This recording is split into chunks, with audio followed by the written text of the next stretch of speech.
see. Oh, baby.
Most suspicious message.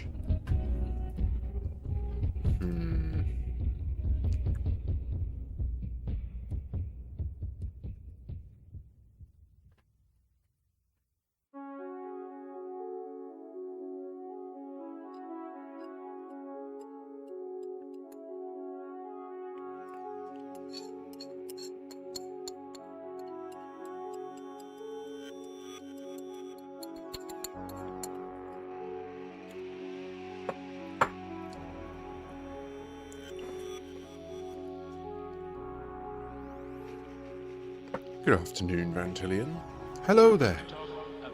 Becky. The most urgent thing that is on our mind, and what we suspect is the most urgent thing on the minds of those who... I think I've sorted my alerts out. I made some improvements to the stream last night. I've still not fixed my commands. Your only chance to evacuate is to leave with How will I know if he really loves me?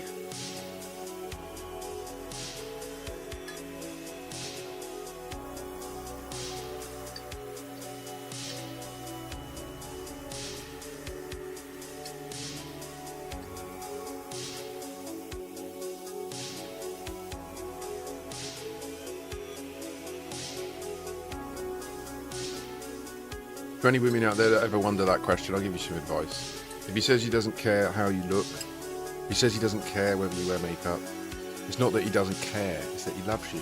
And it's you that he loves, not your appearance, not the version of yourself you wish you think the world wants to see. That's a top tip. Take that at its word.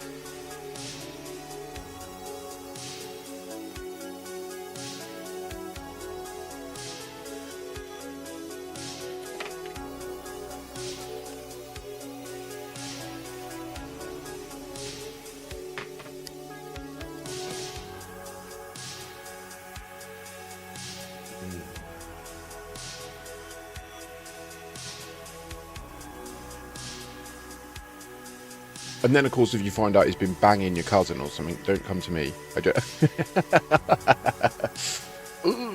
He says that she stopped wearing makeup, and there are also arsehole men. But anyway, I'll be right back.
That's what actually happened.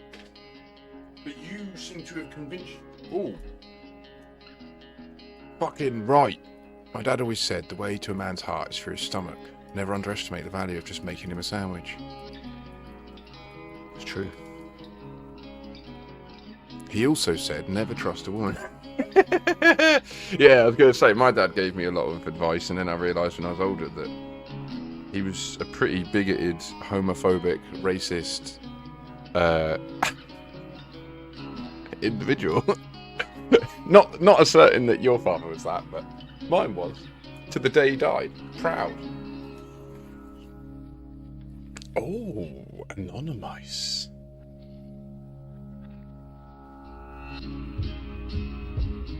Nah, that's me, not my dad. Oh, God. Welcome back in, anonymous. Hold on that streak.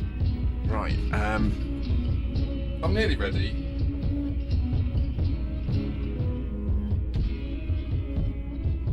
It's quite warm today, and I didn't sleep great again, but I slept better than last night.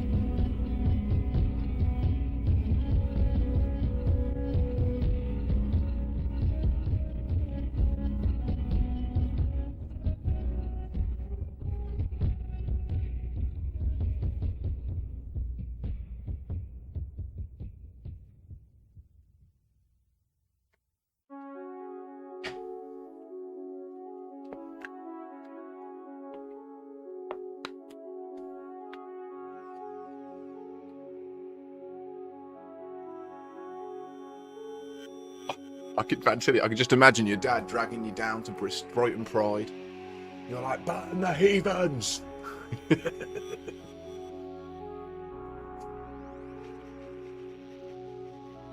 Godless heathens! About the most urgent thing that is on our mind, and what we suspect is the most urgent thing on the minds of those Douse my flesh in chemicals.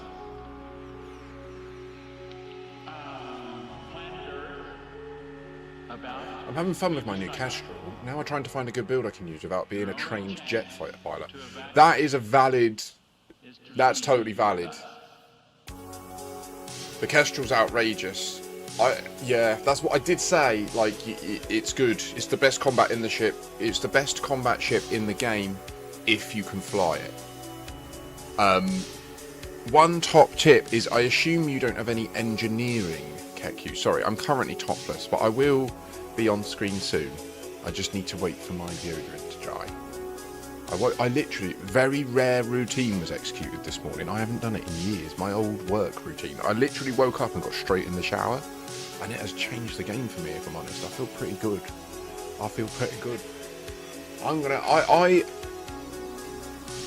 I think that yesterday we uncovered that the Formadine Rift mystery is not solved. I think that Canon and the Children of Raxxla mistakenly believed that when they found the Zerara, that was the conclusion of Drew Wager's story. I think it's just the beginning.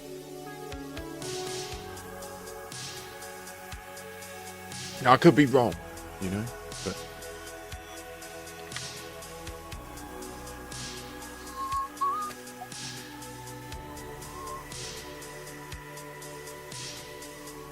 There's a lot of people yesterday mentioning about how Gamma is before Delta in the... I know Vantillion, you also messaged about it. Is it? Okay, I mean, I don't think it makes a massive difference of the ordering is fine, although obviously the stack, there could be information in the stack. So let's switch these round. Middle mouse button, cooperate. Yo! Oh my god.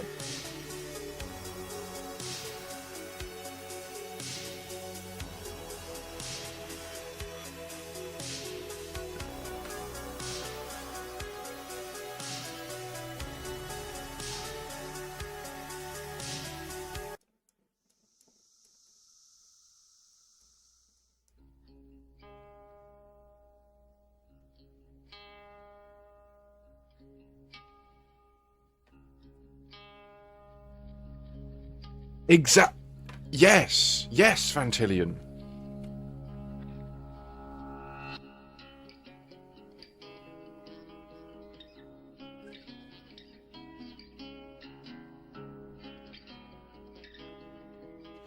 But likewise, I think the point stands, even if it isn't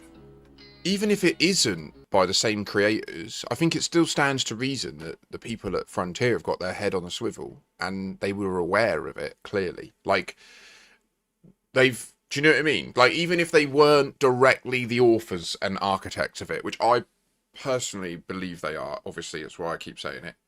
I think that there is definitely, just by immersing yourself in the world of cryptographic problems, of ARGs, of these esoteric, obfuscated problems like riddles and stuff like that, I feel like you do just move forward towards being able to be stronger at solving these nonetheless.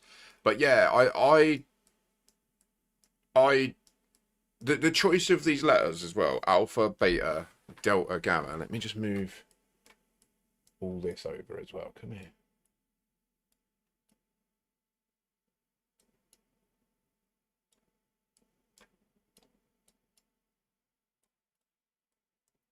Now, it's worth noting that it could be that there's meta encodings in these log entries that I've not even mentally gone to the step of considering. It could be that there is things involved in character count. It could be that there's things involved in word count, spacing, punctuation use, like special words that they've embedded in it. Like, there's so many potential things that these logs could represent. And that's why I wanted to yesterday come out.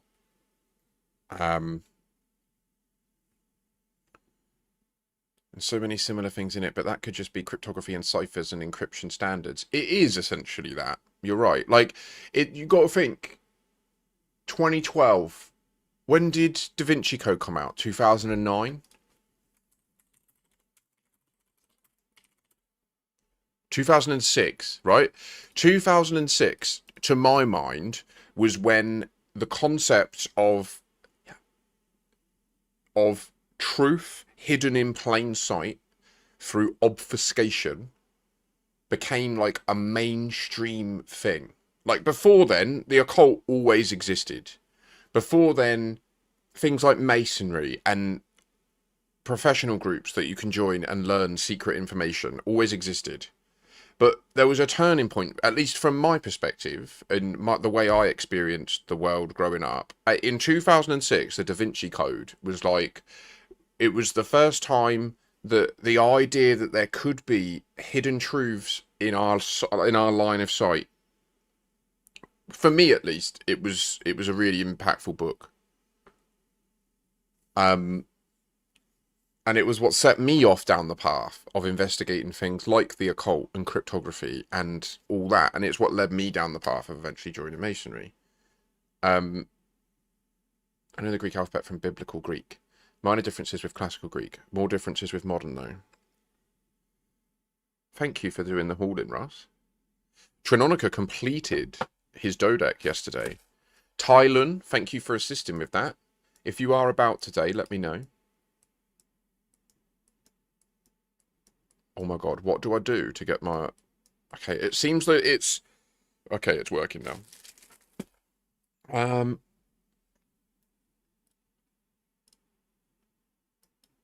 To those of you that helped Trinonica yesterday, thank you very much. Very pleased to see I had 66,000 tons contributed.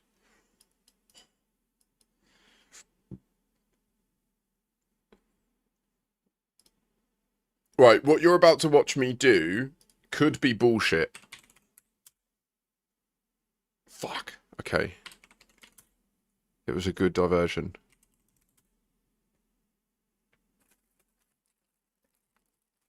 Did he know I'd go for that? He did, didn't he? He absolutely hustled me, I think. I tried O twice in the same location as well.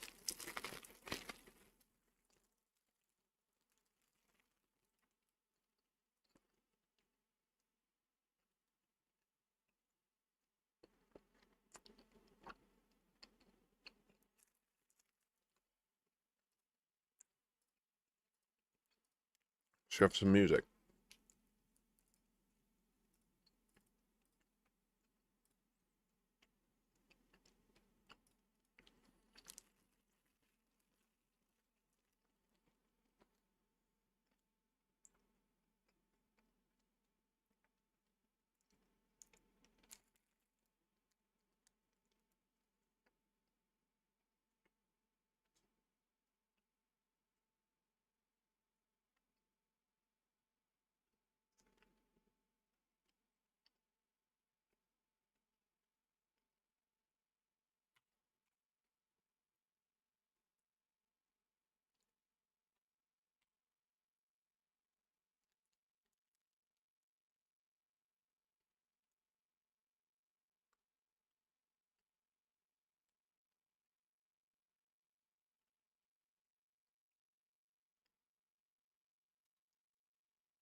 Ooh.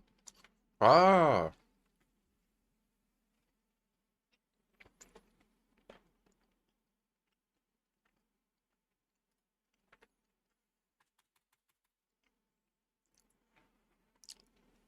You haven't done it, have you? Is this a word?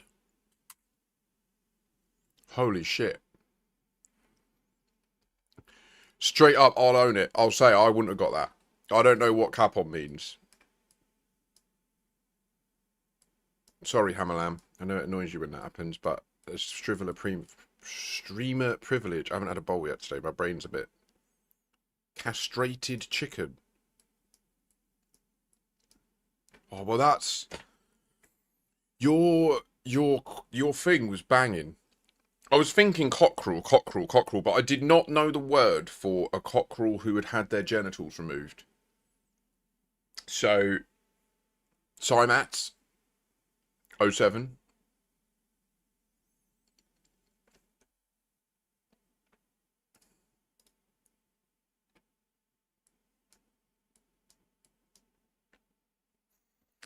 Wow, man. GG's. So, yesterday we went out to the Formadine Rift, which was a location hosting an ancient generation ship, the Zerara. We acquired the logs of the Zerara. It was very curious to listen to the logs. In particular, there are a group of logs on the Zerara left by a lady called Rebecca, who, if you've read Drew Wager's books, Reclamation and Premonition, if you've read them carefully, you will or should recall that at the very conclusion, this is a spoiler, at the very conclusion of Premonition, Salome comes to the realization that she is not who she thinks she is. This hex edit that's mentioned in the logs is mentioned within the stories of Drew Wager in Reclamation and Premonition. Hex edit is one of the things they use. But so first thing it's worth mentioning, a hex editor or hex edit is a known computer science technique, okay? You can use hexadecimal as a number system. It goes to 16 instead of 10. That's an option in computing. That's a thing we do regularly, okay? Now, the fact that they mention hex edit in the logs is interesting, but hex edit is also in the law a legitimate technology used for memory manipulation, and it's part of the technology they use to give clones the belief that they are a certain person. So like they can, in the Elite Dangerous universe, they can grow a clone of you and edit its memory so it actually thinks it's you. Like that's a thing in Elite. Like that isn't like an idea. Like that's where they're at 1,286 years in the future. Okay. So like what Salome uncovers, to my memory, is that she is a clone of Rebecca. And the reason, like her big phrase is remember. No matter, regardless of what happens, remember. And a lot of people think that she's speaking to us. They think, oh, it's like the children of Raxlar. Oh, they're telling us to remember. That's why, like, the Children of Raxlar's slogan is "We Remember." But I actually think that what she's saying is she's saying to the next clone of her, remember. Like, that's what I think is happening anyway. Are we just clones after our first death in game? We don't know. We just don't know, to be honest, Sentinel. There is no answer to that. I mean, the implication from the lore of the game as it shows you is that we're not.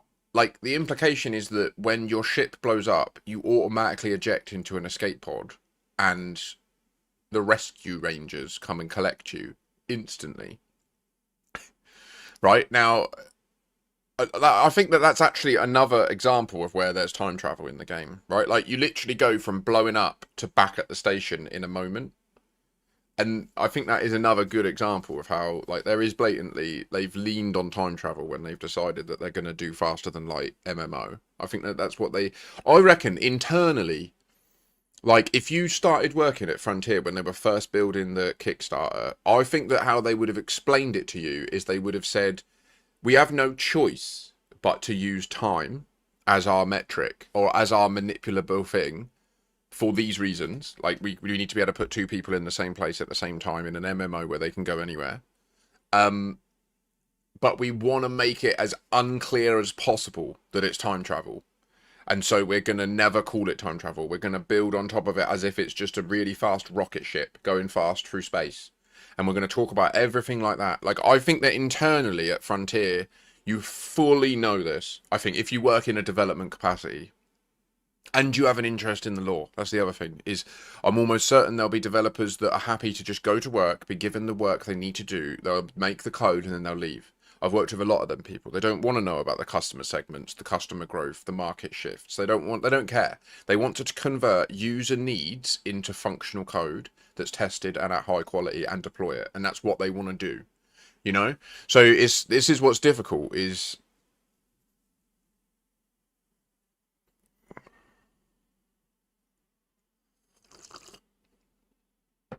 so the reason these are structured like this is you get them like this. You get them 1 to 6 per site.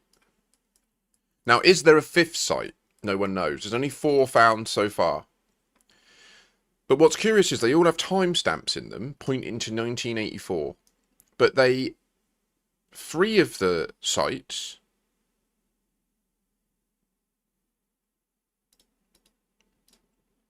the closest thing to an FSD is the Alcubierre drive. and that theoretically would allow for time travel. But only back, right? Only backwards, which is what we see as well. And that's what Drew Wager said as well. He actually said that. When I was pricking his brain on his stream about the time travel thing, he said it only goes backwards. You can...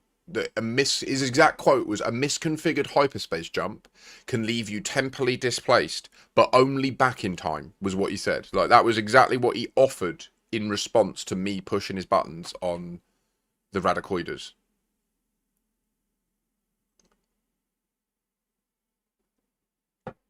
We got to go back to 1984, guys. I'm telling you now, this is the mission. Raxler can only be accessed in 1984, in 3270.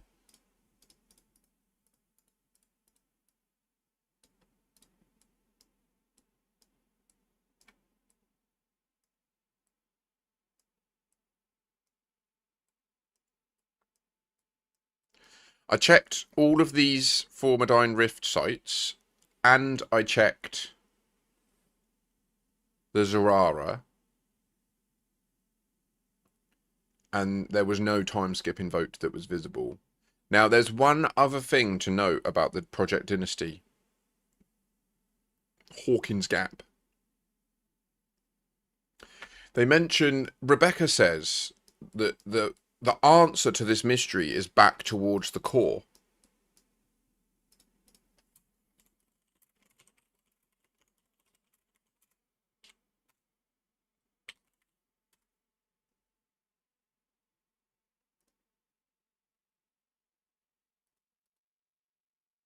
I do believe I have unicopods, yeah. So...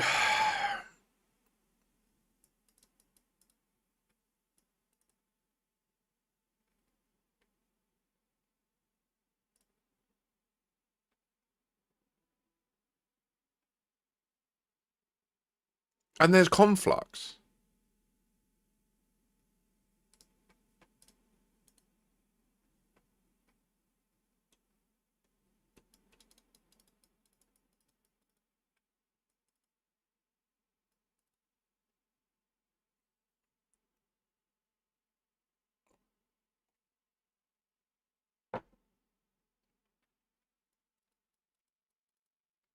So this is more of the same, but going towards the core, right? Which, at the Zerara, that was where...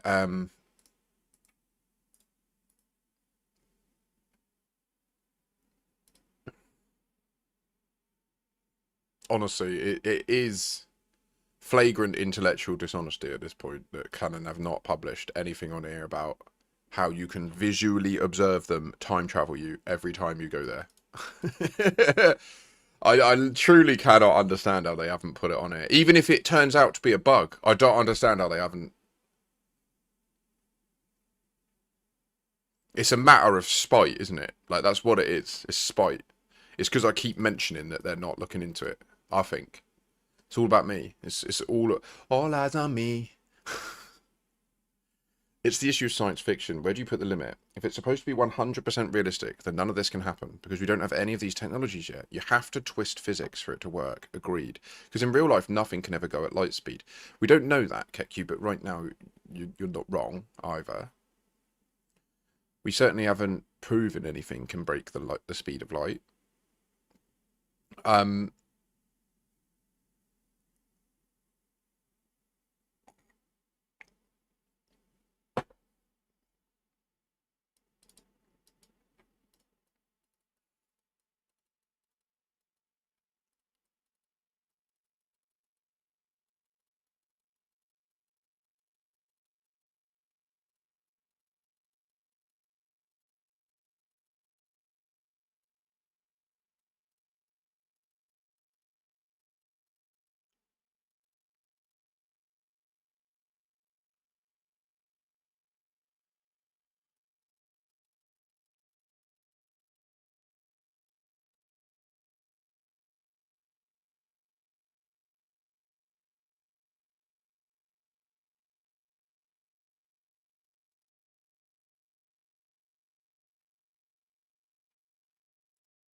Does anyone in chat know why Canon aren't posting anything on their thing? Is it literally still just that the people that have control over that believe it's a bug and so they won't do it? Because it is pretty petty at this point. Like, so much science has gone into proving that it happens.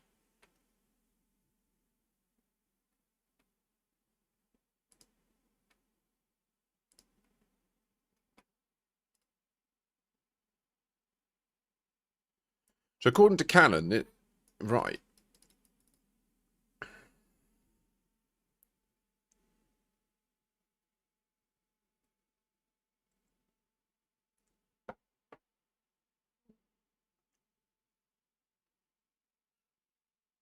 Exactly, Keki.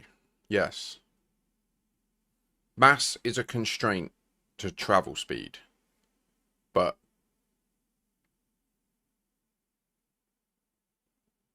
no, Sentinel. The Unica seeds, so far we found them, they don't do anything. They're just, you can just hand them in for money. That's it. It could be that we could do something with them. I don't know. So, according to the... Well, their leader did not make it, the rest of the group did, and they learned of and revealed the location of a set of listening posts.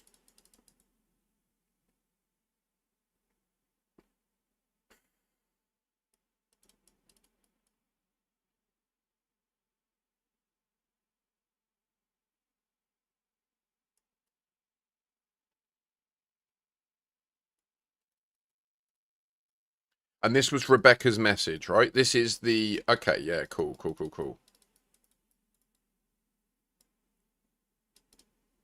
The author of these recordings appeared to be the woman known as Rebecca, and is the same as that who recorded the additional logs at the Zurara.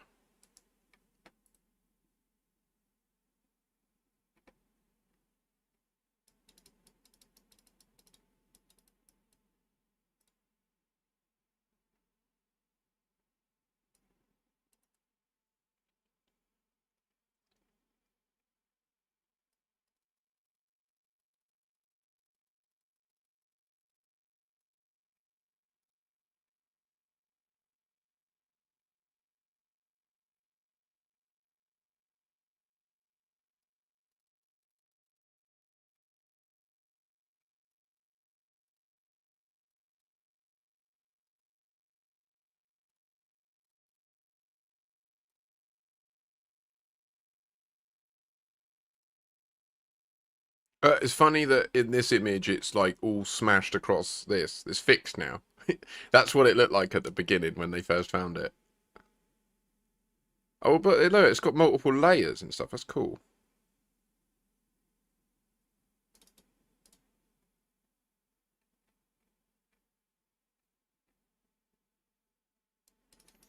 So the Alpha Sites satellite required you to visit the Gamma site in order to get its code, right?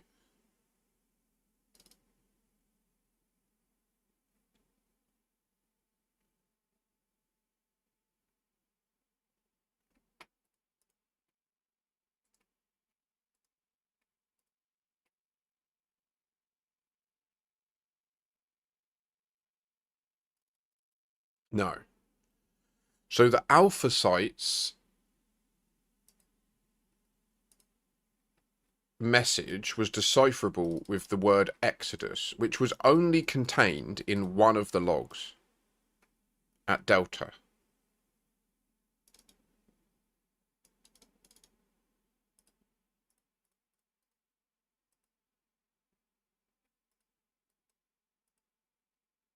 At the end, the last one. I need to go to the loo. I've had my brekkie in that now. I'm sorry, I won't be long. On my return, we will dive back into this and see if there could be more room for this, or perhaps we've just picked up the trail into the Formadine Rift and then it points us back out to the core, doesn't it? Which would take you to Hawkins / potentially via Conflax. I'm potentially open to speed running around all these today and just getting them all logged, because I've not been to any of the others. I've literally only ever come out to the Formadine.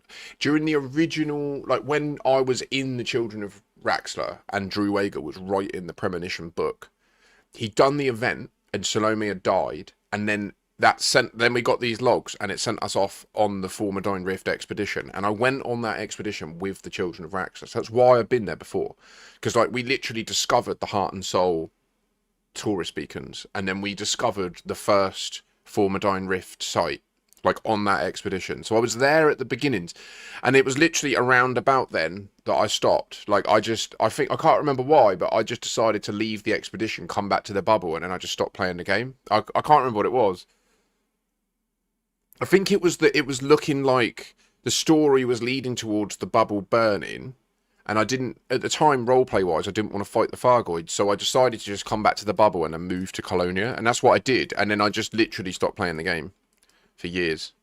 Right, I'm gonna pop to Lou, have a think about this timeline thing. I think there's something to it. The fact that these highlight a specific dates, and then also the fact that there's dates at the other locations in their logs that we'll go and fetch, and then see how that aligns as well. It looks as if there were common events taking place at various locations in the galaxy. Like, it looks as if... Oh, I don't know that yet. We've got to find out. I don't know what these say. I've not read them all. So, yeah, let me go to the loo, and then we'll get locked into this new mystery today. Maybe do some exo-bio. We'll see. Be right back.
Okay, potential breakthrough in thought.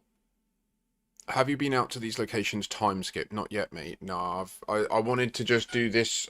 So in the last few days, I'd had the mental thought: what if this mystery wasn't solved?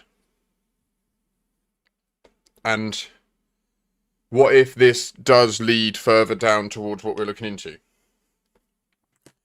With the Radicoides and the broader Raxler mystery and stuff like that. Now, I think that what we have learned in the course of our investigation so far is something that we can assert that these dates aren't true. We know the game is not 1,286 years in the future. We know that this timestamp is not true. This event happened on the 30th of August 1984, not 3270. And on that basis, I think we should be looking at what happened IRL on those days. 21st of August 1984.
That's really interesting. That's a really interesting idea.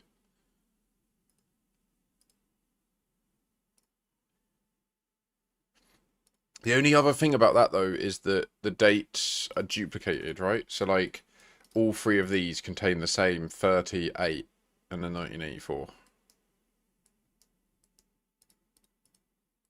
And they're all the same. We've got a set of three and then a slightly offset set, right? Like, it's like there's two different timelines or time threads, time streams being tracked, or perhaps two different groups of people.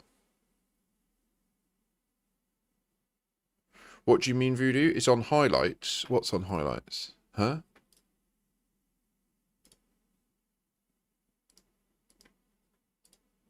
In here?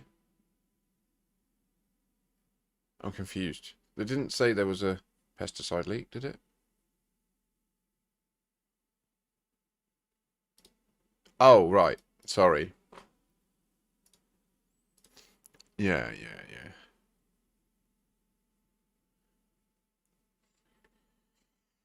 But there's nothing on that date. Concerningly, somehow Elite Dangerous is not listed on here as being released.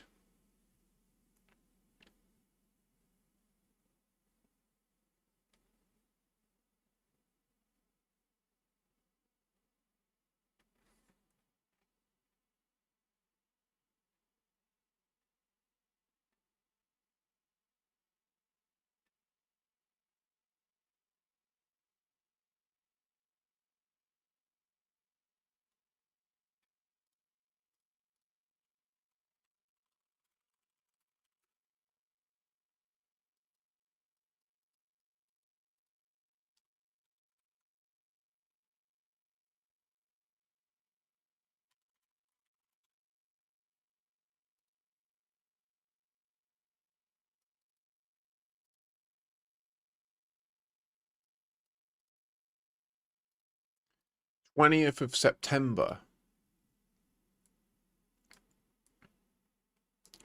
There are no logs from the date of the Elite launch. There is logs from 2 days before and 2 days after. That's poetic, isn't it? '07 Mac.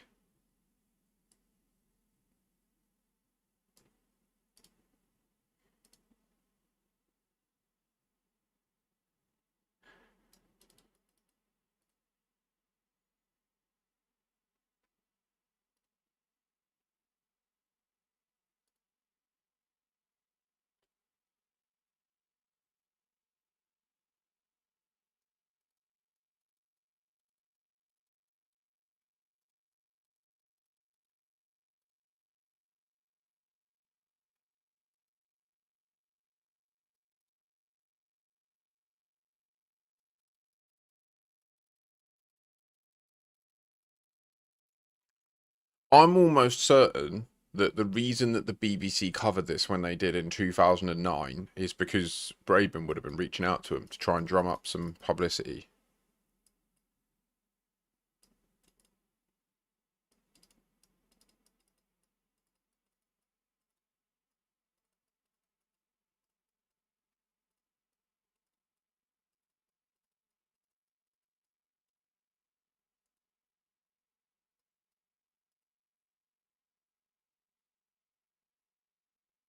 Really, Mac?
You can lens the whole galaxy and the middle is showing something odd. At first glance, it almost looked like Scotland.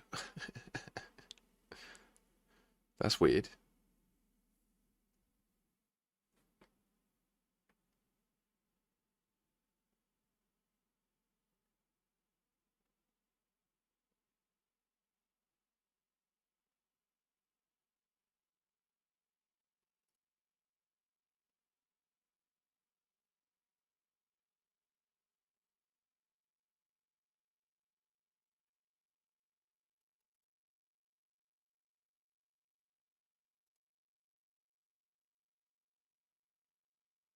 Yeah, nice one, mate. No worries, no pressure.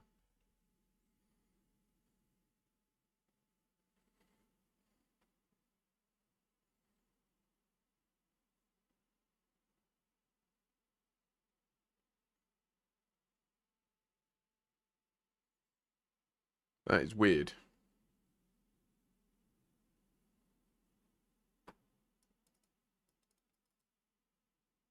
This is the same 1984 list, isn't it? I need specifics. Like, I want it to go deep on that date. I don't want this highlight shit. I want granular data about everything that happened on the 1st of October 1984. Like, detailed minutiae.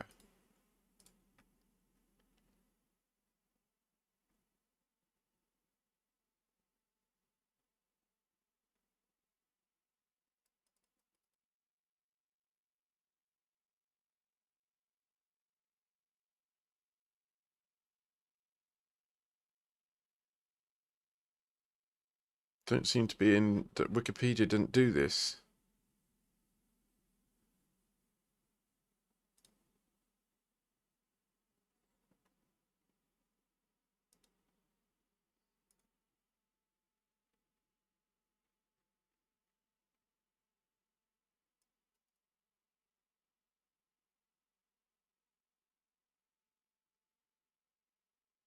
Well, but they're all reporting that they received a strange signal.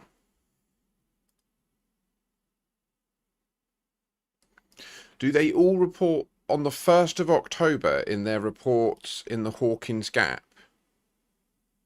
Cargo's being deployed, a series of artifacts of some kind. The handling bods aren't part of the ship's crew, so we don't know what they're doing. The captain has told us to turn a blind eye and wait for them to be done.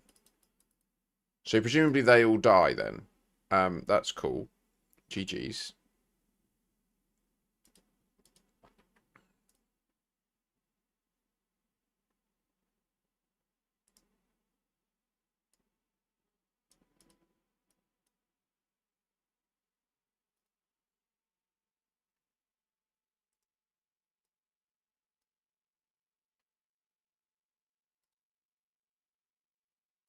Again, these dates are different to the others. The alpha dates, 21st. 21st, 28th.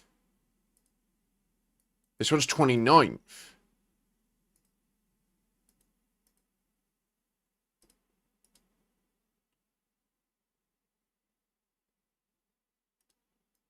/15th, 30th.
I think we're going to have to go there.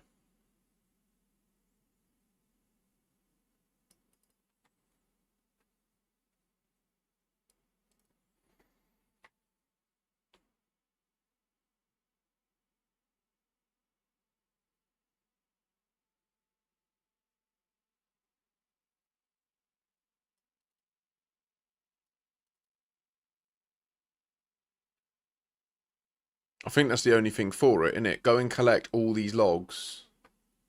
First person. Get them all in our account so that we can build a better mind map of it.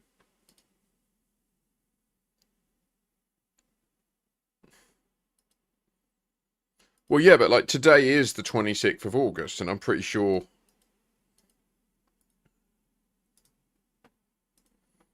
there are dates in here of the 26th, right? If we look through...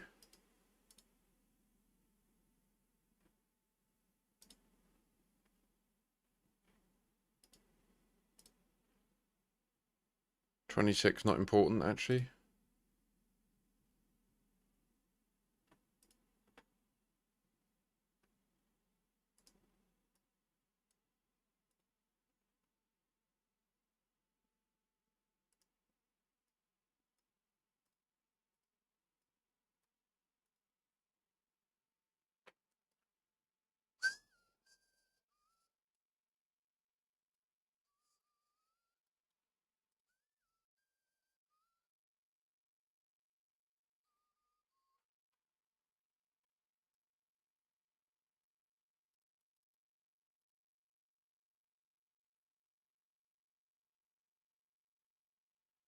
Well, that it would be categorically bullshit. Like if you had to be in the right system on a specific day and time to make progress, it would be essentially intractable. Like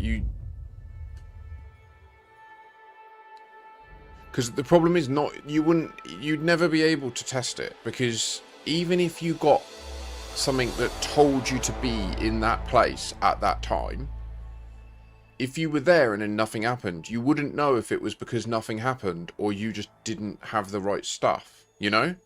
Like, it would, yeah. I don't think that they've built it to be intractable. I think it is solvable. In the same way that, like, we followed the Salome and the Spiral in Stars thing, and then that led us to Prism, and then we thought about Prism and the 7 Veils, and then we went to the Veil West on the back of the thing, and then that showed us the 7 nebulas, and then when we went to the middle of the 7 nebulas, we could see the 2 nebulas aligned into a hand, and then we followed that hand to the memorial. Like, that to me is something that's definitely obscure and not easy to find or notice, but is a literal trail that, like, uncovers itself as you follow it. Do you know what I mean? It's kind of like if you built a trail where you put parts of, like, arrows along the trail so that you only see the arrows when you're walking the correct path, but if you're walking the other way, like what they do with the arrows on sharp bends on roads, you know, where when you're approaching you see all the arrows, but when you're going the other way you don't even see them. I feel like that's the sort of techniques they deploy quite a lot in embedding the mystery in the galaxy. I can't believe we're up to 3 bill. Trinonica is at Gamescom today. It's very nice, isn't it? Right, we've got some bookmarking to do, like.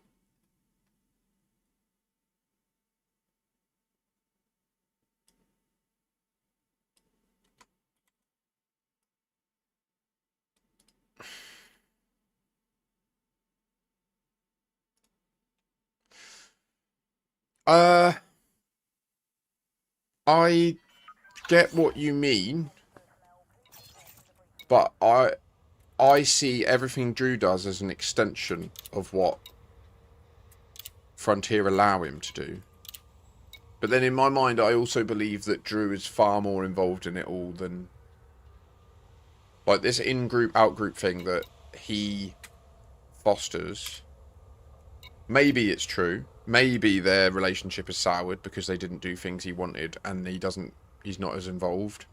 Or maybe, just maybe, he knows that the best way for him to remain relevant within the community is for the community to generally believe that he is this bumbling guy that, oh, you know, he doesn't know what's going on. And, like, I think it's the latter. I'll be frank. I think it's the latter. I think he's pulling the wool over your eyes every day of the week. I think that there's a reason that he only streams for 2 hours a week, every now and again. It's rarely elite these days. And I think it's because the difficulty of keeping the secrets under wraps gets harder the further out from the original discussions you get. Like, because in his brain, he knows how it actually is, right? And it's hard not to subconsciously let that stuff go. Like, when I asked him the question about Prism, if you watch the clip, like, I take him off guard. Like, he was not ready for someone to actually say something that actually is pertinent to the NDA that he signed. Because you can see him read it, and then you see the penny drop, and he's like, fuck, this guy's onto it. I'll have to take this offline. And that was, he just shut the conversation down and said, no, I'd have to talk about this offline. So, like, we're clearly onto something. Like, I personally believe that when Drew Wager says that he was told he's not allowed to touch Raxler, I believe that that is true, but I don't believe that that means that Raxler is not involved in his mystery. I think that people hear what that sentence, I'm not allowed to touch Raxler, and what they hear is, I'm not allowed to involve Raxler in my mystery at all. And I think that that is... It's an incorrect inference. To my mind, he knows that everything involves Raxler, because the Raxler is how the frameshift drive works. Like, it's not... like, they are one and the same. If you need to jump places, you are invoking Raxler immediately in the situation, because the only way for you to get from here to there in logical time continuity is to go to a place where there's no time and then arrive there a moment after you left. That, like, he knows that. Do you know what I mean? But so he can't say that because he's not allowed to say it. That ruins the whole mystery. So yeah, I think it's that. I must admit, I did watch that video last night that's gone around on the Reddit, and it was a bit terrifying. The video about how, like, the developers could just be like, let's just tell them there's an Easter egg that they need to go and find.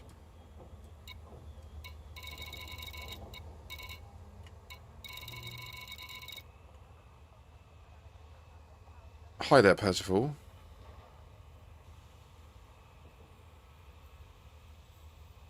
He can't include Raxler, but he can write the story. It's not that he can't include Raxler, it's that Raxler is a mechanism. It's like saying I'm going to write a space story, but the owners of the galaxy in the world that I'm writing my story have told me that I can't manipulate gravity. I'm not allowed to have gravity be different in my story to other places. Well, of course you can't. That would make no sense. Then how would, do you know what I mean? Like, it's like that. It's like they've given him the metatext of how the galaxy functions and works. Yeah? And the core secret bit is Raxler, this thing that it exists in society. They get that there is this thing involved, but no one knows exactly what it is or what it really means. And I think the point of it is he wasn't allowed to make his mystery the reveal of Raxler. But I think Raxler is involved. I think that it might be possible to reveal Raxler in the process of, or at least reveal enough pertinent information that Raxler becomes a more discussable thing. Does that make sense? Because right now it's just so nebulous.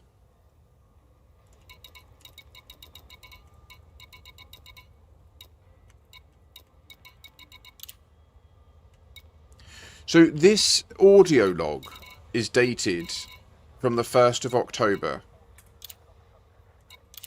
They all are.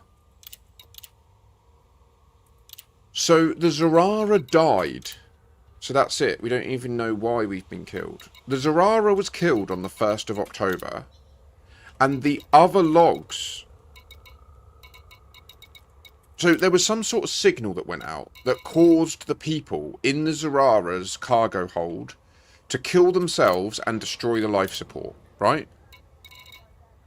Because we know that on the 1st of October, a foreign signal was detected and it stated that it's not human, right? Look.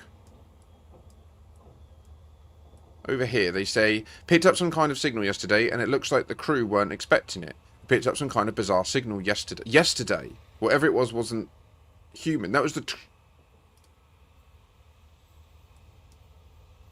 So it wasn't the 1st of October.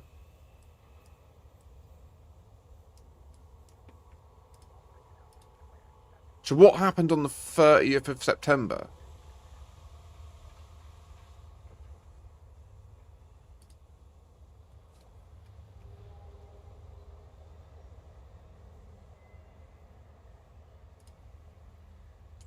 Gonna need a whole helmet. Like Magneto, mate. Thanks for following. Lemster, GG's. Oh, did it play one of the new... I don't even have my... What did it play? What did it play? Is it gone? I bet it's finished.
I'm just going to run the audio of these logs and see if there's any spectro signals embedded in them.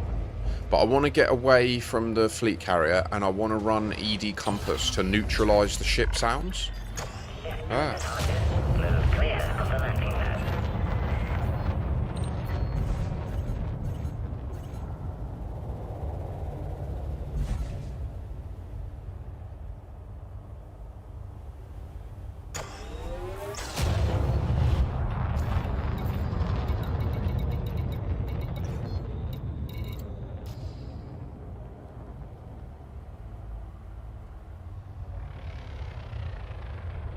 No. I believe the... No, because the log plays in your cockpit, doesn't it?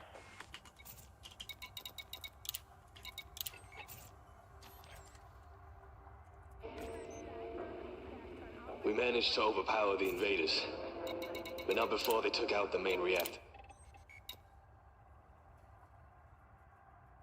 But it's okay, don't worry about it. ED compass is phenomenal.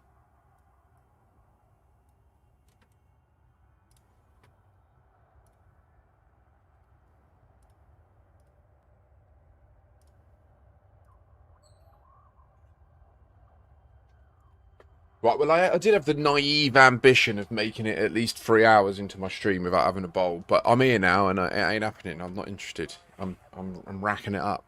Rack 'em up! Rack 'em up! Sorry, does anybody know Rackham Willie? We got to keep his memory alive, guys. They say you die twice. Once when your physically body fails, the second time when the last person says your name. Remember Rackham Willie. I might have to immortalise him as an alert on the channel. For all you Class A enjoyers. Unfortunately, I've never... Well, I was a Class A enjoyer for a few years in my life, but only because I was the drug dealer's mutton. To attract all the younger women. Oh.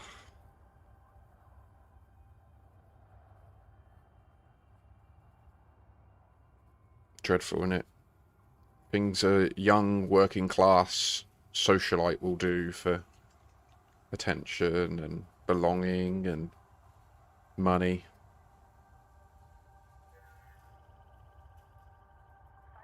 Don't do it, by the way. Never waste your time in that circle of life. It will just fucking chew you up, spit you out, leave you on your ass.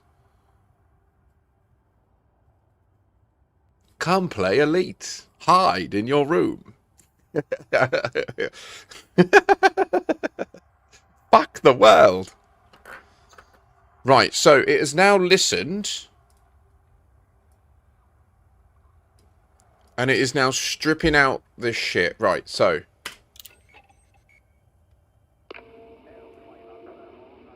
We managed to overpower the invaders, but not before they took out the main reactor.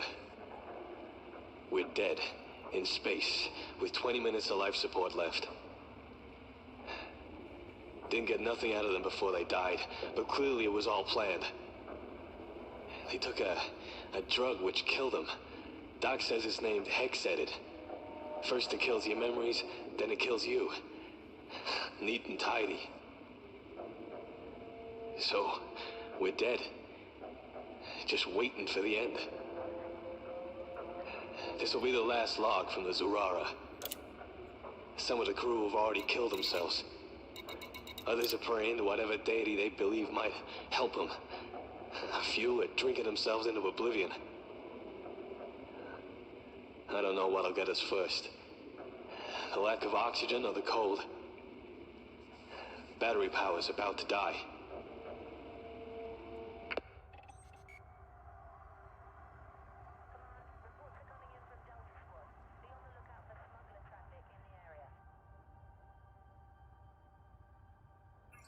The application has observed no anomalies or pseudo signals present. If I were on the ship, screw the liquor, raid the pharmacy. If there was something hidden in the audio, it would be much higher in the frequency.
Dusty, that app was released in the last, like, 3 days by Canon.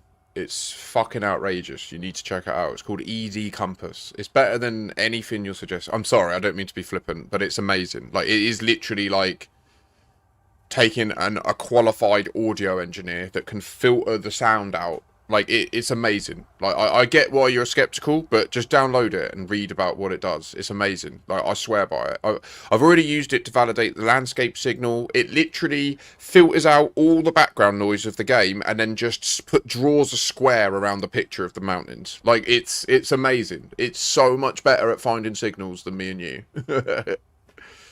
I swear by it. It's already changing the game.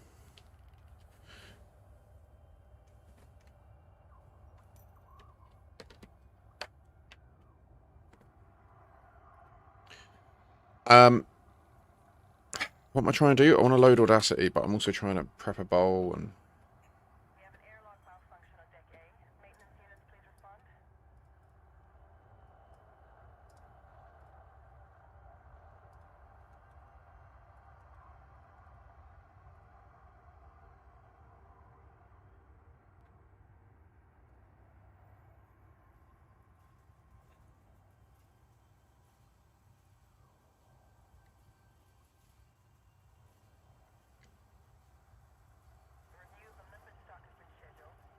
It filters thing, and we'll check for anomalies, and if it finds something completely unknown, it sends a special flag to Canon. Wait, what? I didn't know about that bit.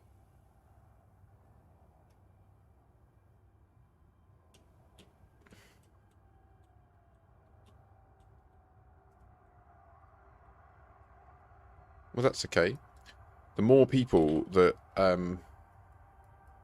look into these things, the faster we're likely to make progress. We managed to overpower the invaders, but not before they took out the main reactor. So this is the cleaned up audio that it's output, right? Like once it's filtering out all the background sound from my ship. So if I mute the game so that you're not also hearing that in the background, like this is the audio that it recovered. We managed to overpower the invaders, but not before they took out the main reactor. We're dead, in space, with 20 minutes of life support left. Didn't get nothing out of them before. Anyway, there's nothing in there, so it doesn't matter. I was just wondering if the use of the word hex edit indicated that there was some sort of other information encoded in that, you know?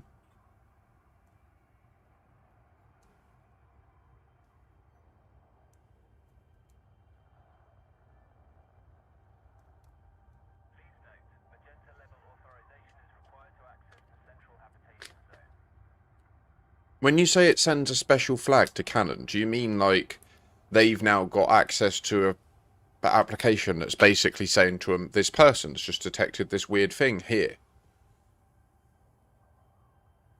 That kind of sucks, actually. I don't know, I mean, there's nothing stopping me doing that, right? There's nothing stopping IOP creating...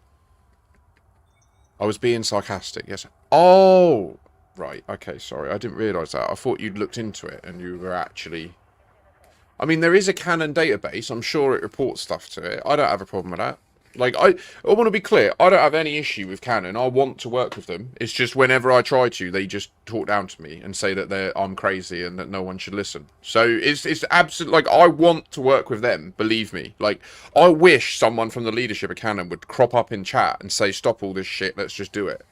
I really do. Like, take the high ground. Let's fucking get stuck in. Let's reinvigorate the science in this game again. The biggest stream I've ever had in the history of my stream was the week that the mystery kicked off. And I was working with Canon, and it was amazing. Is my voice cutting out loads? I've recently done some changes to my mic to hopefully make it a little bit clearer and louder, but it looks like it's clipping a lot. Can anyone let me know? Is it just cutting out and you can't hear my words?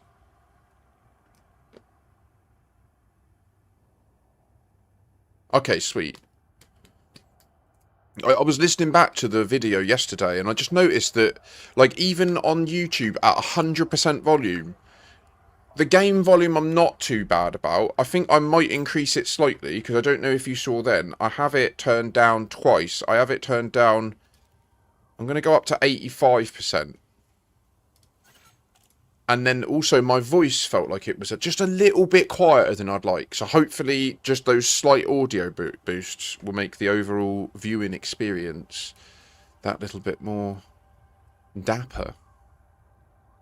I am keen on refinements like that, right? What I would say though is it can be proper, like it can proper scupper the flow of a stream. If I'm in the middle of a stream and I'm trying to get moving towards something, and then someone's like, "Oh, your mic's a bit quiet," like I can't describe to you how much. Like it's just not the time for me to start fixing stuff like that. Do you know what I mean? Like it well pisses me off when people say, like, I want the feedback, but I want it not when I'm physically like, because it feels really it is important as well. That's what's hard. It's so hard because really it is the most important thing. Like if that's the case and my mic's too quiet and the audio balance is off a bit, it is a critical thing to focus on. Like I don't dispute that. It's just getting it right is so hard. Hopefully today we're in a good spot. Hopefully we've got logical alerts going off. I've turned off that stupid ticker at the top of the screen that was just all day going round saying 0 followers, 0 subs, 0 blah blah. I can't even... Ugh. We're getting there. I don't know where we're going, but we're getting there. Right.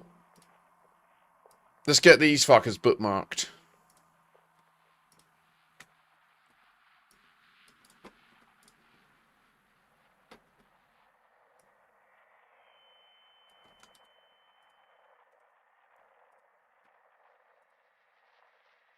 Tools, automatic scene switcher, engage. Yeah.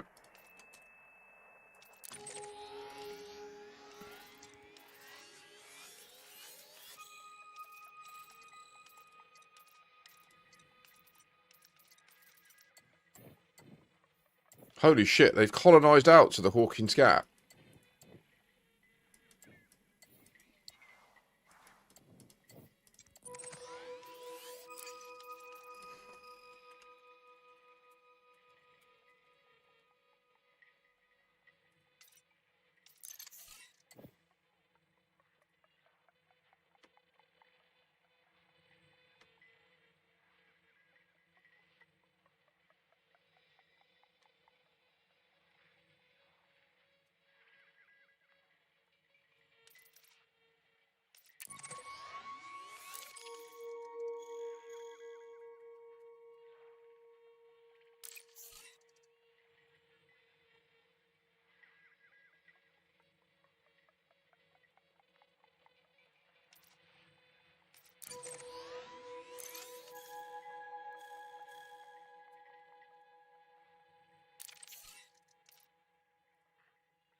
It's at the middle point.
Wait, what? Did you see that the bookmark that I deleted was P anomalies? There's P-type anomalies in this system that also contains these conflux thingies.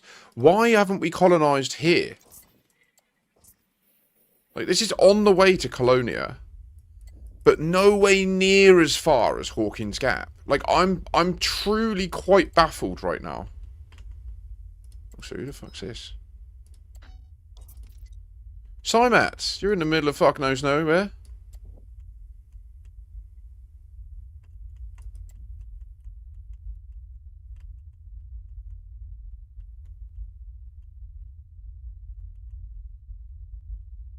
Wait, now I'm confused.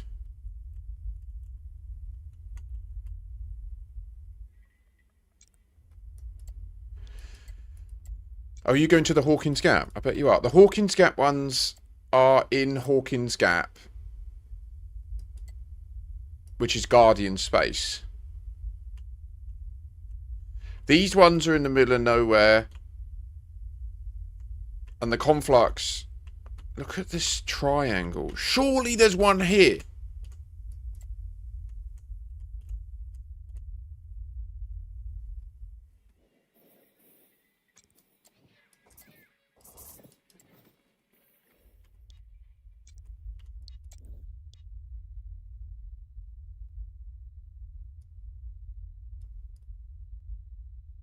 Do you know what I mean? 1, 2, 3.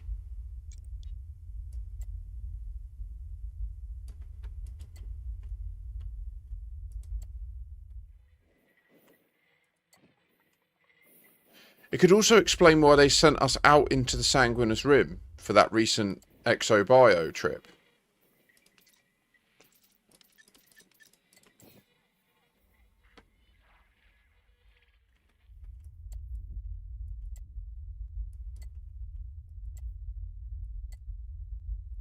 But they don't make...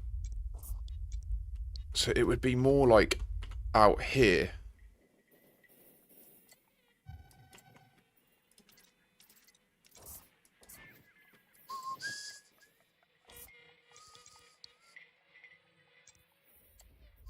Because they're more like a trapezoid, aren't they? The way that there's that angle. Wait, this is it, isn't it? Oh, it's them there. Okay. Do you see what I'm saying? Like, it just looked odd to me that...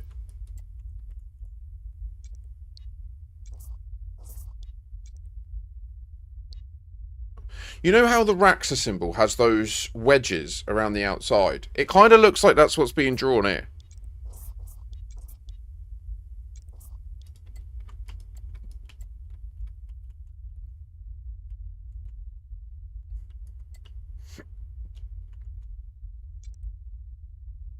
Oh, wait. I'm so stupid. We're at the Zerara. Oh, my God.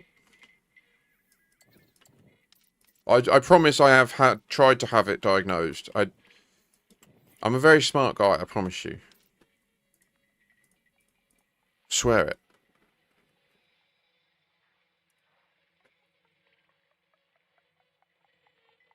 That's why I noticed. See? See?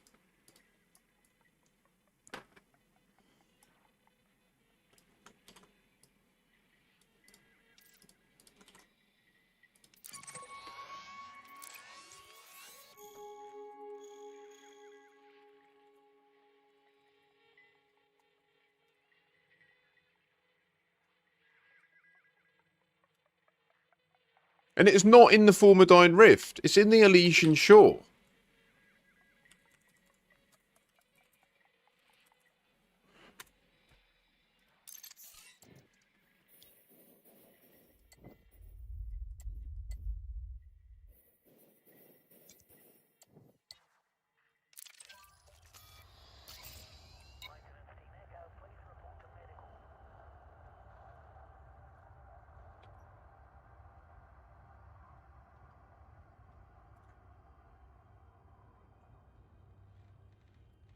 It's time.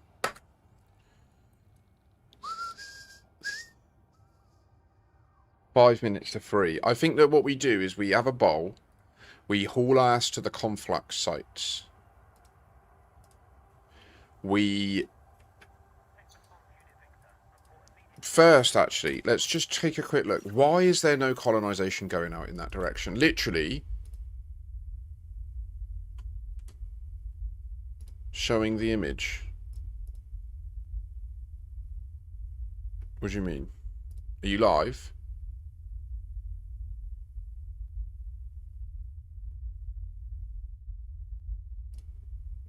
Oh, okay.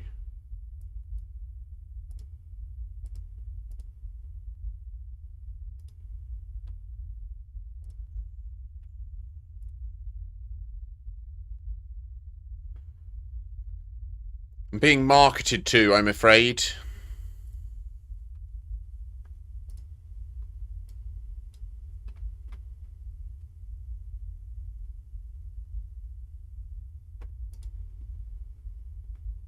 I'm too poor to subscribe, mate. I would love to subscribe to all of you lot. Genuinely, the day that I pull in more money through my stream than like 5... Like, I think the month where I hit 600 quid coming in, which is a long way off. Like, right now I average, like, if I'm lucky, 100 odd. What?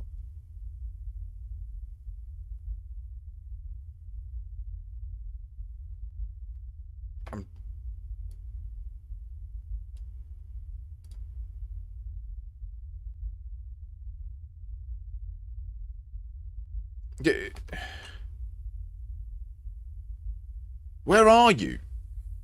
Whoa, whoa, whoa, whoa, whoa, whoa, whoa. Whoa, whoa, whoa, whoa, whoa, whoa.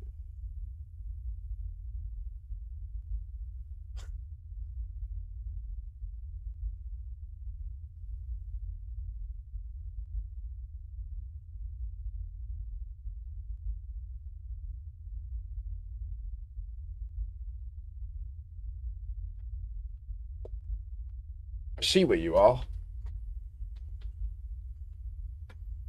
Let me just look at it on the galaxy map. T-R-E-I-N-O-U, wasn't it? Trinu? No. T-R-I-E.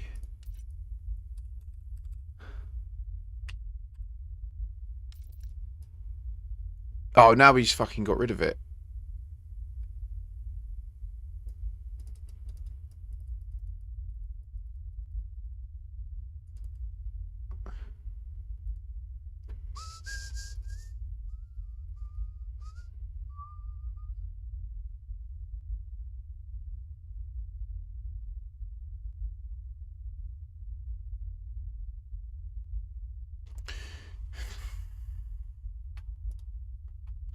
Can you send me the name of the system you're in so I can at least see where you're at on the galaxy map?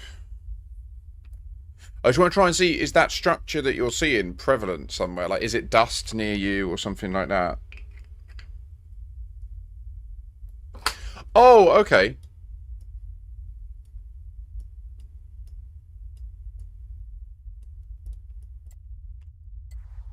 I see you.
Is that my screen? That is, isn't it? That's my screen I see on yours. It's so confusing. Okay, cool.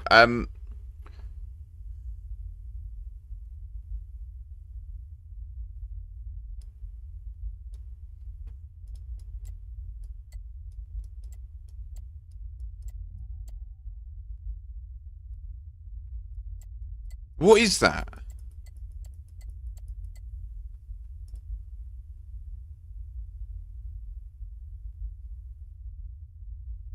No, Mac, you're fine. You don't need to apologise. It's useful to be able to see that there. I just didn't realise what it was at first.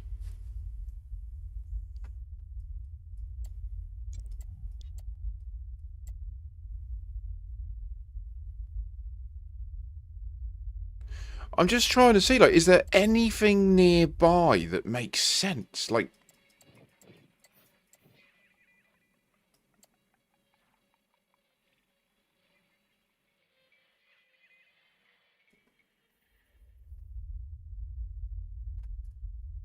the thing I can't get my head round, just for anyone who's curious, we're looking at Mac 10 stream, which I'll chuck out in chat, just for anyone who wants to see it firsthand at full screen. He's at a black hole underneath Sagittarius A star, near to the core. And when he looks through the black hole, he sees this artifact in effect that it isn't like that art. You can see that the texture of it is stretching and manipulating in response to the lensing effect. I'm willing to state this is not a graphical bug with Mac 10's machine. I like that.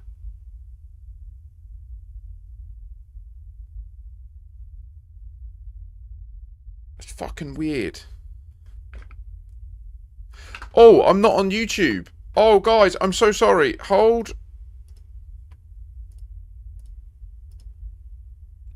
Oh, YouTube, I'm so sorry.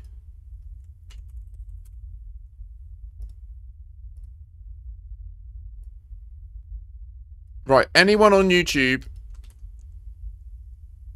I totally did not have the YouTube chat set. Sorry. You should now get links from me, and you should also see... Whoa.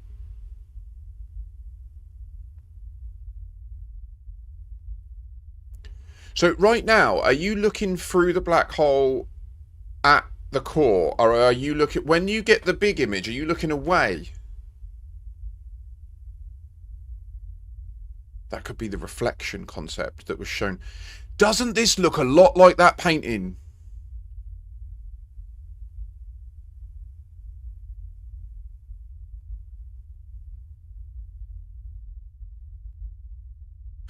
Max, like, good question. I can no longer tell.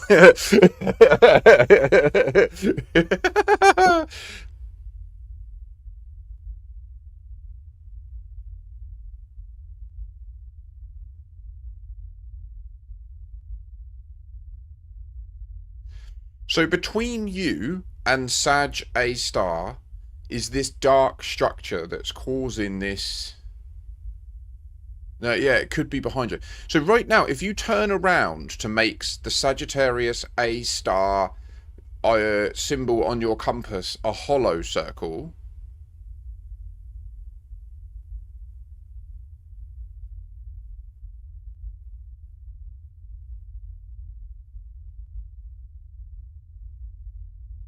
Do you know what's weird, though? Is it kind of looks like a snake eating its own tail, or like a...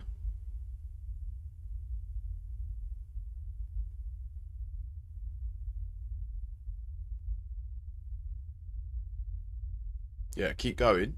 Trust the process. Get it behind you, so that the Sag star circle in your compass is a hollow circle. You'll be then looking directly away from Sag star. Yeah, straight up from here. Just trust the process. Follow the compass. Fly by instrument. He's getting disoriented. Which makes sense. Yeah, they're nearly there. Or...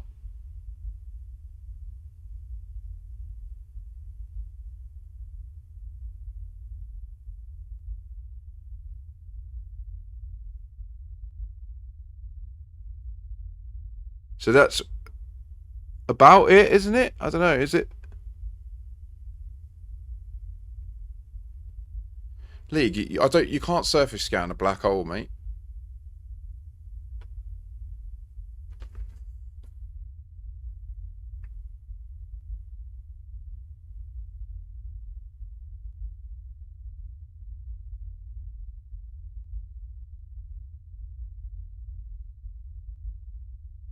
It's like it's not letting him. It's like it's rolling round.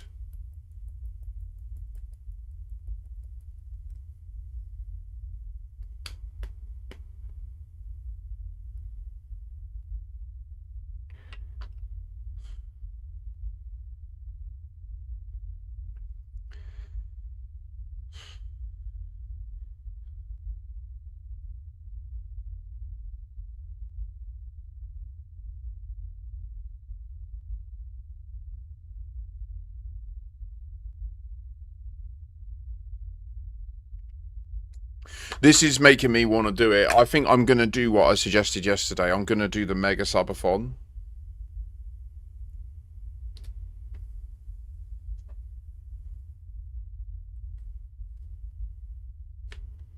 I'm going to do it.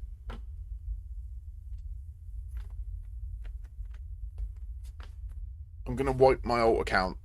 And then I'm going to do a subathon format where we speed engineer Caspian. And then we can, with still having the starter permit and as much help from the community as possible, by the time the stream ends, we visit every tourist beacon in order and get all the permits.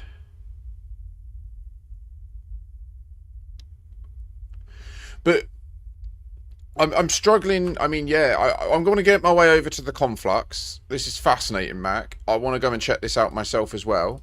So I'm going to bookmark the system that you're in. Let me get my shit moving. Close this down.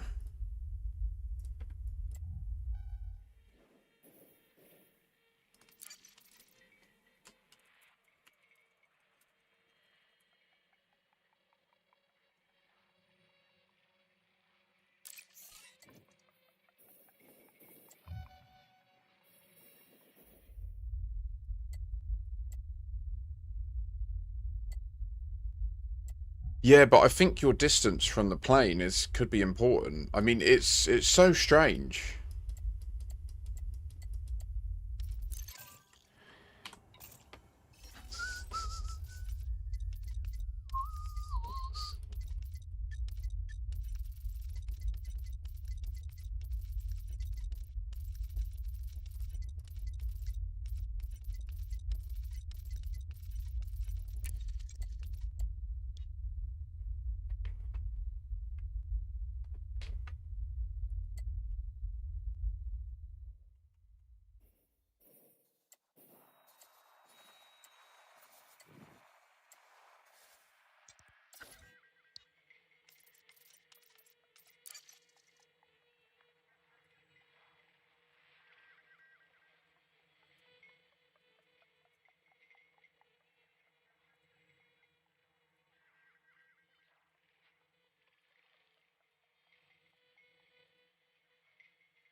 Okay, we're just getting the route.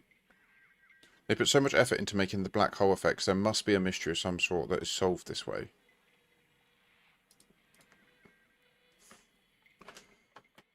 I mean, so there is the big mystery of the door at Orion, right? Like that Commander Guru recently shared a video about. Just for thoroughness, I will share that.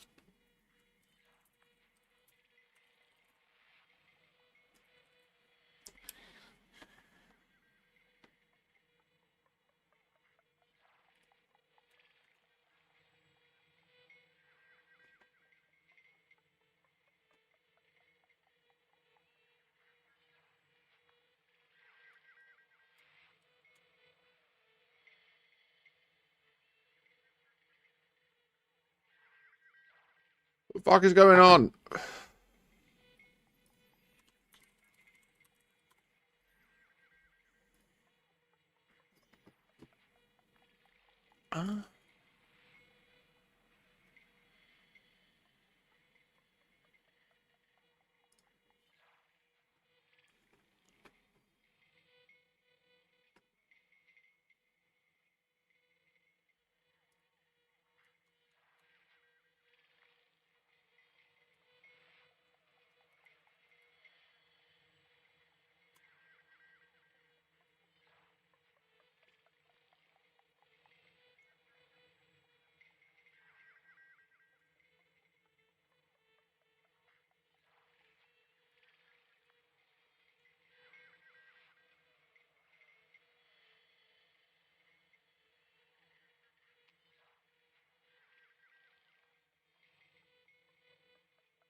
Oh my god, there's fucking adverts.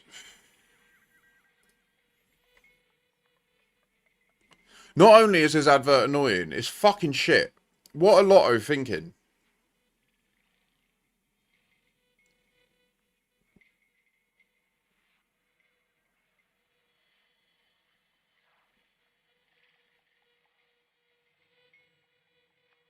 Oh, that's literally it? The ad is showing him getting a second chance. Oh, fucking hell. Right. Oh, shit. What's... Nah. What's this? Give me a left control. Can we get the UI off? Can we...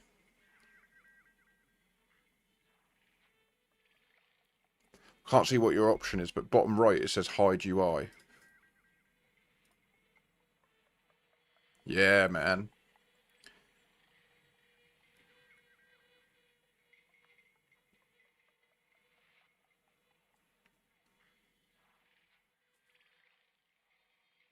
They do, Flo. Yeah, they do. Oh, Talon. GG's, you did. Well, thank you. No, I didn't notice. That thing's dead to me, but cool. Cheers. Thank you so much for helping, Trinonica. Like, legend. Honestly, mate, those Dodecs, you have no what they are a fucking nightmare. Done well. We're deep in the esoteric shit today. We're in it. We found some gnarly stuff. You don't even know. Look, this is black hole lensing. My mate here, Mac 10, he's another streamer. He's down at a black hole under...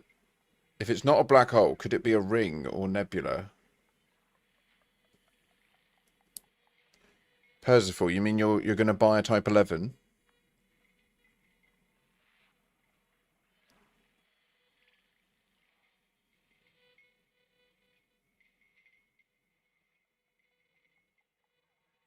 Do both black holes do this, Mac? So what this video is saying about... Can you all hear this? If you're on Twitch, you can hear it. If you're on... If you're on YouTube, you won't be able to hear the audio of anything that I broadcast other than the game and my voice. So I don't currently have the notification on screen, so I'll try to remind people of this. If you want to hear what I'm presenting fully, including my music, you need to be on Twitch. If you don't want my music, you need to be on YouTube. But so recently, 2 months ago, Commander Guru released this about a discovery of an artifact in the black hole.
So this is like a flat out upgrade. Like Guru found a little square. Now today, Mac has found a fucking geometry, a map at some sort of surface, some sort of.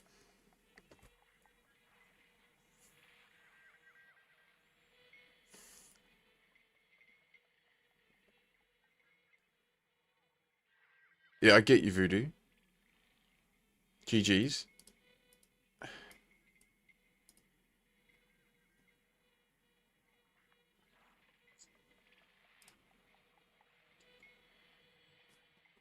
Yeah, brah, I hit that already.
Yeah.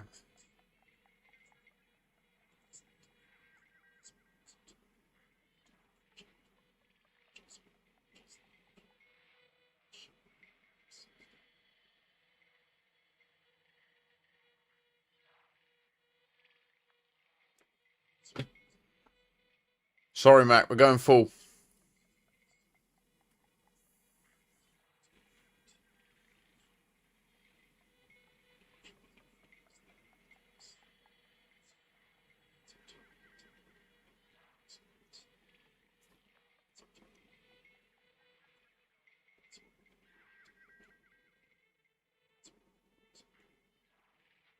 But it's not hid. You see it there as well, right? Like there is clearly a dark patch in the middle.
So it looks like from this, Mac, from what I'm learning from what he's doing here, it isn't about once you're up to it.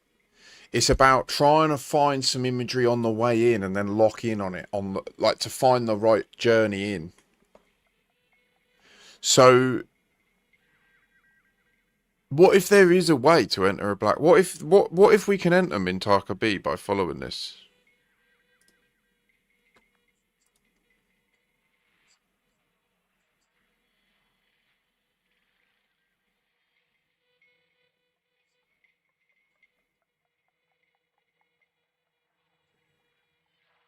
To be clear, he's talking about this door here.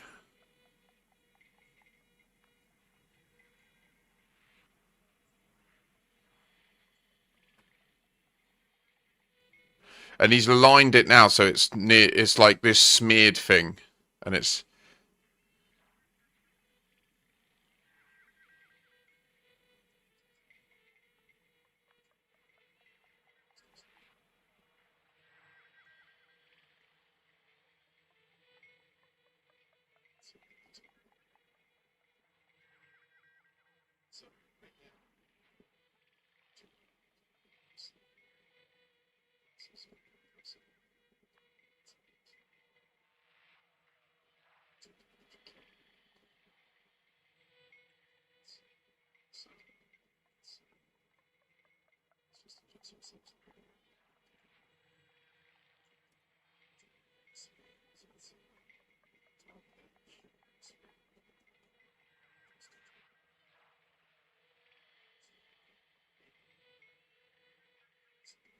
I think you have to go down. Yeah, everything's opposite.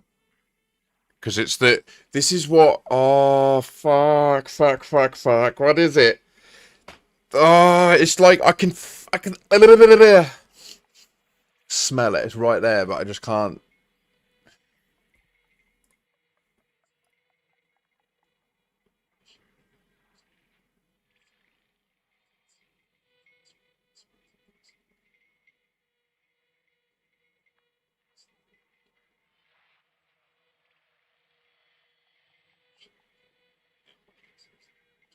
So what this video is showing me, Mac, is in your scenario, if you want to see the image that you are seeing fragments of as you manipulate around when you're close, the way to do it is to try and work out when your lens, so this will all vary based on the size of the black hole, but there'll be a distance from it where you'll be able to see it as a little gravitationally lensed sphere, and you can move relative to that and find the alignment, find the image, and then you want to pull into it until you drop, and then essentially, like he's doing here, there'll be some potentially final adjustments before you flip, which is what he's about to do.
Hey, Mac, Godspeed, ladies and gentlemen, give him a follow. And sorry, just to be clear, the video we watched then was from Commander Guru, who is a YouTuber, Commander Guru 951, who is an esteemed Raxler hunter and member of the Raxler Independent Raxlers Hunters.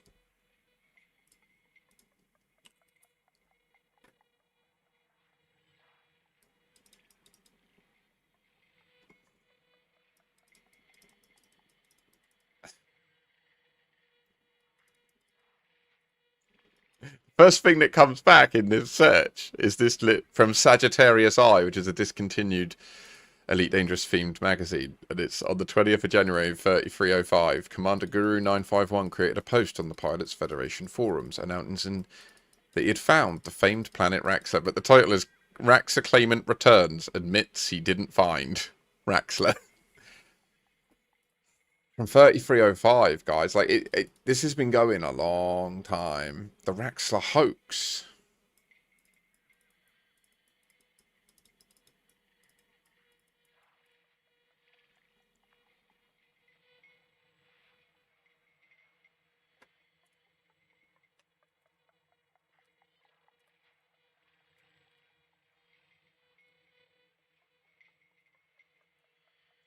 So this is who had the video that we just watched. Also, his Pink Floyd videos are incredible. I highly recommend them.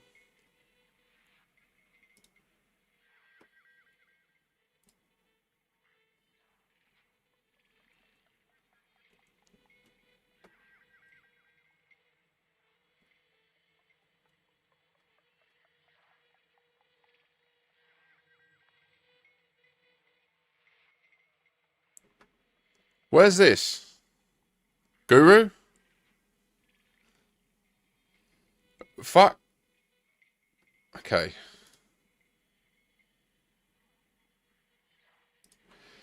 But then also I recommend checking out and keeping an eye on Mac 10 today while he's doing his experiment, and obviously indefinitely, in perpetuity. Dedicate the remainder of your existence watching Mac 10 and the Mind streams.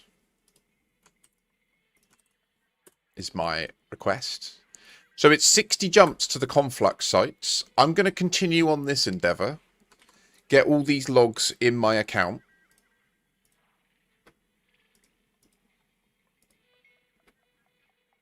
This is a bit of a mission.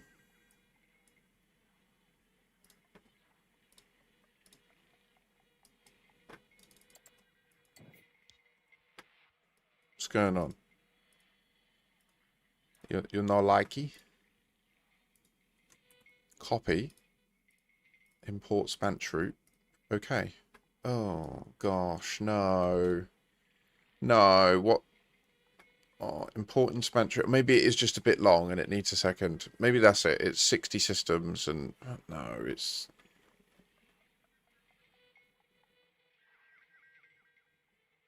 Could it be recalculating it when I'm... visiting the URL? Let's see. If I hit enter, does it just come straight back? No.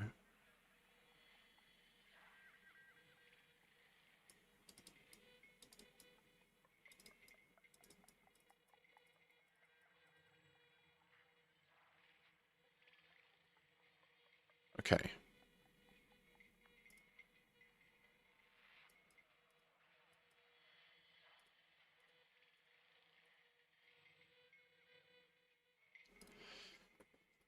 Okay, so 1, 2, 3 jumps.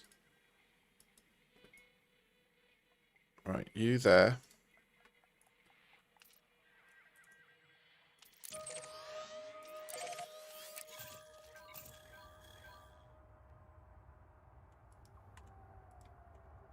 How much fuel do we have when we need to refuel?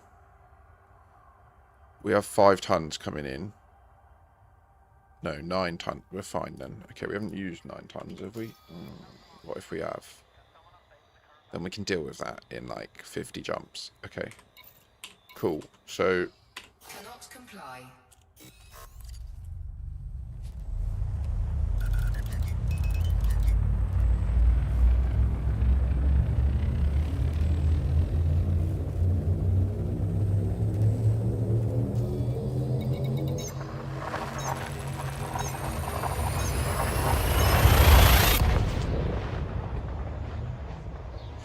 With what I just saw, yeah, I feel like the way that it's showing in Guru's video that there are things visible in reflections,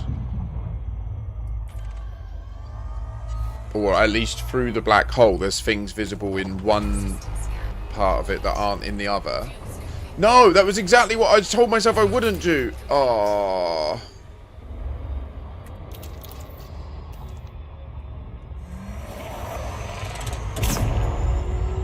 So dumb.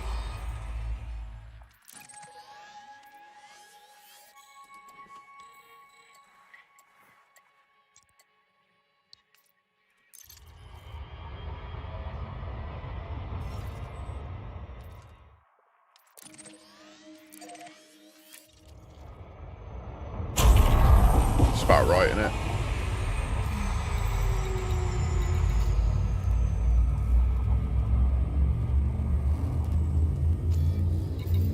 Okay, we don't want to scoop them because our route has been plotted on the basis that our jump range will increase as we consume fuel.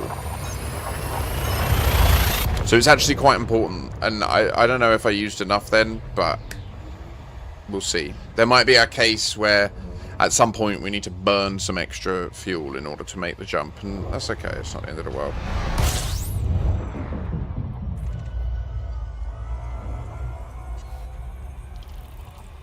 System scan complete.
Oh, it was on another angle, wasn't it? Is it this one? Oh, there's more.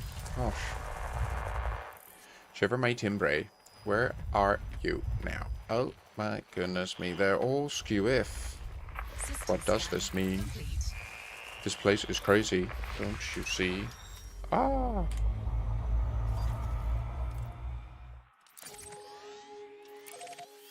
Okay, so this one, we want to get away from the star.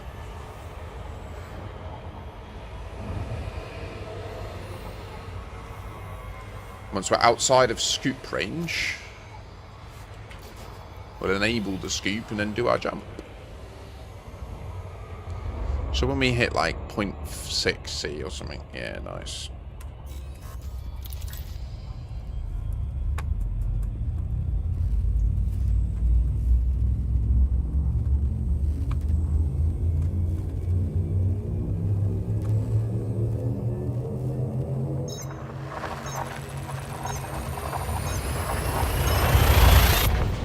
Oh. Oh, I had like a pinch. Oh, am I alright?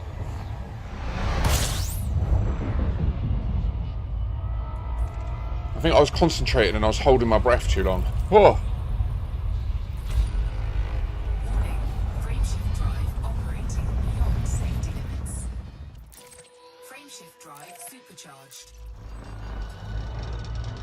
So I think we will DSS and we will Exo Bio our way over there. Because why not? Like, that is why we're out here, to get a shitload of cash so that we're fine to just, like, lavishly help people. System scan. Crazy to consider, the system I am in was always a death system. You needed a long-range jump condor and someone to give you extra fuel to reach where I was and be able to return. Capsule makes it easy. That is a really interesting consideration, mate. Yeah, it is. You're right. Because the presence of the neutron star there.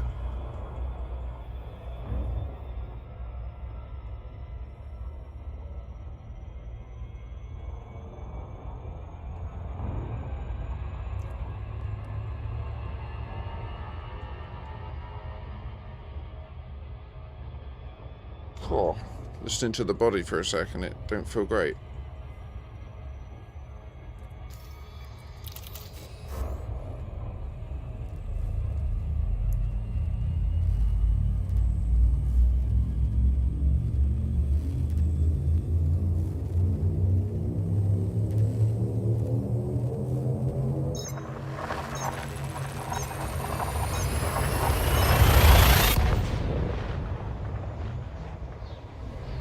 So Mac, like, what, where you are used to be somewhere where you needed 2 ships.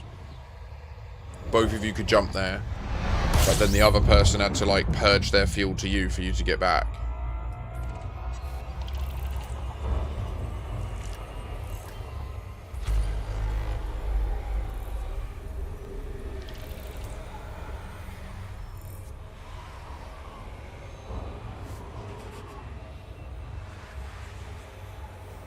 Oh.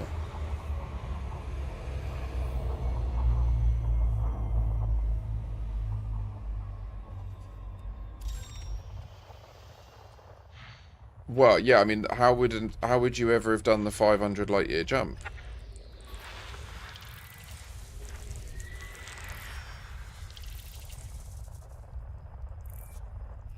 Other than a fleet carrier, I guess. Is that what you mean? The distance of the Super Cruise was just so far that...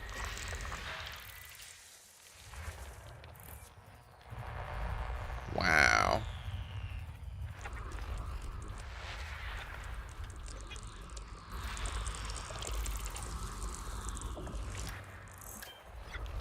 System scan complete.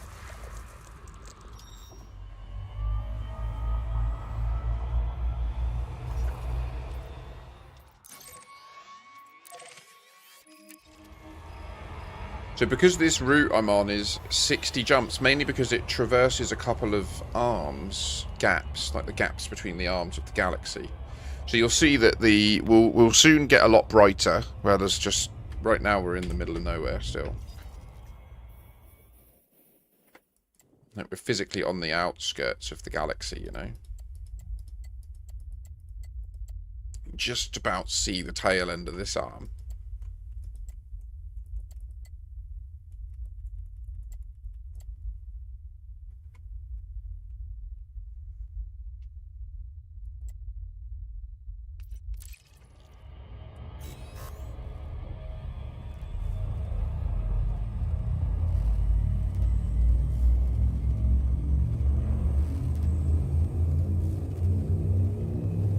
Interesting, Mac. Whereas you've got like half fuel, right?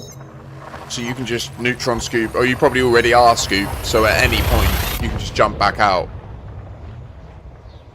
Damn. I wish so much there was an easier way to purge fuel.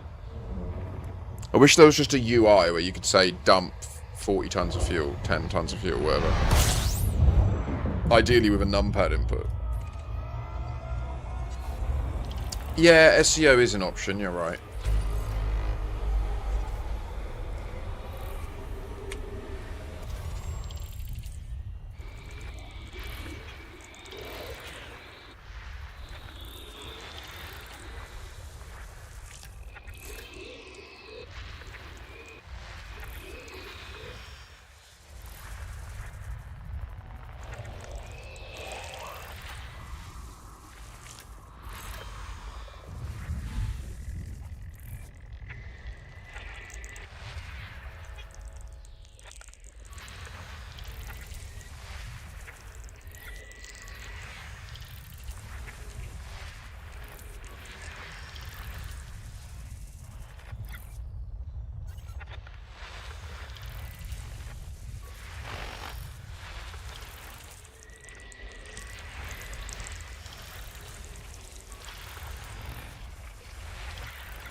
Highly locked in.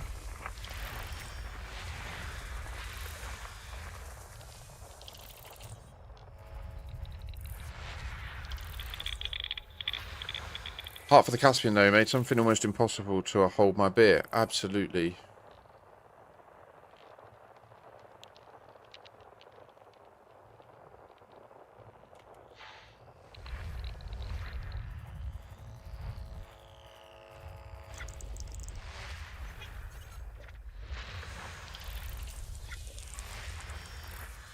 I think SCO still uses it quicker than any weapon could, doesn't it? System scan complete. Did I see it say... Wait a minute.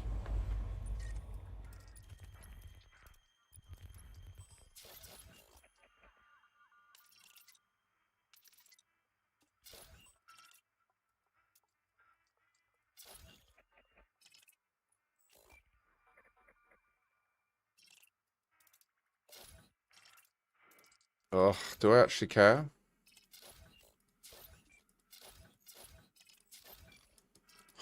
Could get my name on some bits.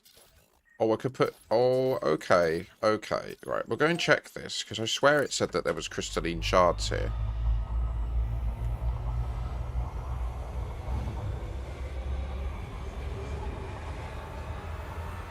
Oh, Mach 10, really? How far below, though? Because right now you're like a non-trivial distance below. Floco. GG's. Oh, 3,800. That's nice. That's far. What is the terraformable? The BC1? I think I'm going to just SCO a bit.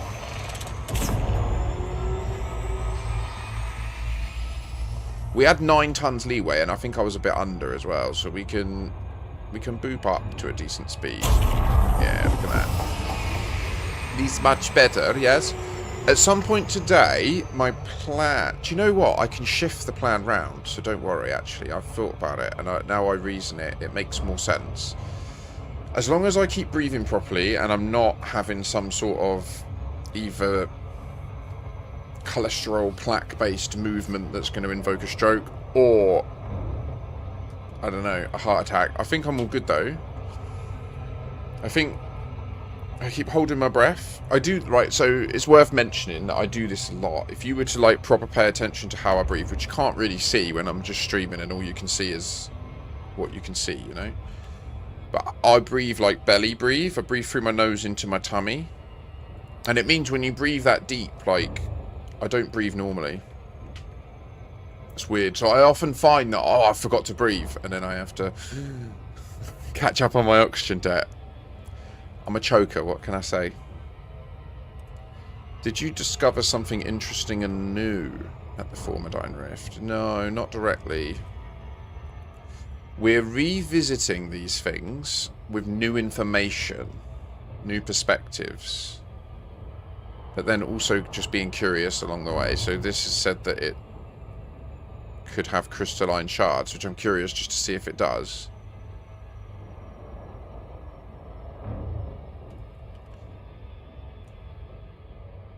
Turning off the life support has gotten to you.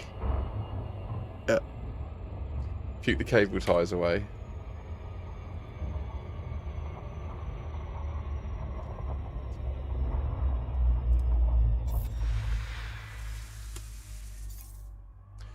Oh, this place is actually pretty large.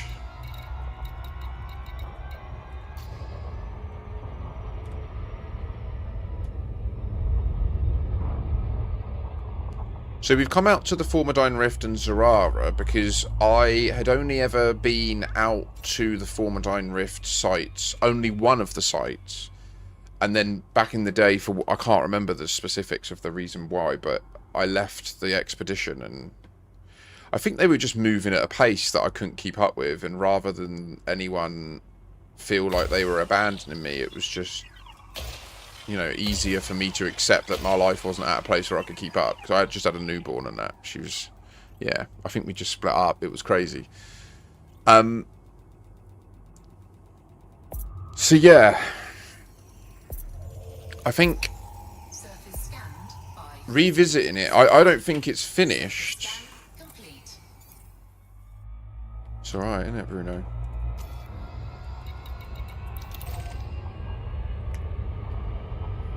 There's more to it that I don't think was recognised. So the new information that we're bringing to this perspective, new perspective that we're bringing, stems from about 9 months of research and investigation we've been doing into the lore and the story they have told and continue to be telling through HIP 87621 and the Radicoides.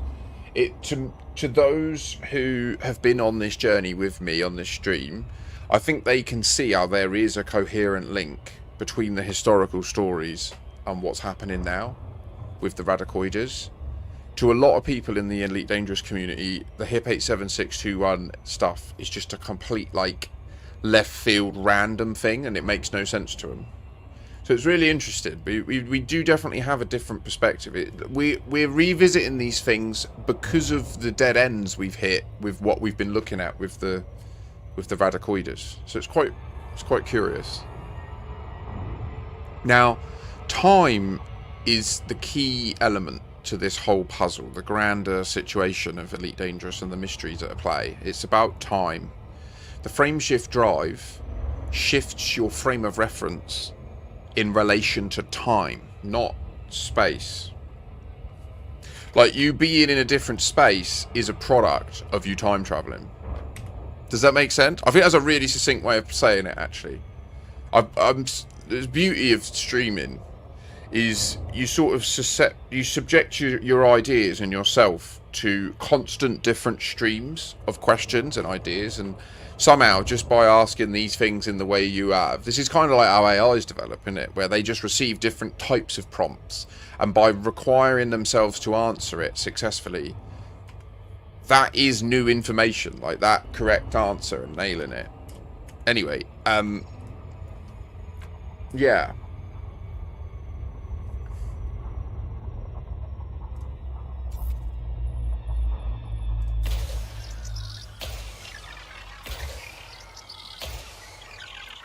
So we know from our investigations into the Radicoida unica species of, like, exobiological life and the effects they have on us. Agreed, Scooter, actually. Yeah, non-time. Like, time is not a thing in hyperspace. Yes, agreed. We know from our investigations into that that's true, that there is a place where there is no time, and that place is known as witch space or hyperspace within Elite Dangerous's universe. Let me be clear, we don't know that it's a place with no time, but we know that it involves time, certainly, because when you go to them, you time travel back to 2015. What realising that truth also taught us was that the game is not actually in the year 3312. The game is not actually 1,286 years in the future. The game is now. Full stop. It's now. So whenever you see, like, a log entry, like this log entry that says the 30th of August, 3270, it's actually 1984. Bruno Enrique said, but a shift of frame of reference is both change of reference in time and space. No, in real life, yeah, you're applying real world physics as if what I said was true in real life, but I'm not talking about real life. I'm talking about the cosmology and meta world that they've built for us to play a space MMO in. And in that world, time and space are intrinsically linked, seemingly, in this, like, Cartesian place, the Milky Way galaxy, but in the broader universe of the Elite Dangerous world, the evidence suggests that time and space are not linked, and time, in fact, is an optional property. Like, there is a Cartesian space where there is no time. That seems to be, like, the meta story. And so, like, Raxxla and witch space and hyperspace is space that's in... It is Cartesian space, but it's in the place where there's no time. Which, once you're there, it allows you to then go to any time. Like, you can revisit Cartesian space at any time. So, the current suggestion from what we've investigated is that when you do a frameshift drive jump, which we'll do in a second, I will literally walk you through verbally what I believe is happening. We leave this galaxy and this Cartesian space. The frameshift drive is not... Yeah, it is. You're right. There are parts of it that are forward from that.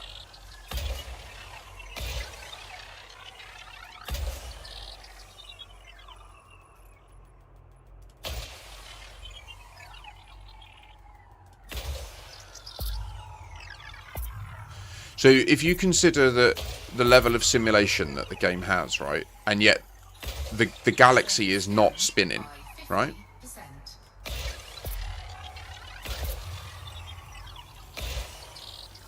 But it is spinning, like, in the sense that it's part of the Stellar Forge model that the galaxy spins. Yeah, that's why there's spiral arms, etc. So, if we consider that the frameshift drive, if we take what I've said as true for a sec, and let me talk through what happens when we jump.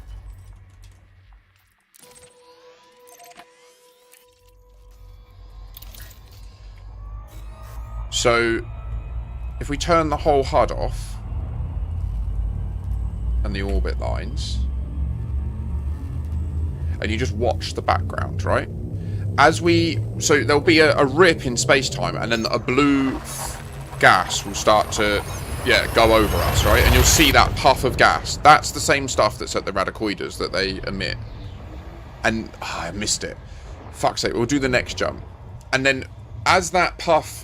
As we enter it, I mean, it takes effect, we go into this state, yeah, where what we're seeing, what our character is seeing, is that place, the witch space, which is a place. We're in space, but we've left time, okay?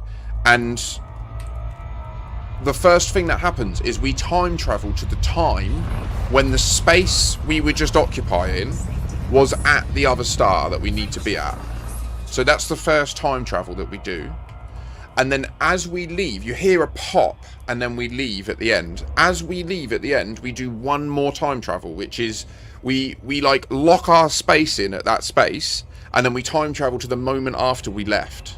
And that's how the whole galaxy still has continuity, and we're all on one timeline. Because, like, the theory that we're currently working on is that the meta story is that there's like a sacred timeline, so kind of like what's in the MCU now, and that's what's being maintained by the Dark Wheel using the Fargoids, which is like a whole...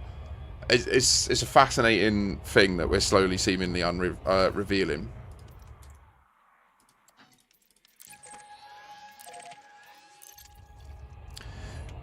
So if you watch, if we turn the whole HUD off, watch the Milky Way. Watch these stars that are visible nearer us, yeah? Watch what happens to them as we enter the hyperspace.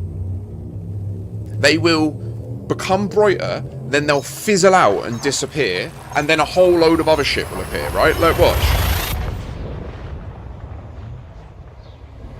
Yeah? Like, there is a definitive steps. That first, when it all phases out, that's when we time travel to the time when the space that we were just occupying was at this neutron star, right? Like that place that I just dropped out at, it is the same space that I was in when I was in the other system. Like, I'm physically in the same coordinates, but with the rotation of the galaxy and time travel, we just like shift our frame of reference to a different, like to a no time, and that's why everything disappears in that moment. And that's been true since the game released. Like in 2012, if you watch animations and videos of the animations back then, that stage was always happening. Like the stars got bright, then they fizzle out, and then everything else happens. And we've never had an explanation for it. Everyone just goes, it's just an animation, it's just a loading screen. But we've now since, with our research, proved that there are invocable variants of the jump that, based on what players do, we can make it happen. We can make the green wah happen. So it's like the loading screen of the jump is part of the gameplay, of the mystery of the game. And it is a loading screen, but it isn't only a loading screen. For example, the amount of... Look at this, right? Here's the amount of time it takes for the server at Frontier to actually load a system and give you the data that you need. Ready? Like, this isn't all stored on my machine. Like, it's not all saved. It's happening now. Like, I've requested it, and now I've got it. I've got the data of where every single station is. I've got the data of where they are in their orbits. I've got the data of where they all should be positioned, right? Like, it doesn't take as long as a jump for us to ask for it from the server and get it back. It takes milliseconds. Like, it's super quick. The jump sequence has way more going on in it than just...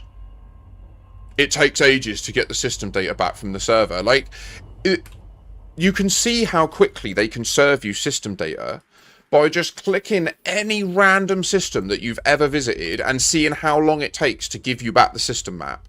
Because it can't give you back the system map without receiving the JSON object from the server that tells it body 1 has a station of this type.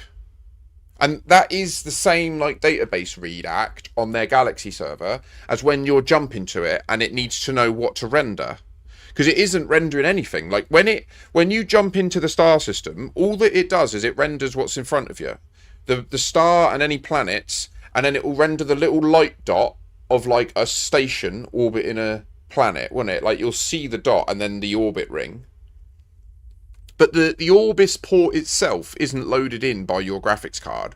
It's only when you travel to it, and then at that last second when you Brabham tunnel out, and it goes when you get the blue liquid again, because you're time traveling to the correct time point where you being there makes sense for everyone else, which is now.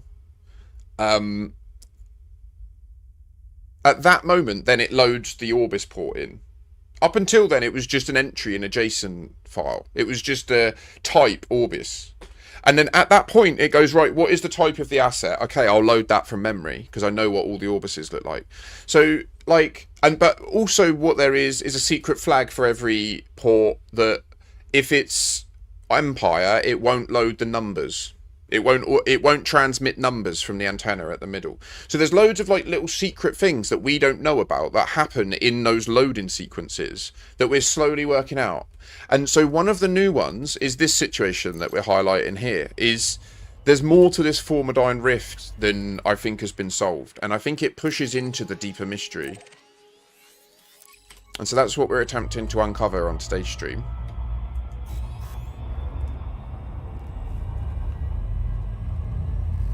What I know is that witch space is like a wormhole, and relative to other objects, your speed is way, way higher. On the lore, early warp drives didn't have a good speed on warp, so the time in witch space lasted longer. Yes, and also in the lore.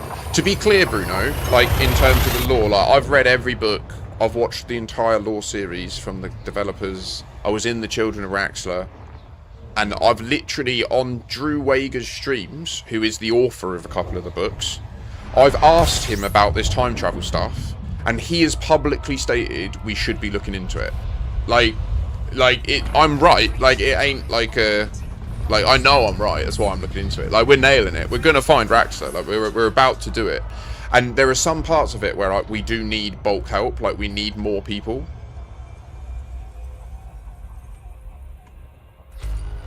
Yeah, Scooter. Super Cruise is like a mini hyperspace jump to align time, right? Yes. And every time you super cruise or highway, you technically move in, like, from your first, when you do your first frame shift, technically, if you want to talk in terms of where our current physics is at, and you can keep up with it and understand it, which I'll do now for a bit, your light clone enters its own frame of reference, where you essentially enter your own temporal continuity that's unique to you.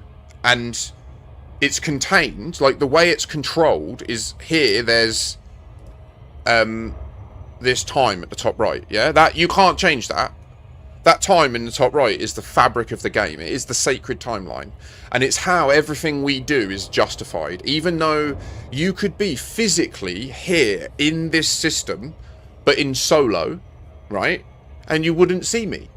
Because you are in your own timeline. Like, it's how it's all explained. It's fucking elegant. It's so beautiful. But we're nailing it. We're working it out.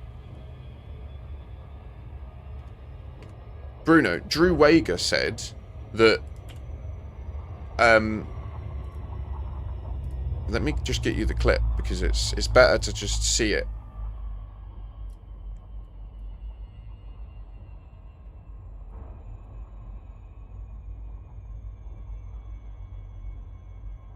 Drew Wager is the official author of Elite Dangerous Reclamation and Elite Dangerous Premonition, the stories that focused on the character Salome, or Kahina Loren, the Senator of the Empire, who exposed the Dynasty Project and eventually led to the exposure of the Fargoids.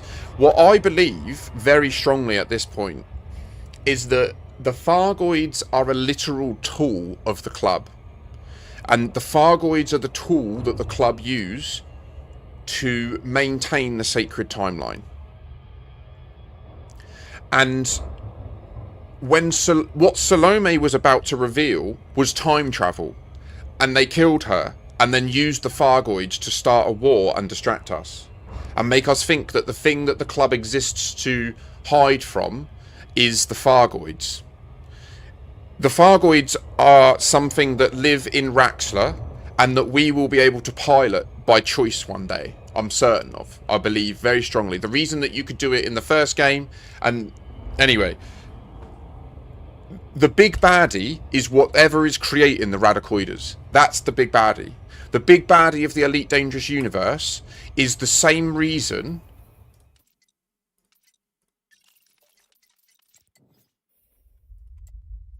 that this exists. You see this red blob? See all these red blobs over here?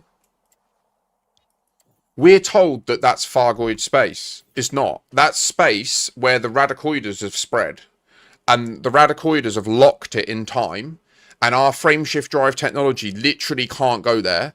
Because it's like it's a place where there is no time. This is witch space. Like, these places here are in witch space permanently. And that's what the Radicoides do.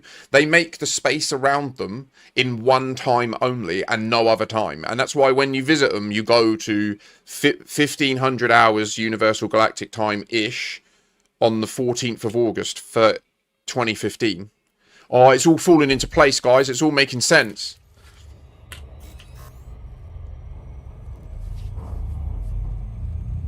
He knows about it. He's read it all. He didn't work on it, but he was part of it, and he's read it all. 100%.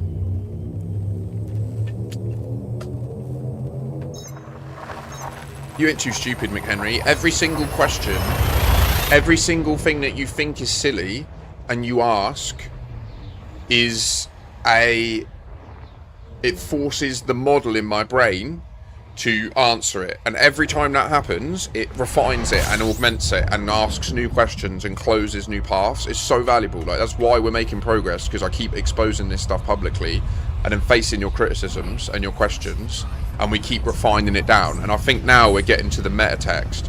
I reckon if I could have an interview with Drew Wager, I could put him in a position where he just keeps saying, no comment, I can't comment, no comment, I can't comment, no comment, I can't comment. I reckon that would be the conversation that we have at this point.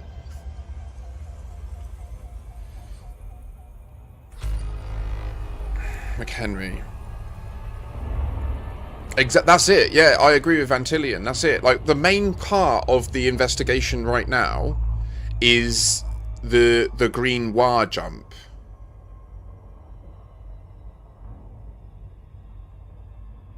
I'm saying that the Milky Way is moving, but it's not simulated by the game's galaxy map.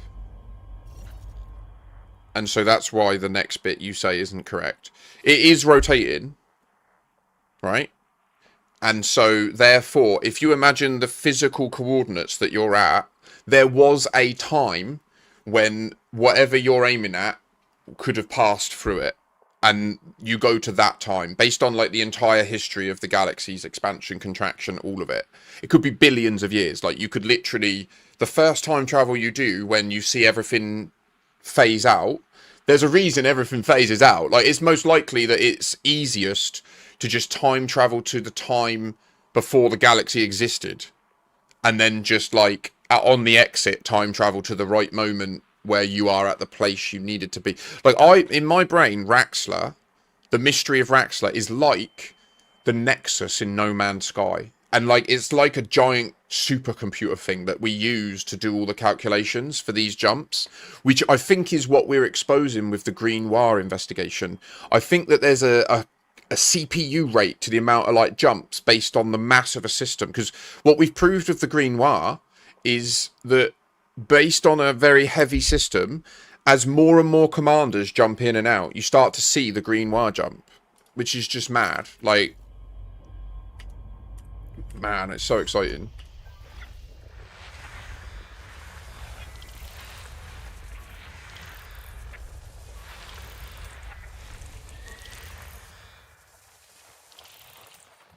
If you did Distant Worlds 3, you probably experienced the Green Noir jump and just went, oh, look, the servers are timing out.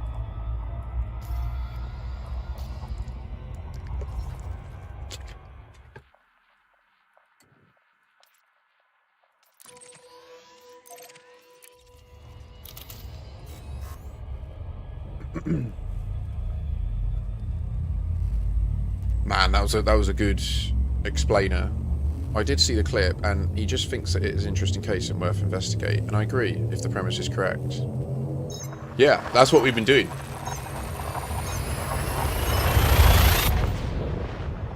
That's what's led to everything I just said.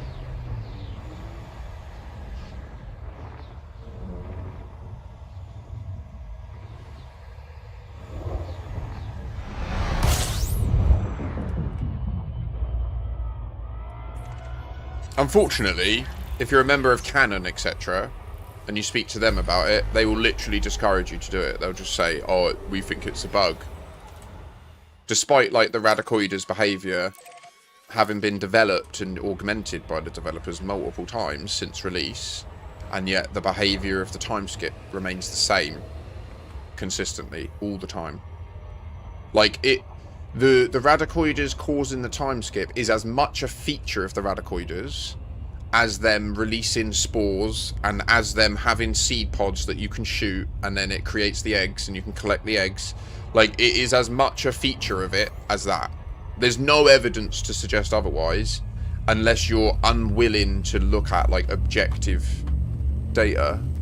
Like, yeah.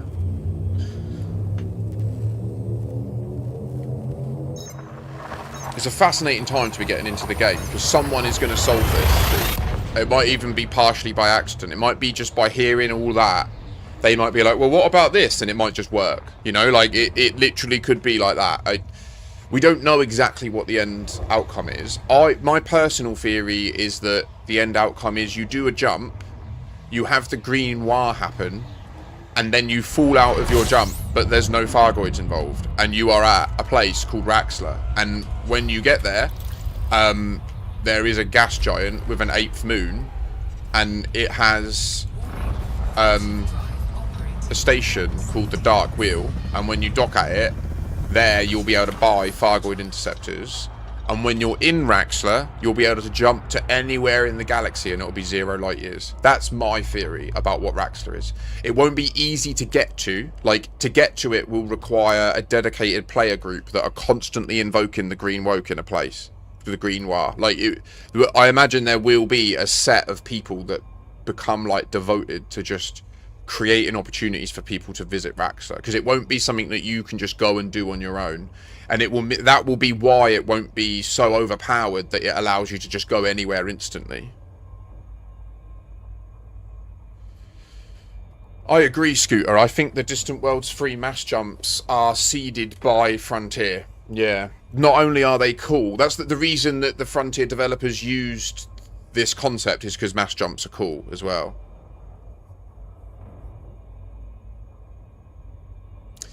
Yeah, Mac, it is, that is unsettling. The image that you were showing looks so much like, it reminds me so much of the painting that Dr. K made when asked to make a painting about Raxler, and then stating that that would be ill-advised, and so...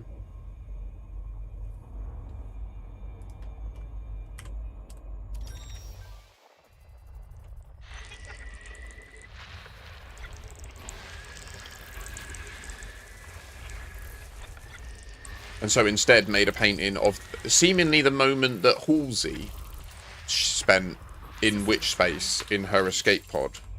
But we don't know. It could also just be that that was a legitimate clue.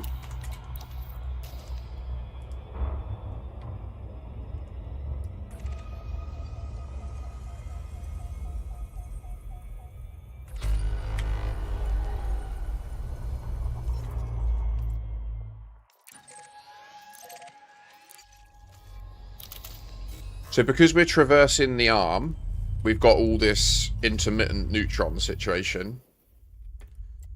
We're about to get into a little span of them, and then we'll have a gap again.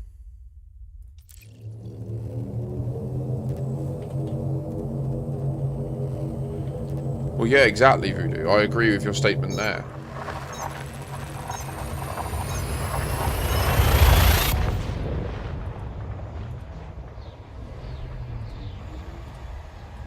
Let's just confirm.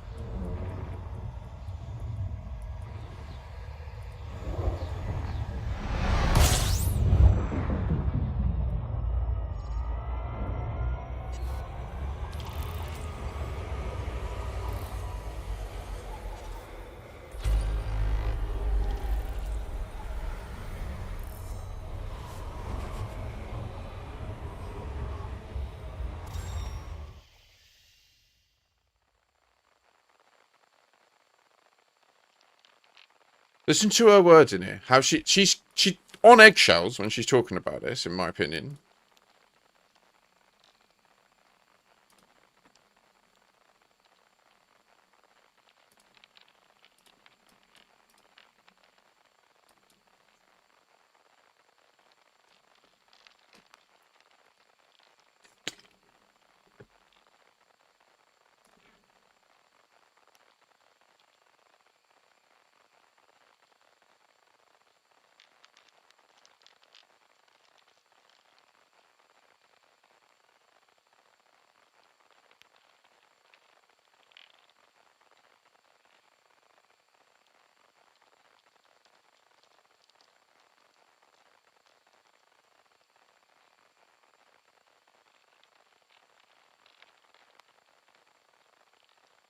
Could blow up into something.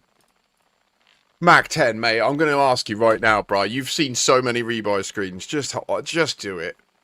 Fucking get there, go there, do it, and blow up.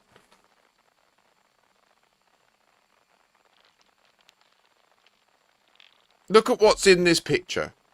This is an image of a person in an escape pod with a lens of the entire galaxy in front of them. And an exploding spaceship. It looks a lot like the Starship One. This very much looks like, to me, the scene of Halsey. I just got it waxed.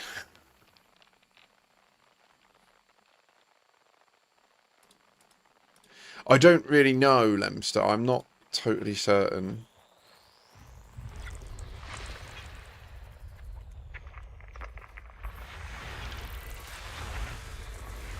I think that it's more like we have a clock inside our ship, and once you do as a human your first jump, I think the thing to kind of consider that they don't publicly talk about, the FSD technology, is when you do your first jump, you enter your own light code. Your light code enters its own temporal continuity, which means essentially you're in your own timeline. Everyone you think you know and love is now gone. You will never meet them again. Like, they're dead. Like, everyone you ever meet that says they know you does not know you. They know of the version of you that was in their universe until you came out. Oh, Mac, don't do it then. Just go and cash it in and come back.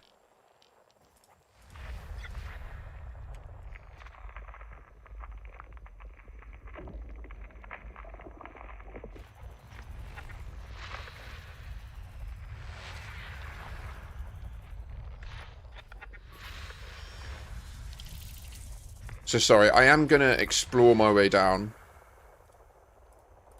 So I'm just going to be taking it easy today. I'm not in any rush. I just want to collect all these logs.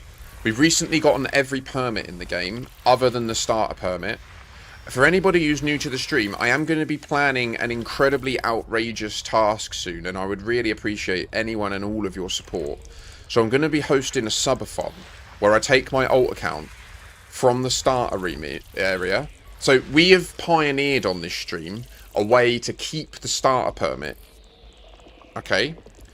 Now, there are overlaps between the mysteries of this game and certain occult entities from the history of our real world that many of you may or may not be aware of. Things like Aleister Crowley's Thelemic religion, the various religions of the history of Earth. I'm not taking my clothes off again. I'm not falling for that trick again.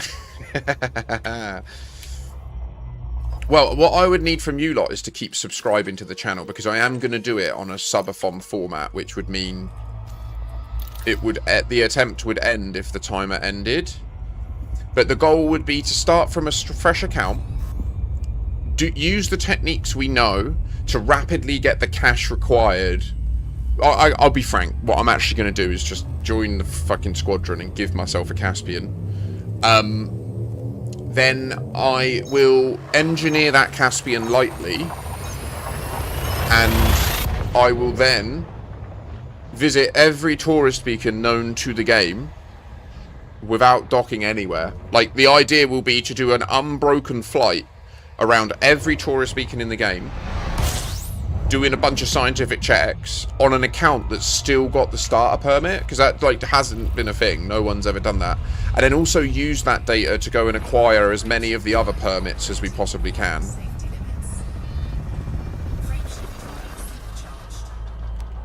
So, because I would like to have an alt account that owns every permit in the game, including the starter permit, which is not easy to maintain.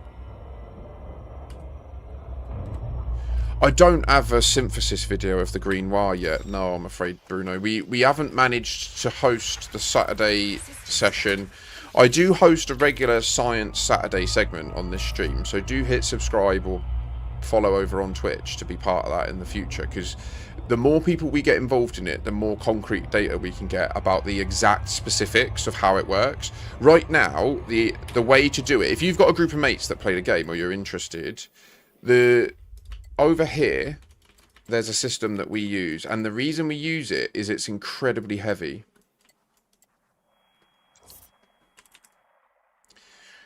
One of the ways to tell is it's an aura system, which, if you don't know what I mean, you see this like yellow aura that's just appearing on the map, even though everything's turned off. Well, they appear like all over the place. That's a whole new thing that we're currently trying to simultaneously investigate whether this aura has any correlative to the Green Wire. We don't know, but it's worth highlighting that it exists. So this system's special because it's incredibly heavy. Like, the 3 black holes being present and then this really large O-class star make it one of the heaviest systems in the galaxy. And this was where we initially did the tests, and we essentially were just jumping from here to here and back.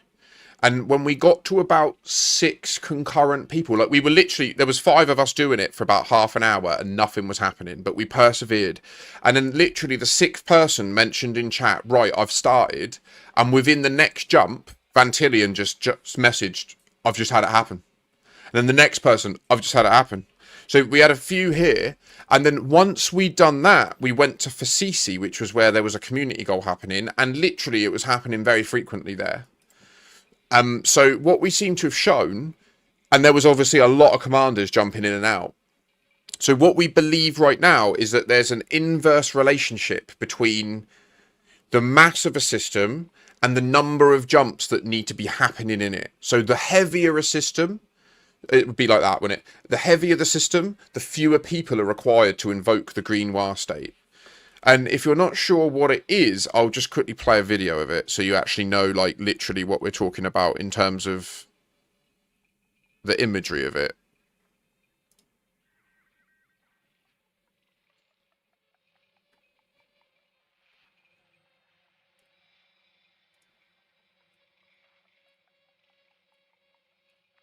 So this was, Ben Yed was one of the people that was involved in the testing on that fateful Sunday a month ago. And this was after we'd already proved it at that black hole system with like a handful of us. We then said, right, well, if this is true, for CC is reasonably heavy and there's so many thousands of commanders that if we start doing this same jumping protocol where we're just jumping in and out as often as we can, we should then start seeing it. And we did.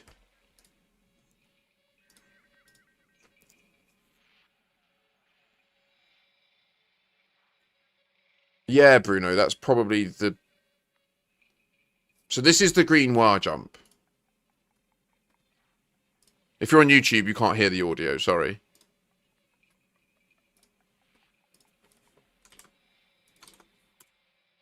There you go, I've sent it, so you can just click it and watch it yourself as well. Give him the view. It's a really good suggestion, Bruno, yeah. That's a really good suggestion. Should we do that? Should we do it next Saturday? I think it's the plan for next Saturday. Give people a week's notice at this Saturday's. And ideally, if we can get 10, 20 people there, that would be mad. Like that's, I mean, based on, if what I'm saying is true, it's probably plausible, actually, that just one person going there and jumping in and out would be able to experience it pretty quick. Especially if we can find like a very close black hole system or a neutron star system that's also very heavy.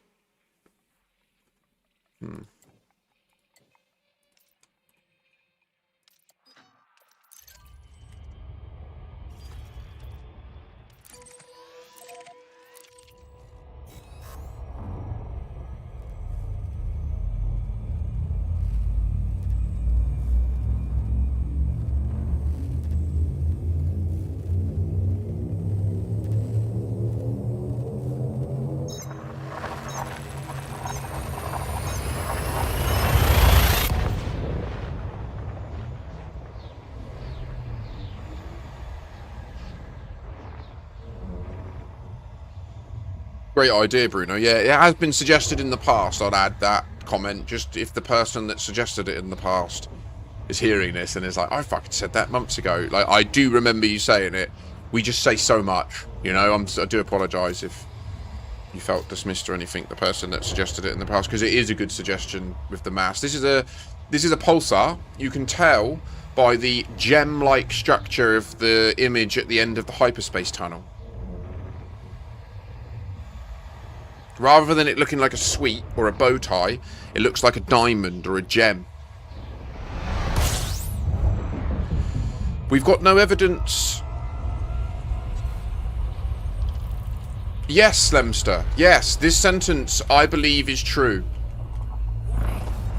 Yes, but there is a sacred timeline being maintained by the Dark Wheel.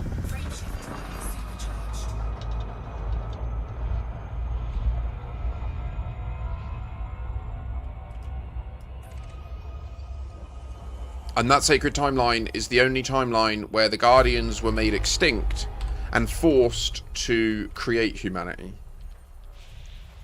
Oh, yeah. And so we will soon have the decision as a community, do we want to engage in the Thargoid war against the Guardians as the Thargoids in order to ensure our survival? Or do we want to do what could be seen as the ethical thing and stop the humans trying to fight the Guardians so that humanity never exists and the Guardians are never extinct?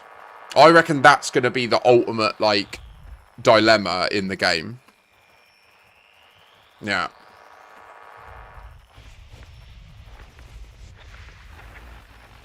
It's a bootstrap paradox. humanity created the Fargoids because the only timeline where humanity exists is a timeline where an extra temporal entity enters our universe and attacks the Guardians. It's possible because the entity is born and exists, and its continuity is outside of our concept of time. So, like, do you know what I mean? It feels weird. Also, like Deus Ex Machina, they can just decide that's what it is, and boom. But that's the current hunch on the broader story that's actually playing out based on what we've looked into since realising that the Radicoidas cause you to time travel to a static moment. It's amazing how these dominoes have fallen from them giving us that little tip, that little hint. And they did say in the past, sometimes you have to make things obvious for people to make progress.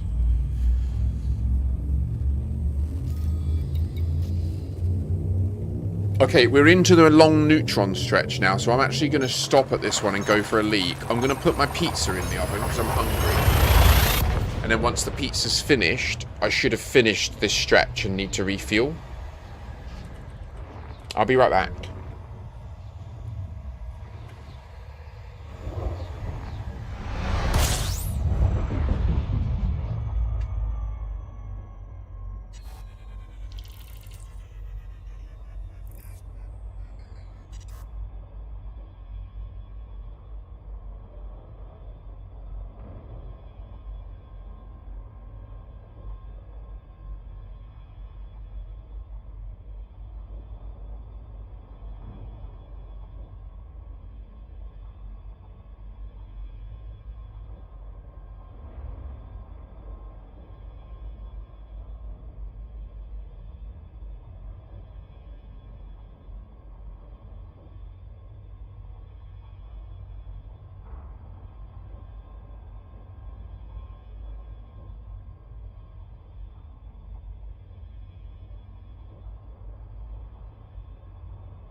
Can you imagine how hard it would be to sell people to become pilots of these spaceships if they understood the reality? Vantillion, I believe so, yeah. The Guardians created humanity to be the ultimate biological weapon against their enemy, the Fargoids. But what we eventually learn by completing the Elite Dangerous game, the story of Elite Dangerous, what we will eventually learn, I believe, is that we create the Fargoids and send them back in time to defeat the Guardians, because the only timeline where we exist is the timeline where the Guardians got attacked by the Fargoids. It's kind of like a bootstrap or a self-fulfilling prophecy, right? The only way for our species to experience anything is to be in the special universe where that happened to have happened. And it just so happens that the only timeline where that can happen is the timeline where we eventually solve the mystery of the game, get to Raxxla, realise that we were the Fargoids all along, and then we go back and beat the Guardians. Which then, we censor this whole thing off, and then the only timeline where we actually got to Raxxla is the timeline where we had 2 Fargoid wars, right? Because that's the only timeline where we've done all this. So that's what I think is there'll come a point where we get to Raxxla and that will collapse the timeline, and it will make every single AX conflict zone you've been to part of the lore. Like, you going and fighting that Medusa will have been a conscious decision that in Raxxla, the Dark Wheel sent that Medusa back in time to do that fight against you. The sacred timeline required you to do all this. right? Like, that is what I think it is. It's like, does that make sense? And then the next phase in the story will then be, do we as a species, like IRL, like as a group of players, do we IRL want to go back and kill the Guardians to make our timeline sacred? Or do we want to stop the Dark Wheel? And do we want to break the Dark Wheel? And do we want to allow the Guardians to flourish and delete humanity? I think that's what it is.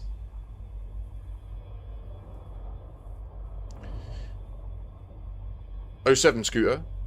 Then we all get together to defeat the AI that we made, or Guardians made. I think the AI thing is a... I think it might be another red herring, but we'll have to see. Maybe it's not. Maybe the AI thing is ultimately what Raxler is. Maybe the AI and Raxler is the same thing. Maybe Raxler is AGI, you know?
Can you imagine if you were alive in the Roman Empire, you were a Roman citizen, and a time traveller came up to you and said, imagine this.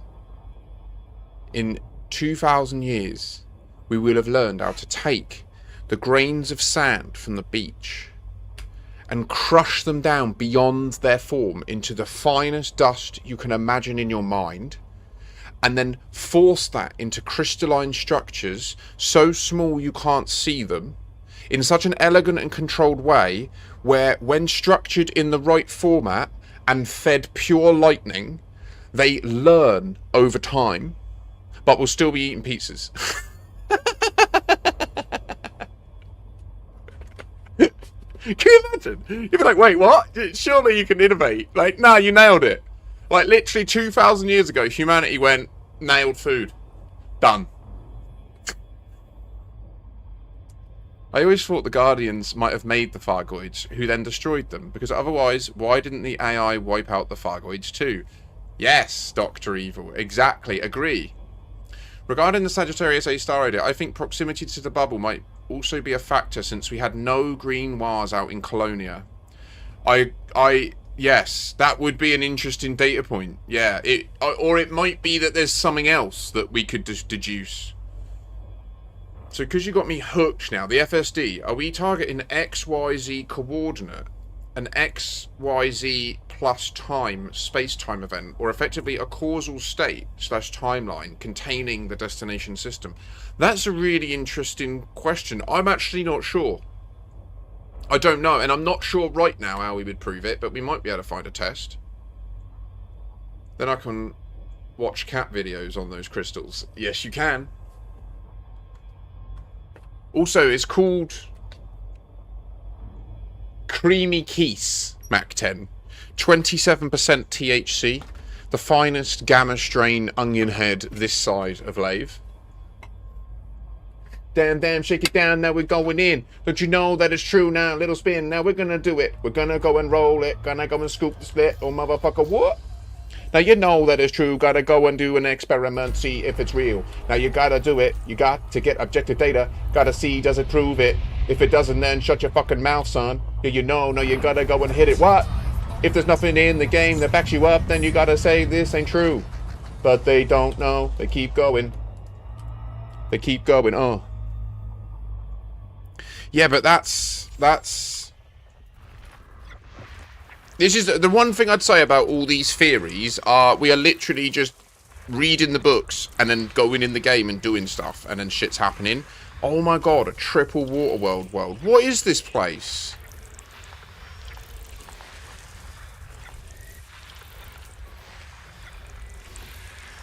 I tell the DJs what to play.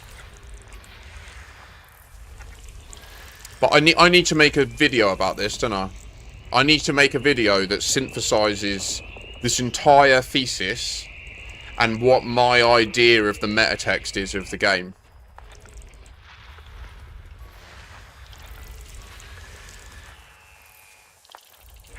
Do you know what my fear is, though? What if I do it and then I just get one comment on the video? Alan Stroud, well done, mate. This is better than what we thought of. Shit. Can you imagine? Oh, the arrogance of those words. I do apologise. I'll go and get the... Did I scoop this? I didn't scoop it, did I?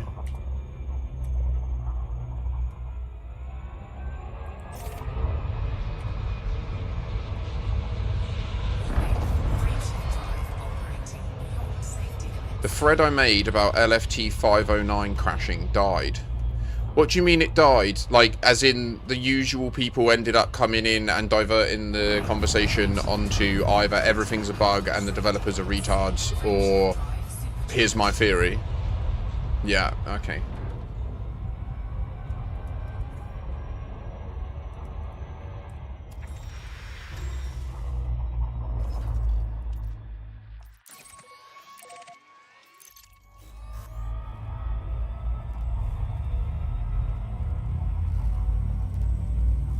I want to be clear. My relationship to Frontier Developments has been a bumpy journey, alright? Like, their Odyssey release process was atrocious. Their Operations release process, it's unacceptable. Like, they need to just work out DevOps. Like, they need to understand the concept of DevOps and CI/CD, and they need to just... Anyway, sorry, I won't...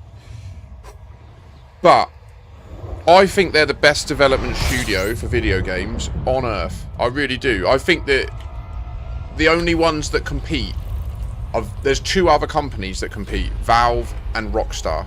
They're the only... To me, it's Frontier Developments, Valve and Rockstar. Paradox Entertainment sometimes, but they've entrenched themselves so far down the publisher route that at this point, I don't think that's reasonable. Do you know what I mean? They've moated themselves as a publisher, and that's valid and fair, but it means I can't include them as a revolutionary software developer, or, well, video game developer. But for me, they're like the trio at the moment in the world. And, well, yeah, exactly. And now EA has been bought by the Saudi investment fund, isn't it? So it's essentially a voice for a Middle Eastern theocracy.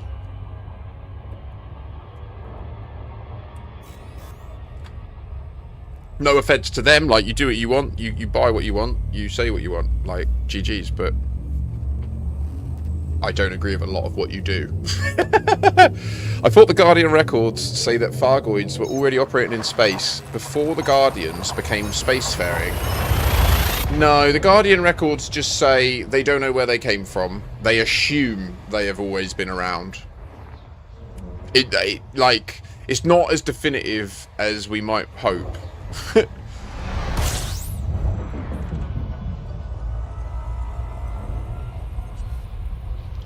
System scan complete. Really, Mac? Warning. Frameshift drive That would have been a blast. beyond safety limits. Frameshift drive supercharged. Yeah, Mac, that artifacting that you're seeing, I think it's linked to the whatever Guru's looking at. Oh, Florian, well, I think we made some big steps.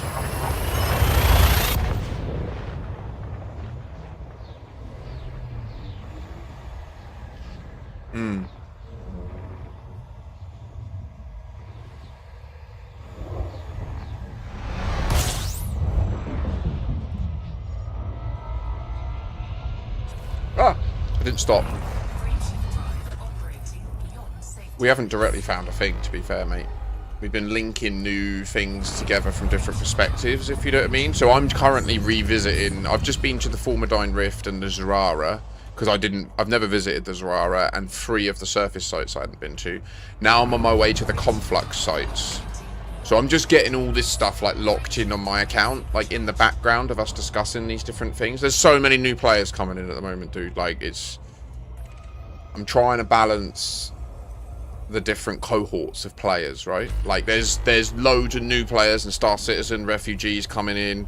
They need direct advice on just how to fucking, like, take off. What is a kestrel? Do you know what I mean? But then there's also us old school guys that are, like, deep in the hunt. And so right now today, I'm just gallivanting about, answering questions and trying to get the logs filled in from the Dynasty project. And basically waxing lyrical about my ideas about the broader theory of the story and what's happening with the time travel and stuff like that. Percival, well done! So I just started playing this game yesterday on console, and I'm wondering why I can't do certain things like others can. I'm afraid console's no longer supported. So you're on an older version of the game. And yeah, sorry.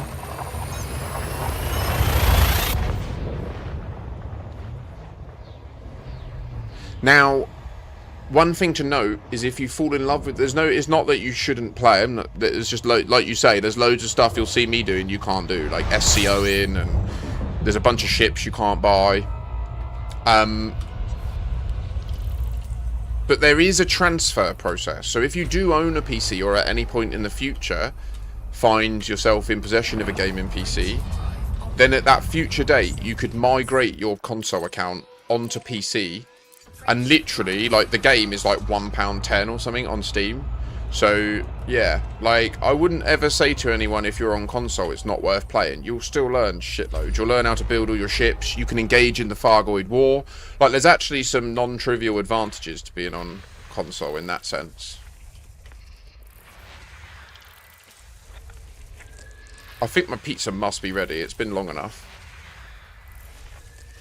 System scan I'll be right back. complete.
Yeah, I mean, yeah, PC gaming's gone mad. Yeah, it's a good point, Mac. You do make a good point there. Elite is not that demanding. Even Odyssey isn't that demanding. I mean, my machine isn't great, and I'm able to stream it and do all sorts. Voodoo's thinking of buying a 4th alt account.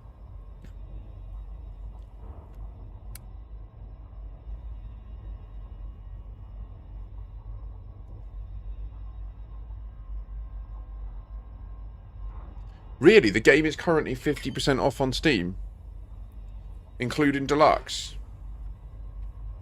Well, holy shit. Wait, what's the time? Did we blast straight through the holy hour? We did, but that's because I had a bowl before. Oh well. Okay, I'm going to have my food. Let's get a move on.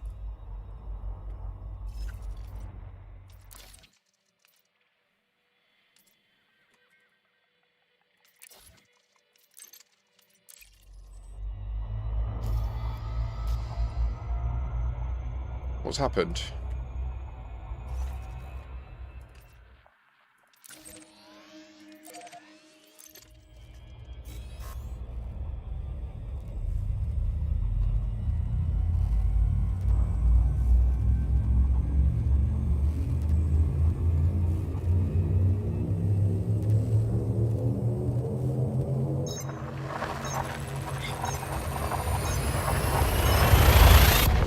Mr. Soweto, Mr. Soweto, 07 and welcome on in.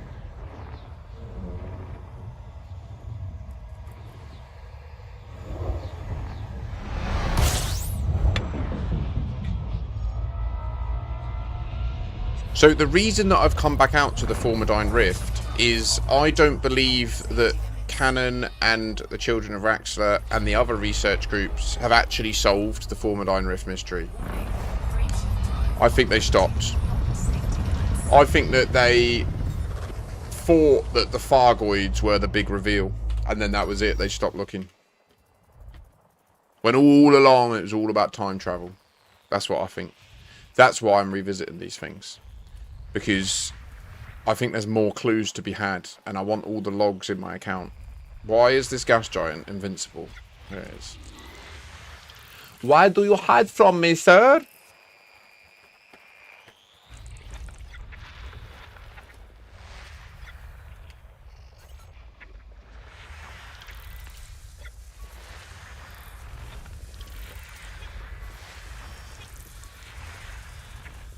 System scan complete.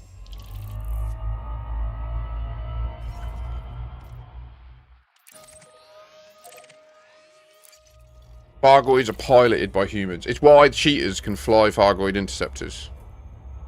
They don't just, like, make them pilotable so that they can test them or whatever. Like, they literally are humans flying them. Cannot comply.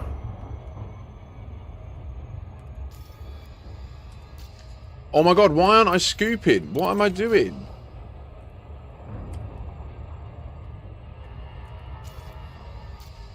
I'm hungry and I'm not locked in. Excuse me, mister. Do you do jumpy boosties, please? One jumpy boosties, please. Whee! Pretty star, pretty star. Please don't kill me, pretty star.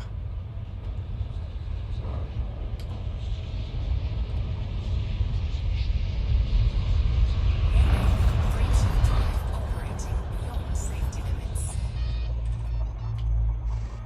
Warning, breaching drive operating beyond safety limits. I love it, Lemster. We're getting it. I need to create a synthesis video of this so that more people can get it and digest it and think about it, you know? Because I ain't saying I got all the answers. I'm just saying I've definitely got some answers other people have never had. Because I've asked people that have signed NDAs and they shut the fuck down when I do it. Like, there's another clip of Drew Wager just saying, I can't talk about this. We have to talk about this offline. Beyond safety limits. Like, I know I'm right. Why isn't it charging? Damn it! What's wrong?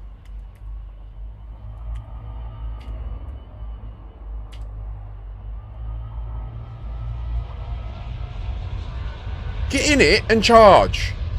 Warning, frameshift drive operating beyond safety limits. Is it already charged? It's already charged. Oh, fuck me. I'm sorry, guys. I can smell the pizza. It's below my nose. But I'm too fucking monotropic and I can't handle it. I want to do both at once and my brain doesn't work that way. Right, turn it. Yep. Cut it.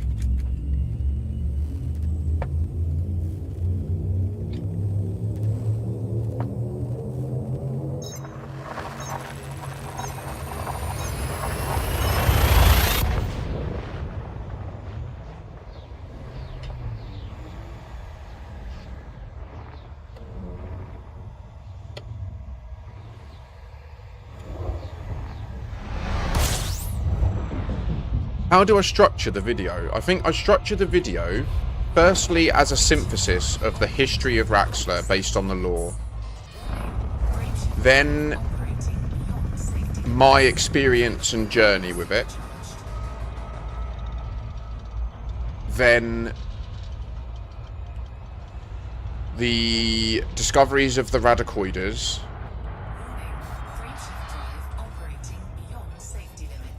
The way that our knowledge of the Radicoiders allowed us to repeatedly predict the story of the Distant Worlds 3 story, including that it would include time travel components, which it eventually did.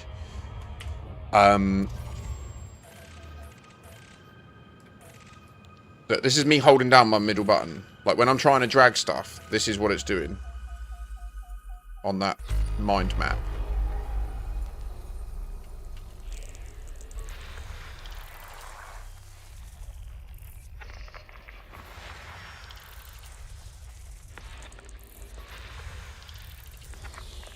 System scan complete.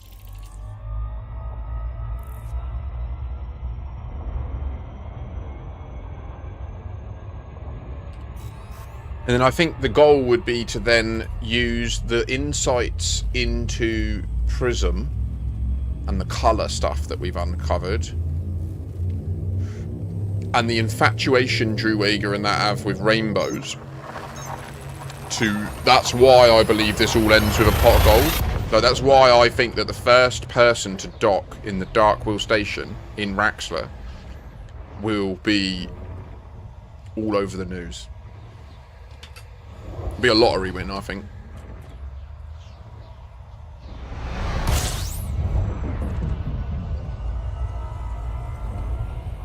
Ready Player One shit.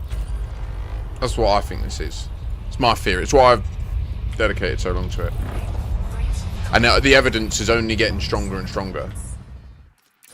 Now, do you think, guys, should I include the Cicada 3301 stuff? I think I should, because the only reason we've made this progress is by including that in our search space. And so to ignore it is to, like, leave out massive gaps in why we fought the way we did. But it does alienate loads of people. Like, there's loads of people that just... It's similar to when you show them the time skip, and they're like, oh, it's just a bug. And they're just, like, instant cognitive dissonance. I've decided it's a bug. Burn you to the ground, evil witch. Like, do you know what I mean? It's...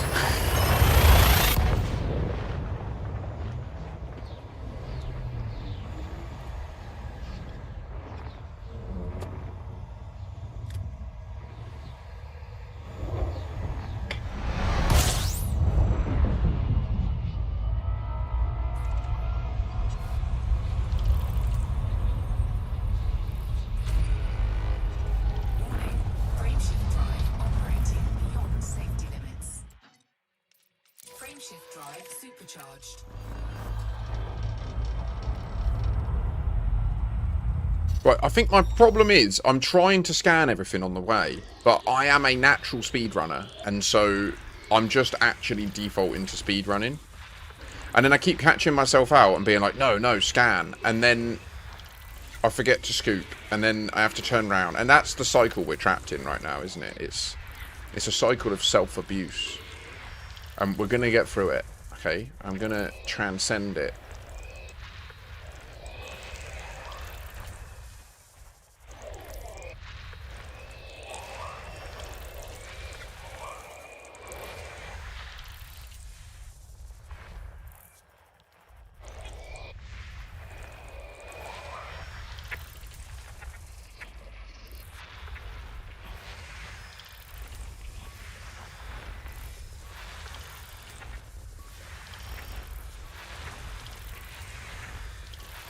Thank you, Hammerlam.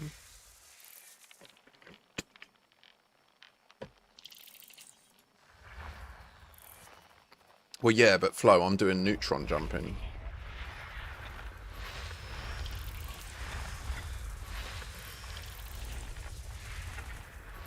So normally I would just neutron scoop and then jump, neutron scoop, jump. Like I'd normally speed run.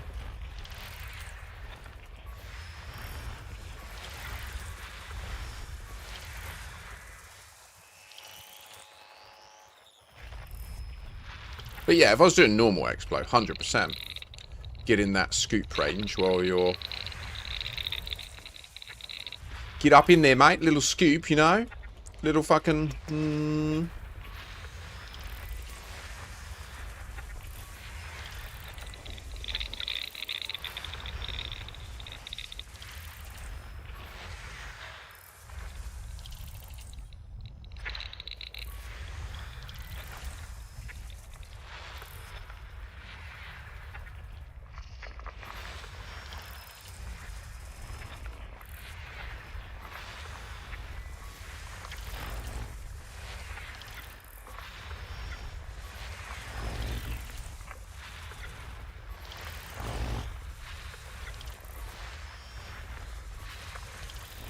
'07 Commander Diana Rig.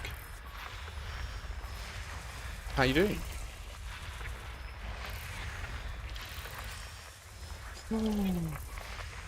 It's warm down here today.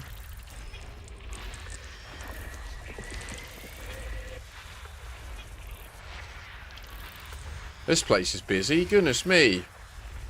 System scan complete. Elite spreadsheets.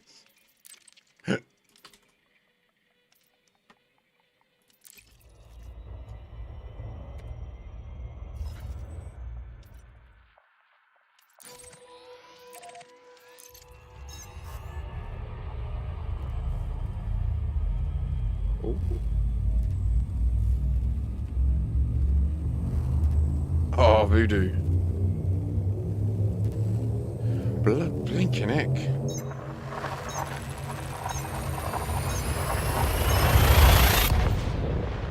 That's a really good idea.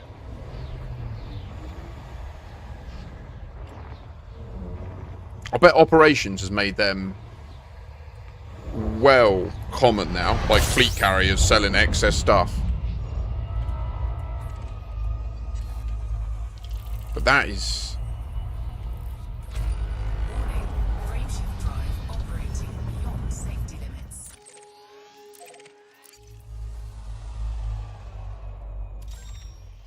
See how angry and disappointed my face was then in the game. Why did it spit me out of the neutron cone, chat? System scan complete.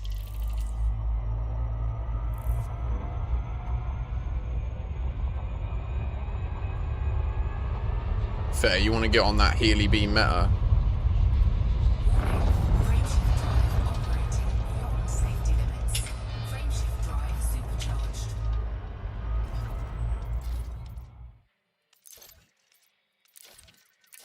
Go there! Oh!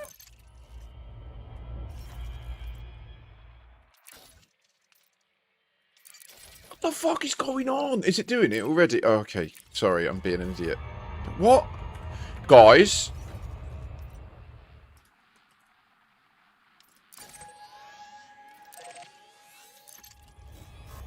No problem.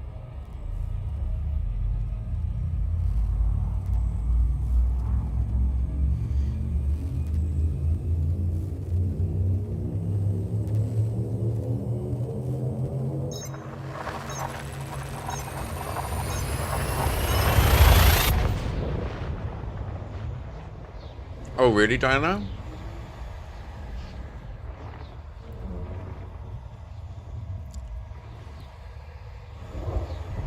I suppose that's they must be the people buying them, yeah. Fair comment.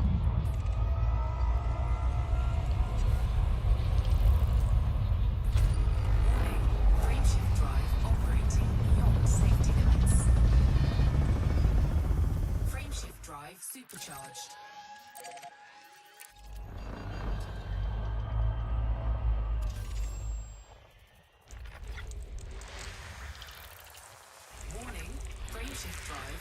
operating beyond safety limits.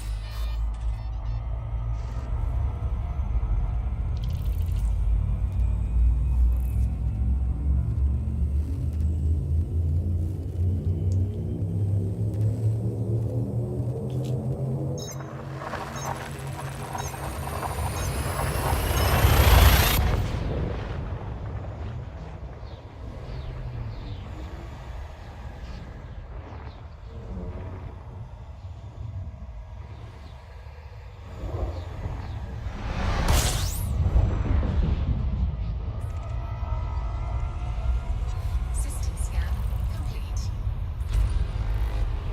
Warning, frameshift drive operating beyond safety limits. Frameshift drive supercharged.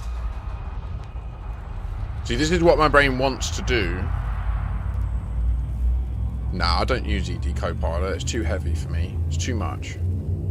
Oh, I can't stand all the speaking shit. No disrespect to any of you lot if you like it, but...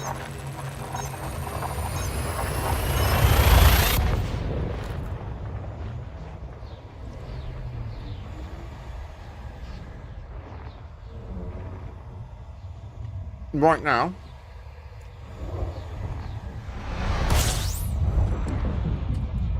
I have EDMC and SRV survey running. Honestly, I don't know why I've got EDMC running. Like, I literally don't need it running. I just always run it.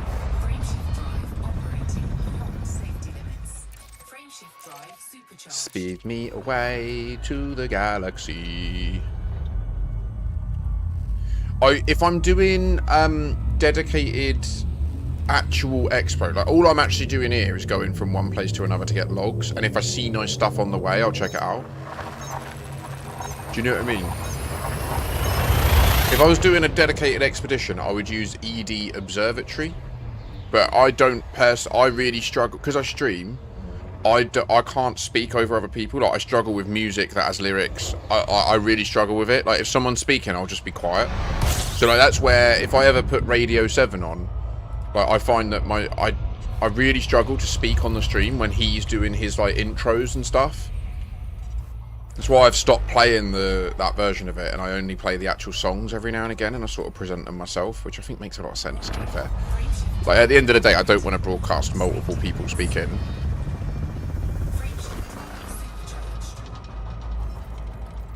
To me, I've seen streams where there's like 4 things speaking at once.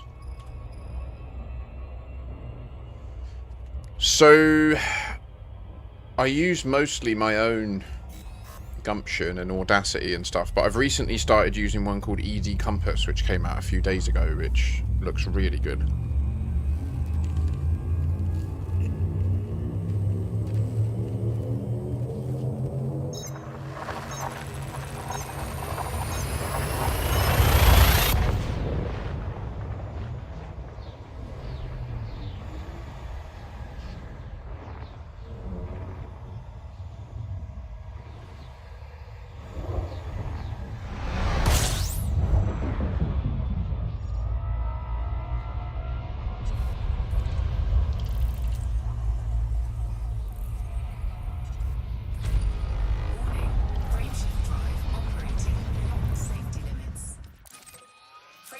There is also a part of the Canon website that I would use when I need to. I think it's called Canon Decode. And that's also really useful as a general cryptography tool, to be honest, but in particular for the Mysteries of Elite. System scan complete.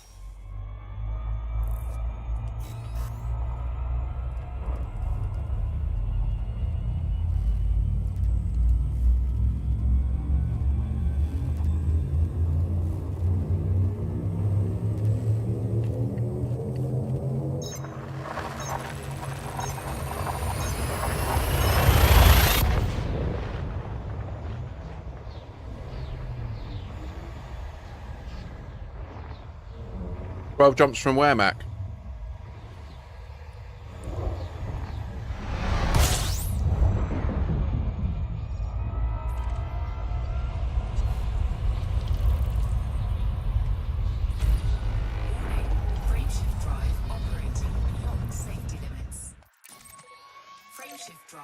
supercharged. Oh, amazing.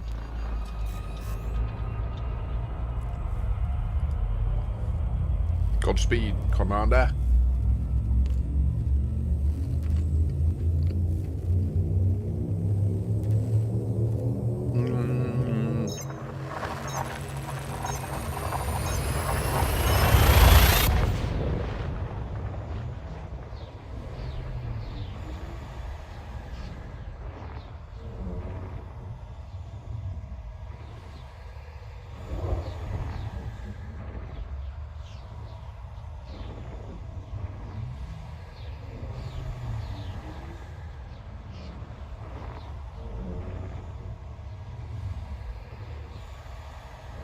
I'm so greasy. I don't like touching all my stuff when I'm like this, but I'm so hungry.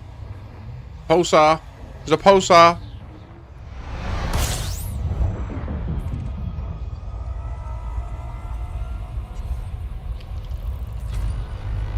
System scan complete.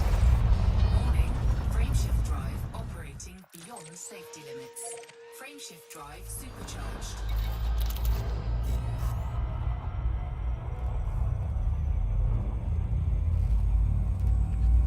So what program tells you that Planet X needs more looking into? It's just literally 12 years in, mate. Call that the old brain box. I got ball hair older than this game.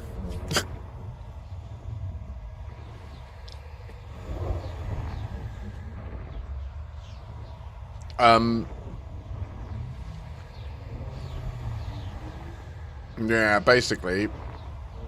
I don't know, is there a specific end that you're referencing here when you say needs more looking into, though? Like, I would only do exobio on somewhere that's not had someone previously do a first footfall on it, like where I am now, and on this journey.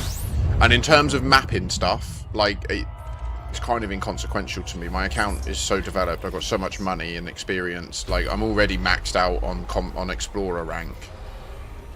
So I don't give myself the extra work of mapping stuff when... If I was on an expedition, like, if my goal was to exhaustively explore somewhere, then I would be mapping everything.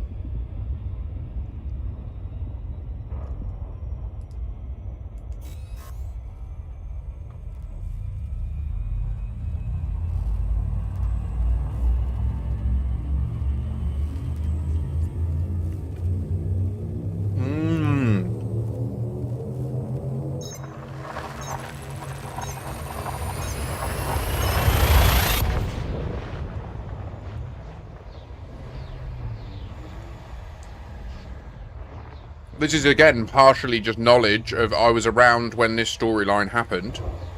So I remember that there were these places. I already had one in my visited history.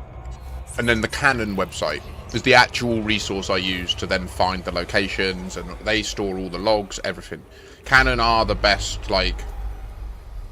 Historically, at least, they've been the best at documenting what is actually happening in the game. But they seem to have stopped doing that recently because there's parts of the game that they believe don't happen even though they do. Or that they believe they can tell it's not intentional even though it is.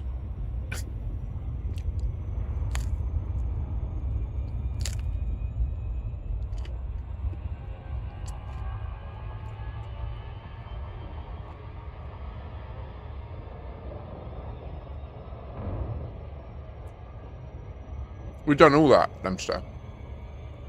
That's why I say that it exists. Like, we've done that, and every single thing you've lifted there, we've done. Yeah.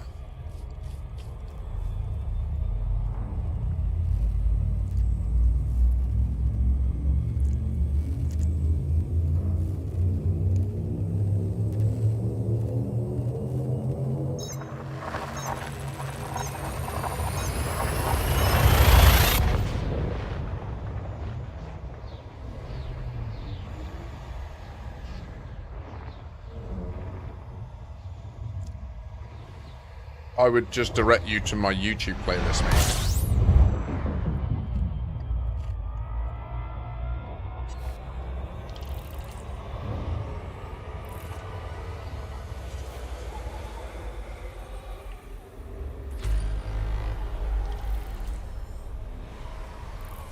I'll get that for you in 2 secs, sorry, just let me get stationary. I'll put a link for everyone. I need to just create a shortcut for this so I can just do like exclamation mark Radicoider and it just links to it. But I just haven't set it up and I don't know much about the streamer bot yet. I'm still learning.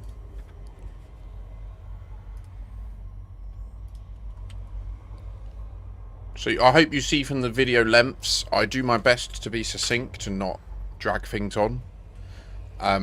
But this is quite a complicated and in-depth investigation, so there are times when the videos get a bit longer. There's a couple of videos in there that are a bit ranty, because I've had a really, really rough time with the community. Like, yeah, there was a period where I was just getting constant notifications of people telling me that I was stupid, that... Anyway, I shouldn't dwell on that, because it's over now. I think the truth has borne out, and these people can see that if they were right and it was a bug, it would have been fixed by now. So to be honest, I think the thing with Canon is more of a losing face thing. I think they just... Nice. I think that they, yeah. I don't know what it is. Maybe they just don't give a fuck and they just don't even care. And yeah, that's probably the case. I think the reality of these situations is a lot of these communities have manifested friend groups now. That they don't even really play Elite. Like, one of the issues I had with Court, the reason I left the Children of Raxter was because someone who actively states they don't play Elite told me that I was wrong about the Radicoiders. And when I asked them, well, why don't you go there and see what happens when you're there? They went, oh, no, I don't even have the game installed. But you don't know what you're talking about. And I was like, how dare you say that? Like, I've literally got 15 years experience in software development and playing this game. Like, I've played this game as long, essentially, as I have learned to code and test other people's code and be a product manager and all that stuff. Like, I know what I'm talking about. I can tell when something's a bug or not. Maddening. It's absolutely maddening.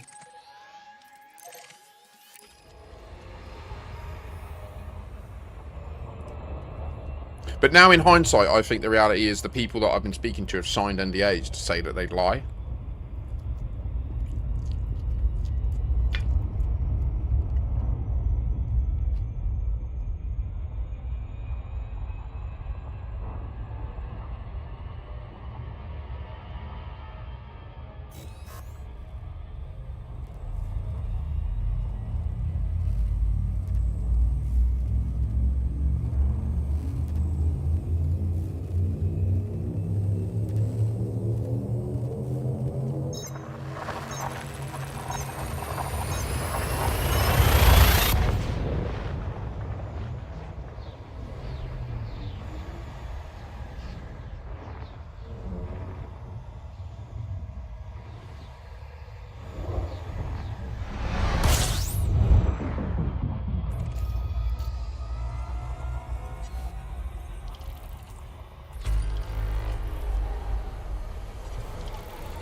I think one of the most frustrating bits about the Elite community is there's already been people saying, oh, if it turns out that you're right, we're just going to assume that they changed the story.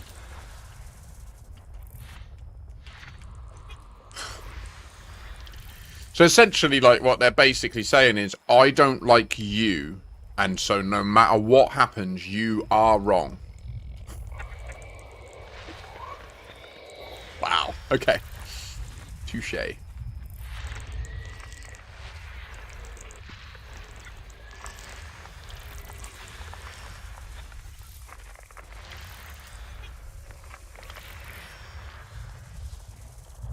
Yeah, I'm not wrong. The devs changed it to make you right. I am the arbiter of when something has been deliberately done by a developer. I am more in the know than the developer themselves.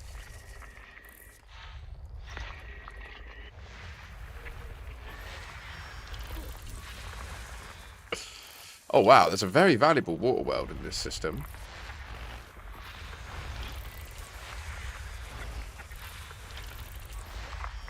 Wait, is this actually undiscovered? Holy shit. Oh, okay. Looks like we got a little traveling to do then, my friends. Hell yeah!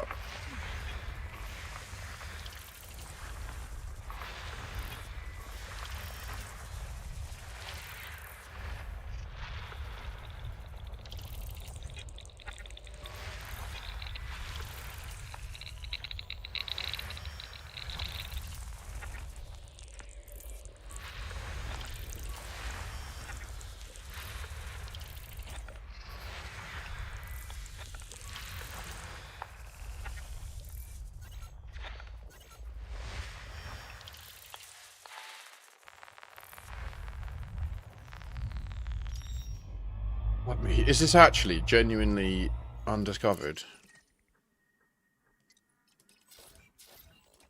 Okay.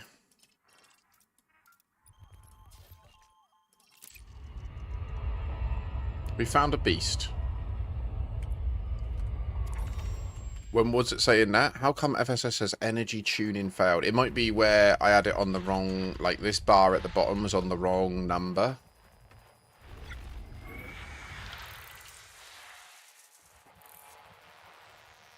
Oh. Oh, well, there. It'll be that. So you got to tune it at the bottom to the correct...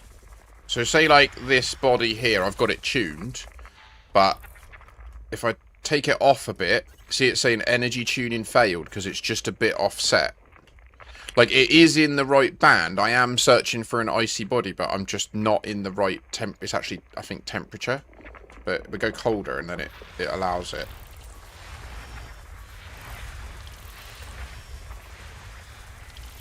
System scan complete.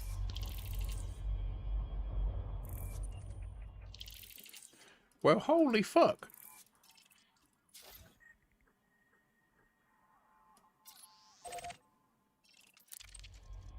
Ah, touche, Percival. GG's. That's the way to get the big bucks out of a system. And then the next tier of exploration is what I'm about to go and do to these 4 bodies, which is I'm going to probe them. I'm going to probe them so hard. And then if they also contain exobiological signals on the surface, I'm going to go and I'm going to probe them too.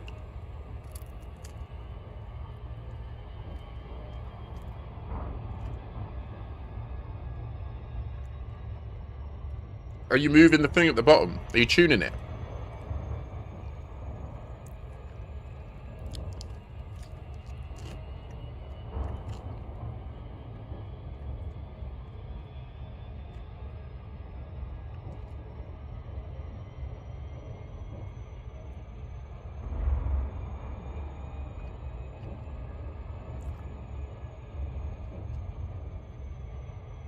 Might not be a configured control is the thing. Depends what input you're using. Yeah. So the squiggles are the things that are unscanned. And you need to put it in the squiggles, basically. Very technical.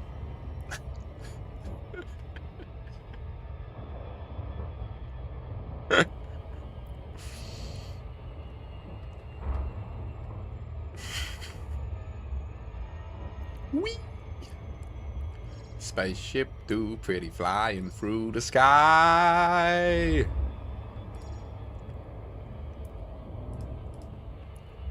Spaceship too little flying why? I've got half a pizza left, but I folded it into a quarter pizza. And I'm going to smash it in a minute. I'm going to scan this system. And I'm going to get on my way. Ah, stop! Please don't have Stratum Tectonicus.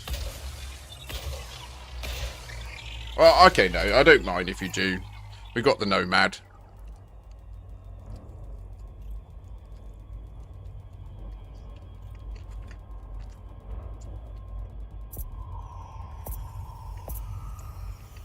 Surface scanned by 50%.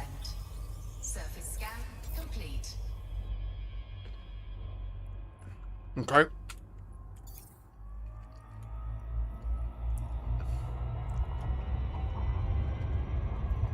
We getting rich tonight, boys! Hell yeah! I did. I did.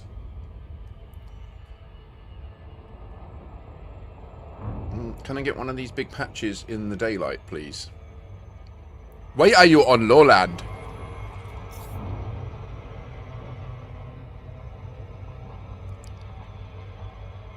Or is it highland?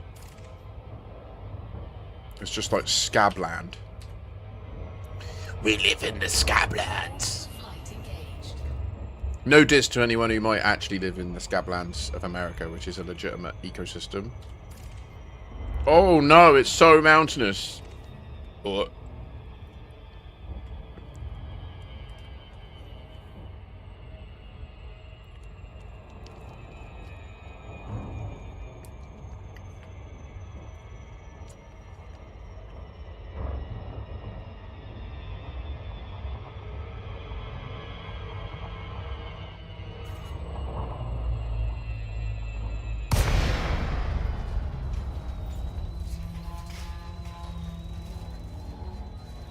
Hello?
Lighting gear deployed.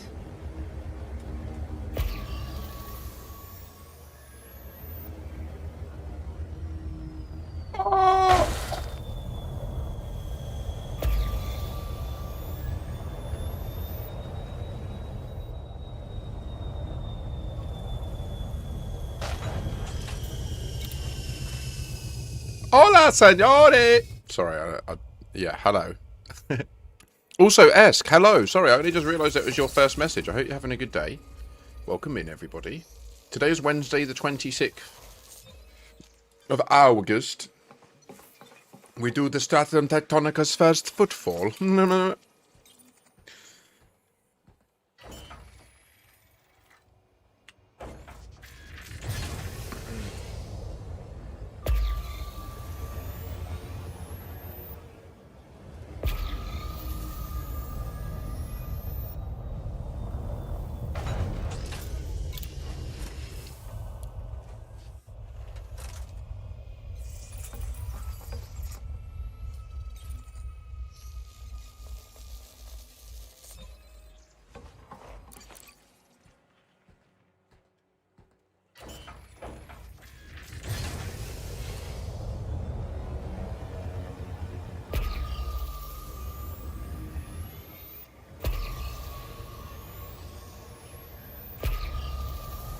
Ah, no, no, no. Ugh.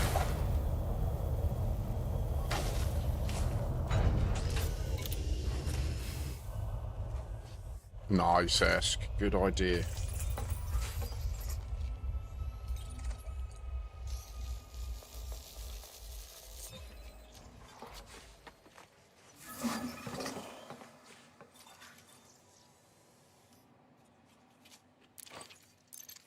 Booyakasha. That would be a Stratum Tectonicus first footfall, approximately 95 million. It's pretty outrageous, isn't it? Mr. Docking, please. Hello? Whee! You are too low. Does sound a bit like it's shitting itself when it boosts, though. My only criticism of the audio design. You know? When you just let it go and you're like, oh, no! I don't know, maybe some of you are too young. You'll get there. I know most of you are old enough to understand. I know my audience. Right. Sounds like you fueled it with Taco Bell. That's a good one. So we're also going to map this, but we won't first footfall on it. Even though it's terraformable, and I'm immediately verbally regretting saying that out loud, because I think I'm going to first footfall it as well. Fuck it, it's terraformable. It's quite rare that you get your name on a terraformable, actually. I retract my statement, and I will also scan the moon, because it's right there. Look, why not do it? Hmm?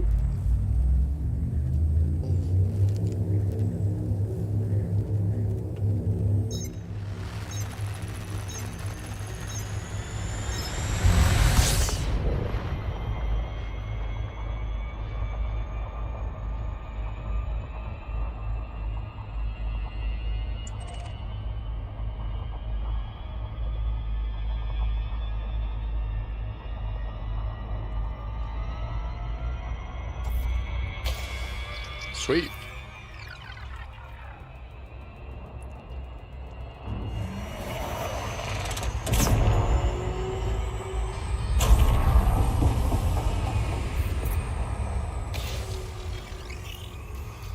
Surface scanned by 50%.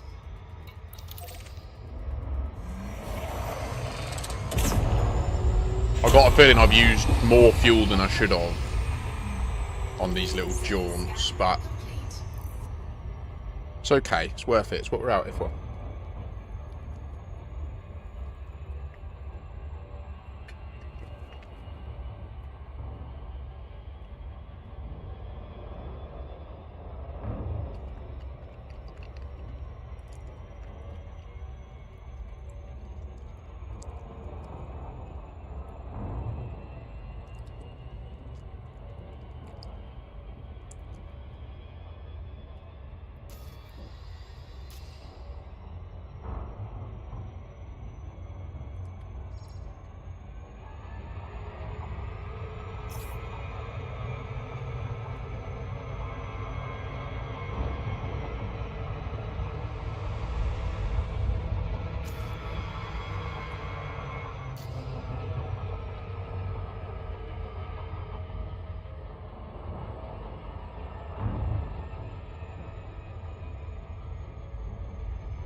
Nice.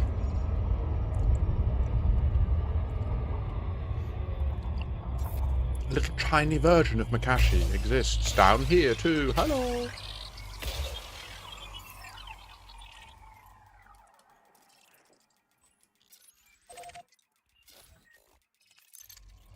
Let's do 6, then we can go to 5, land, and then we can jump to the next place, right?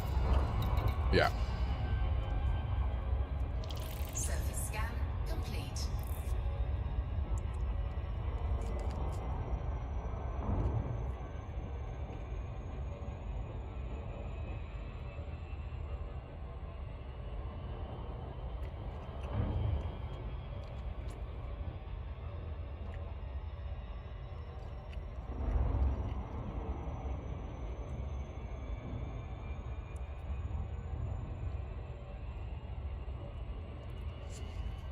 So we've got a couple of big 500 odd light year jumps coming. I think we... Oh, I don't know how we are for fuel, guys.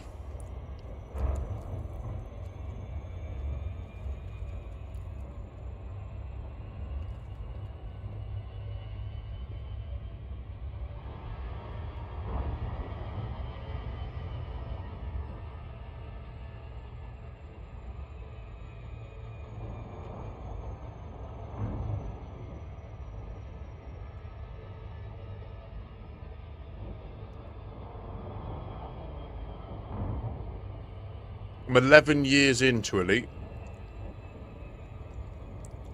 I could fuel up here, but that's... I can't, because I need to do the big jumps. I'm on a Spanish speedrun route. Just to, you know, make the trip a little bit quicker and still be good and fun and... Wee, boom, boom, boom, boom. Now we fuck off. Boom. Oh shit, wait. Fuck. Turn.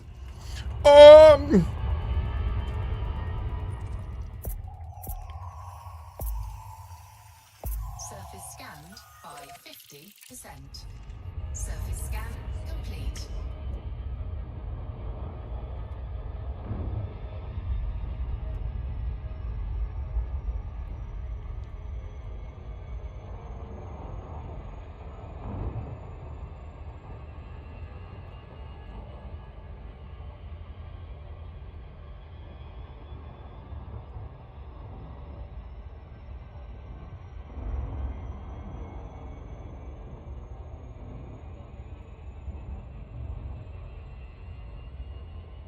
I'm nearly done with my pizza, and the quality of the stream will go up a lot once I'm not eating, so I'm sorry if it's a bit like...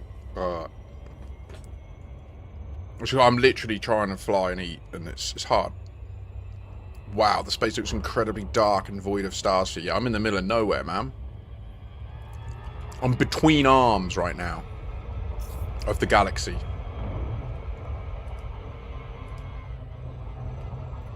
Look, galaxy much far.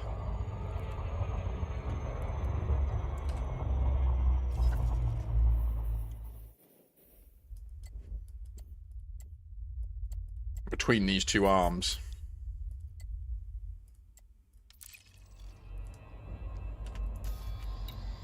What's the minimum light year jump range in these parts? Minimum jump range of 15 light years.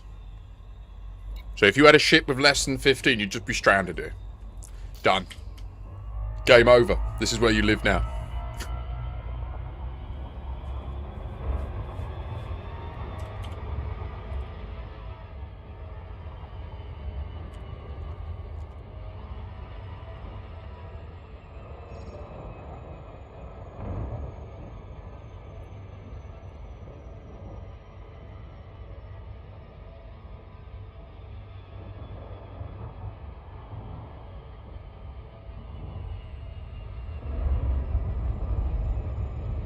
Through their own? Oh, fuck!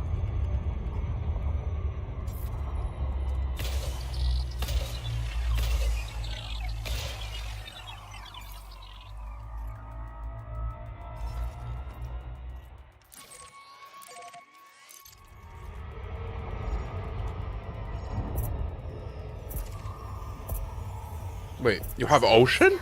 By 50%. Surface scan complete. Look like ocean to me. Ocean with lake. It's not, but it looks like it. It's just a green splurge. Orbital flight engaged.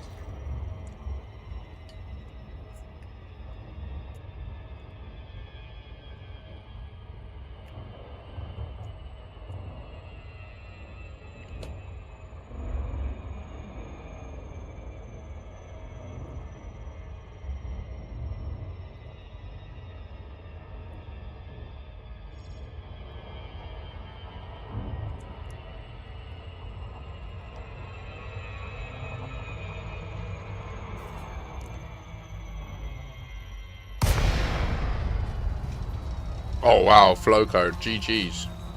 The galactic edge can be horrendous, can't it?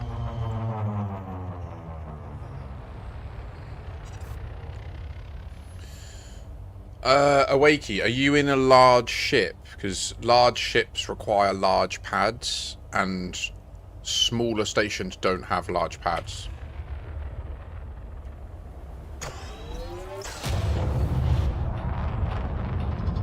Okay. Maybe they're just full.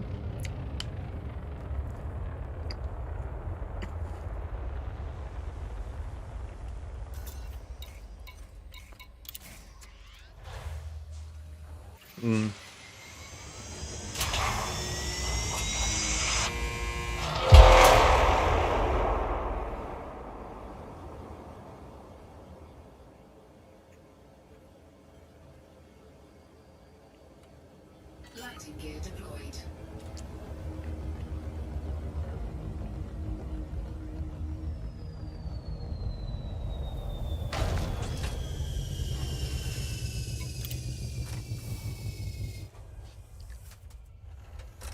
Mach 10's statement is correct.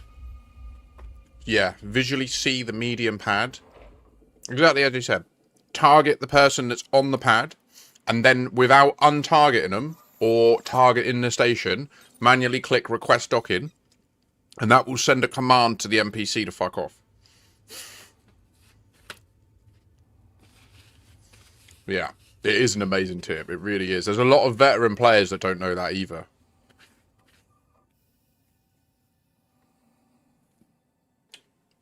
That pizza was banging. All that's needed now is I'm going to go and wash my hands. But first, let's get a nice fucking, do you know what I mean? Oh.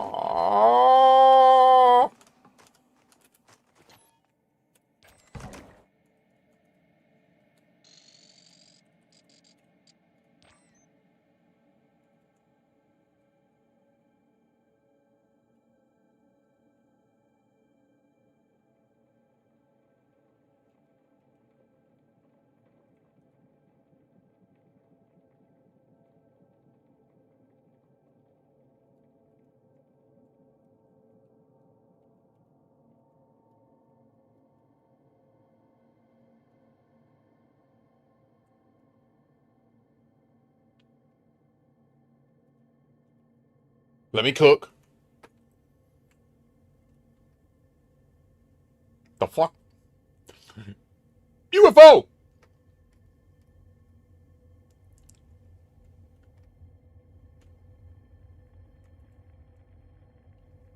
To be clear, David Braben is at the core of the Disclosure Project. What? No, I'm joking.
Grulero, it is a useful trick for the booze cruise up to Rackham's Peak.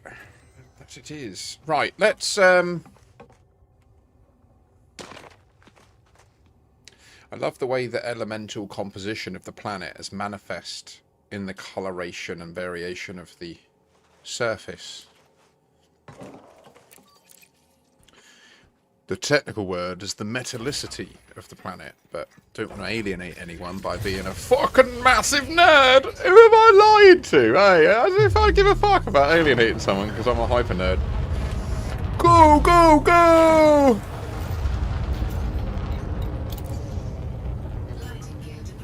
Whee! When I'm proven right, you'll all see you should have been here all along.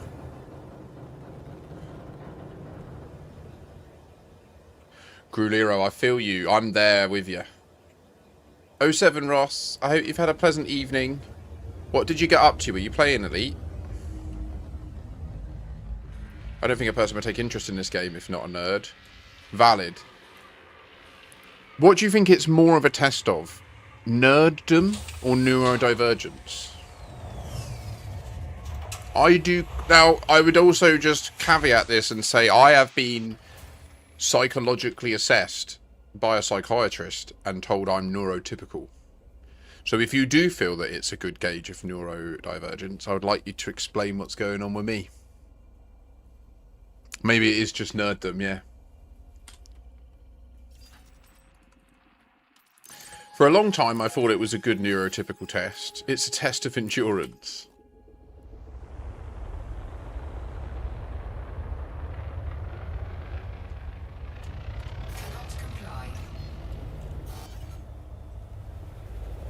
What do you mean it's obscured? I deliberately went... Oh, no!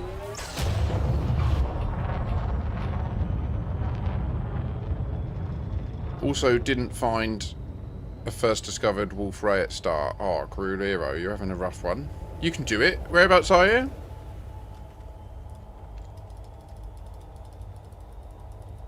And you're looking for crystalline shards in the Sagittarius Carina arm.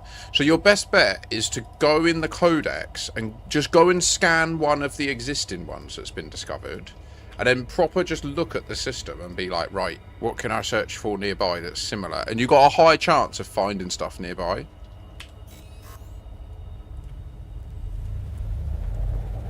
Now, this bowl is not going to pack itself, is it, eh? Hey, don't you know? The ganja will not smoke itself. Ah.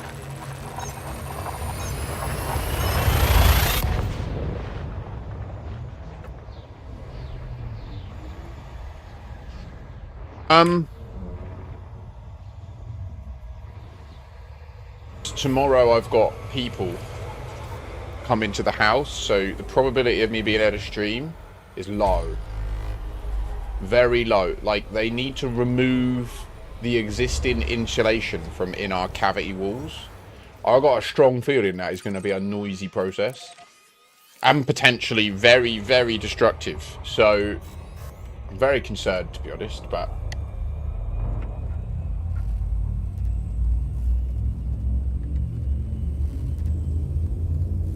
I would say on the Wolf Riot front, don't dilly-dawdle on it. Like, there is a finite of them, and they're nearly all gone.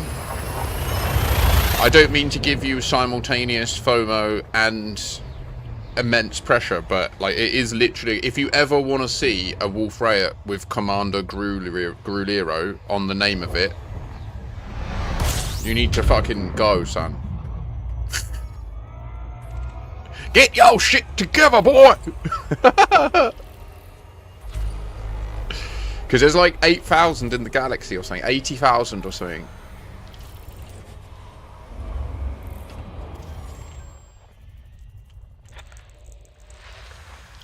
It's an incredibly low number given the total number of stars.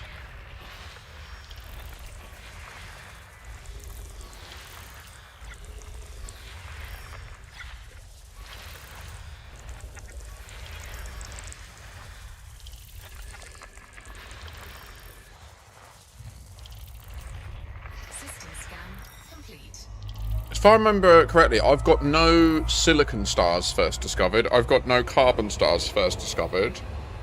I think I've only got like 3 T-Tauri stars first discovered. Some of them might have been on this trip as well.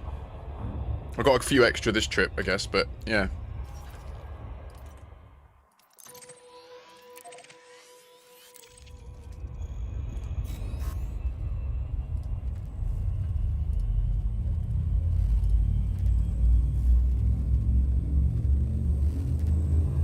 So, Marshall, I do actually wonder if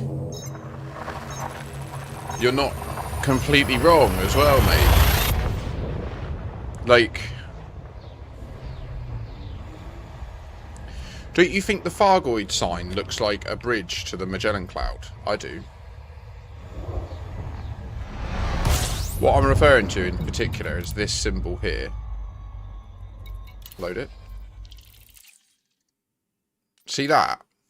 That to me looks like there's like a rainbow arch that goes up to the large Magellan Cloud. That's what I think we're being shown there. But bro, I smoke a lot of weed, so I'm just gonna fucking caveat all this with that. Like, it's prescription grade, doctor's orders.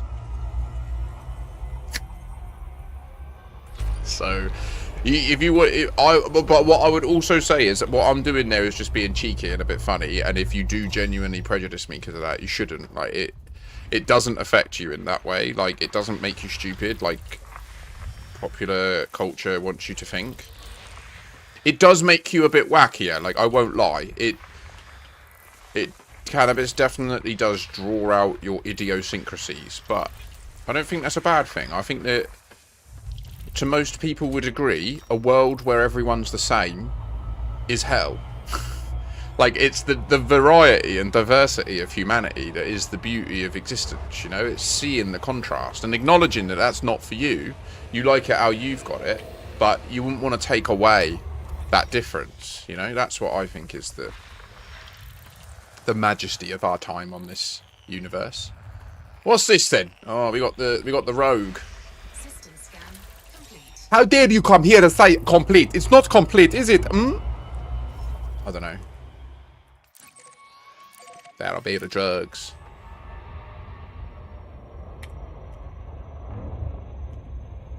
Northwest of Colonia. Short. Behind of Colonia. Red Nebula. I found some black holes further west at the bottom. Some carbons. Nice. Well, Wolf Rayet's are dying stars, so if we wait a bit, there should be new ones. Valid. To be honest, I'm kind of surprised you haven't had any stories of a station jumping out there. I mean, if Jax could jump from Sol to Beagle, I feel that the jump to the clouds isn't too far-fetched. Agreed. Like, it does alarm me that no one... You make a really good point. Why does no one question that someone was trying to jump a station to fucking Beagle Point? Like, why isn't that a thing? Why is no one like, hold up?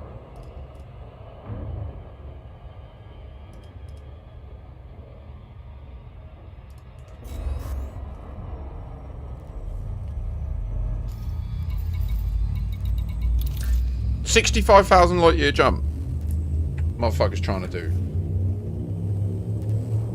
Lemster G, dude. I really think you're onto something. Oh, I know, mate. I'm struggling to sleep, man.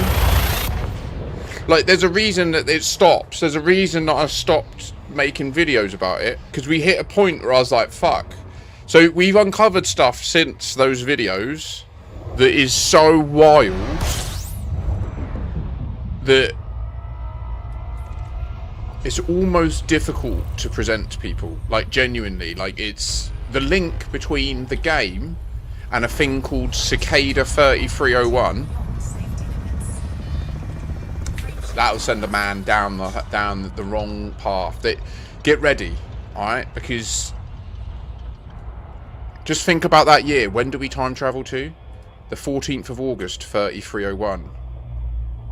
It makes you look like someone who likes strings, but it could be real. I know. I feel like that guy who you walk in the room and I'm like, oh, and there's all like string over the wall and that. But it...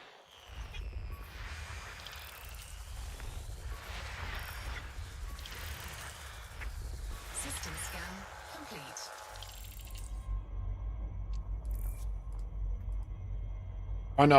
I know, I feel crazy. I might be losing it.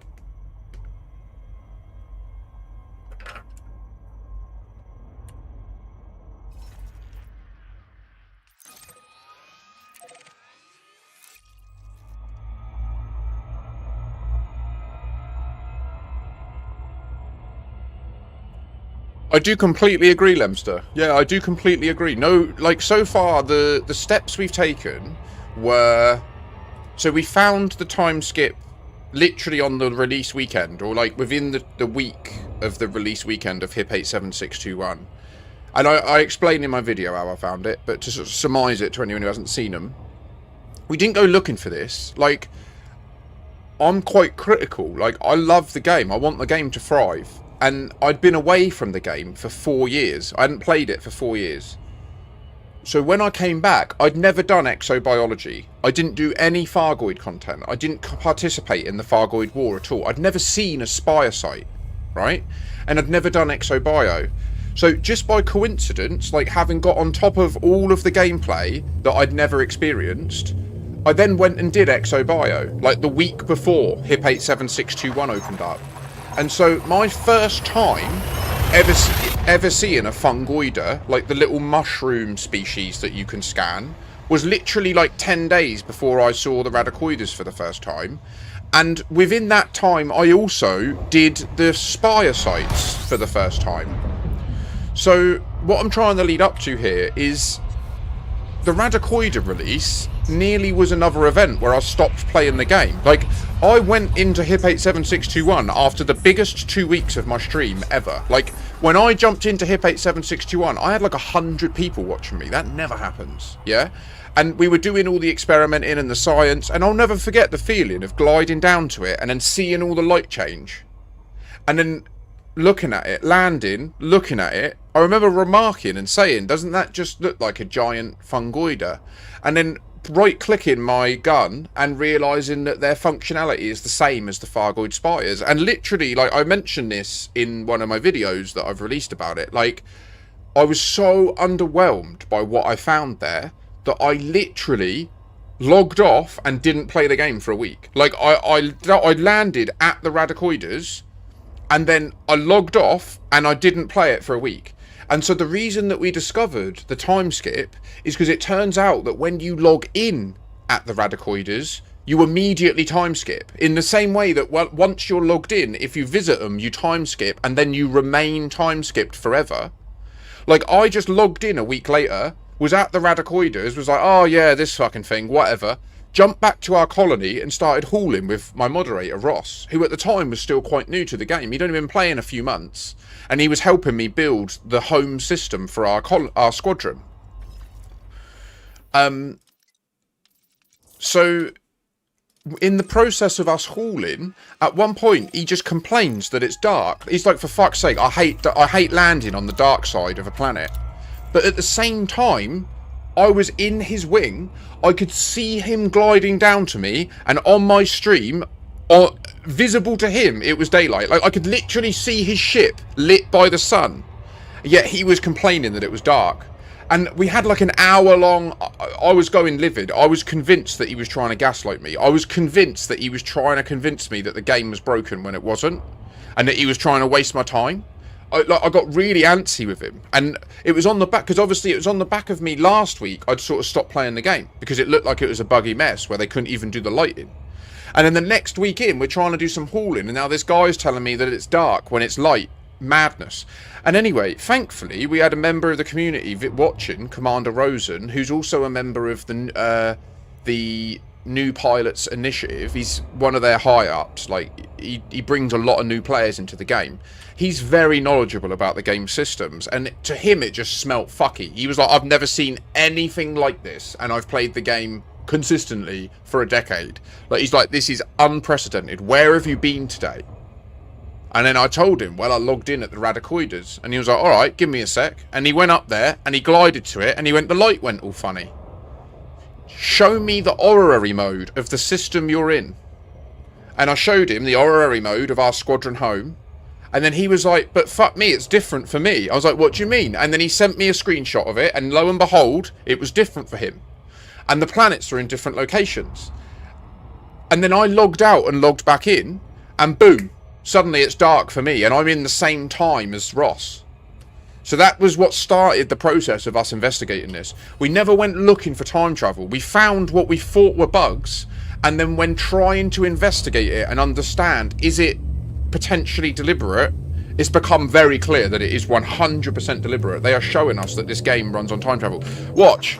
Here comes the blue Radicoida mist. Puff.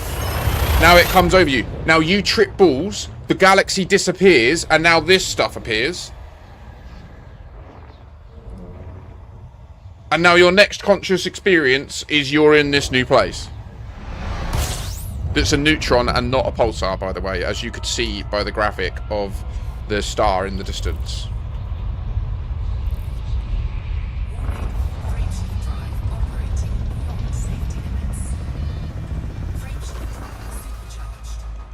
So the green Wa has been seen by me. I've only ever seen it in 3 locations. I've seen it jumping into HIP 87621 on one occasion when there was a community goal there. I've seen it on the Distant Worlds 3 mass jump, which is where you can see footage of me experiencing it from that night. And I've seen it on one... There was about a month period where I did, like, Soul to Colonia speedruns in my Mandalay, back there and back. Probably once every other day, once every 3 days. Like, I was locked in. I was going for my personal best. And in that process, I had it happen once around here somewhere. I can't say where, like, I wasn't paying attention, to be honest. Like, it just happened, and I was like, what the fuck was that? Am I getting hyper-addicted? And then I got there, and I was like, oh, well, whatever. Weird game. And that was it. So, it could be that there's a special neutron between Colonia and Sol that's, like, important to this. So, yeah, Floka... I mean, have you seen Ben Yed's video? The comparison of the two? I shared it earlier in the chat.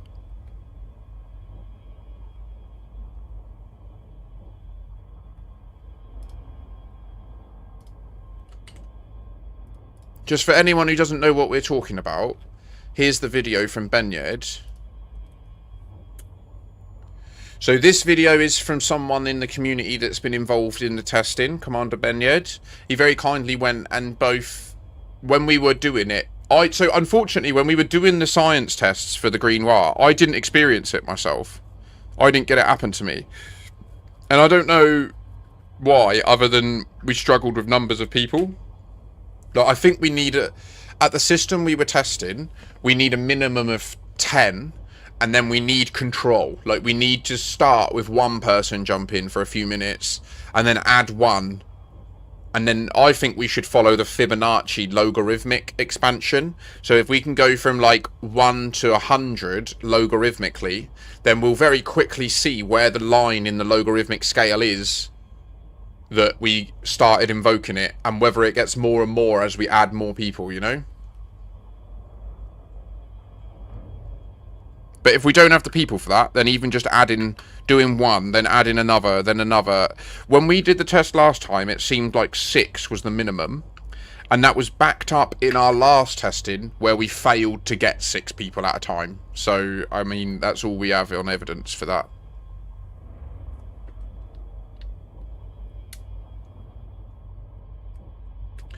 I think, Lemster, the evidence is looking as if the Green Noir has been in the game a lot longer than we understand. I think. And one other thing to note is the pertinence of it being green. Okay? So, what we have proven... Okay, it's better that I show you so that you actually see what I'm talking about. So, Drew Wager built his story based on this system, the prism system. Okay, now what is a prism? A prism is a device that will split light into its constituent frequencies. Okay, and the prism system is an edited system. This has been edited by Frontier Developments to meet their agenda. Okay, it has 4 stars. 1 star is the prism. Then we have ruby for red. We have diamond, which traditionally is yellow, and we have sapphire, which is traditionally blue. What we know this is telling us, okay, and I can actually say that now, and I can't believe I can say it like that, but that feels so good to say that we know that this is telling us this, and I'll tell you how and why in a minute. I'll show you how and why in a minute. Is the game, or the game's universe, we don't know which, but in the world, whenever you're dealing with colour, the concept of colour, you should default to the RYB colour scheme, not the RGB. What does that mean? It means green is a combination of sapphire and diamond. Holy shit. I've never said that out loud before, and I've never realised that. The light of these 2 stars should become green, based on their names. But based on their classes, it won't. Now, the reason we know that this is true is beautiful to show you, and I'm going to show you it, because I'm so proud of it. I love it. What we do is we go to that clip from Drew Wager, the author, and NDA signed dude.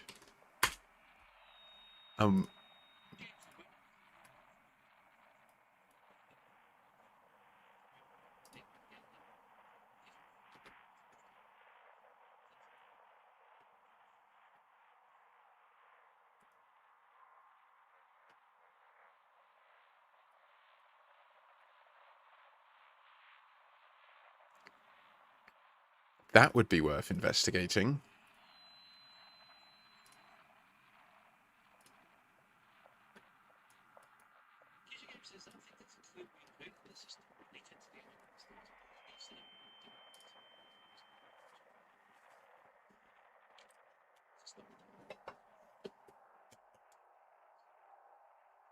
So what I want to be clear is, in my opinion, before he's finished reading what I'm saying, he thinks that I'm just a smart aleck that doesn't know what he's talking about. I think. That's why he's trying to fill in the gaps.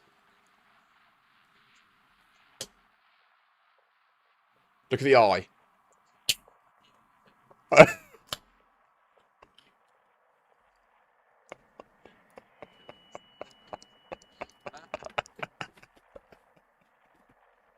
So, I mean... So what does that mean? I know you can't hear Drew on YouTube. I can't broadcast any copyright material on YouTube. I can't broadcast YouTube videos on YouTube. I can't broadcast music on YouTube. That is... You're fine, mate. It's a perennial thing. It never ends. I just can't... It's true. If you go on a YouTube stream and they are broadcasting stuff, they just aren't getting monetized. It's that simple. Because YouTube's too hot on it.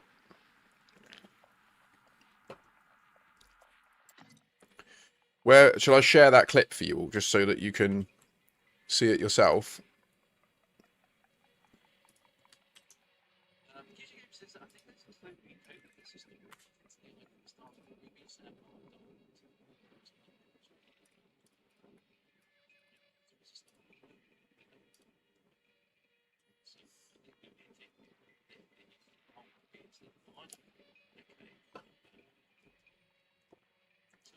He's like, he reads it, he swallows, he's like, okay.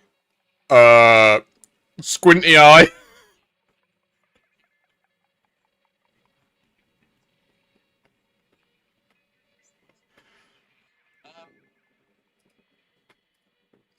So I know we're onto it. I don't need Canon's leadership and Core's console to tell me that I'm onto it. I'm closer than they've ever been, and I will continue forwards. And before you know it, we will crack it, and I will be a crypto billionaire. No, I'm joking.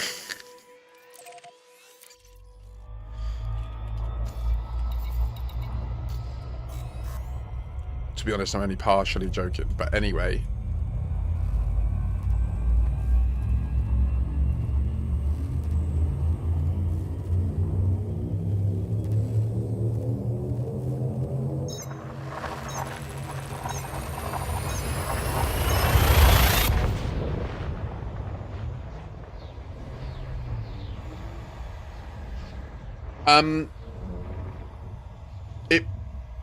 I think it would be best if we plan the next Science Saturdays for next Saturday, so that I can guarantee I'm definitely about and locked in, because I don't want to risk committing to this Saturday, but then if there's been any problems with the work we've got done on the house, I don't want to fuck people about. Do you know what I mean? Also, I think the wisest next step is for Caspian owning scientists to sign up to an event that we'll host next Saturday for Science Saturday in Sagittarius A, where if do we do that? Do we start there and then speed run back together? I don't know. I mean, I don't know, because so what I'd like to do is this Saturday, I would like to do another Science Saturday that's a bit more casual and is just getting the proper, detailed, objective data points about when the Green War is invoked at that really heavy hip system that I showed you earlier, the old one with the black holes. Because right now we have an idea that it's about 6 concurrents, but what I would much prefer is like... Yeah, I do. It's just literally my stream is in a transition state and I haven't got my links set up yet. Although it should be down below in Twitch, actually. Just below in Twitch in my About section. There should just be a button to it. It's worth noting that I am the squadron leader of the It's Only Pixels squadron, However, its only pixels itself is not just an Elite Dangerous Squadron. It's actually like a broader brand that me and 5 other content creators stream under. So we do have squadrons and guilds and stuff in various different games. We've got our own Power World server set up that I run. And we also have an Elite Dangerous Squadron, which is the squadron I run. I am the only streamer that plays Elite currently.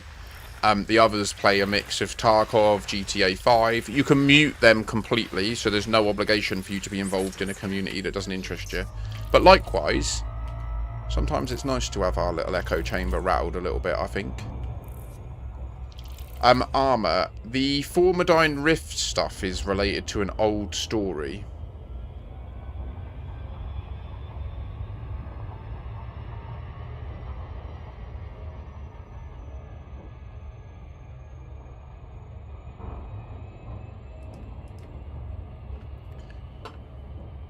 Armour, I am your most recent sentence. I wanted to ask something weird I observed when you open the galaxy map while selecting a Guardian relic in the cargo bay. It highlights only a bunch of planets in the area, but I don't know if that is normal.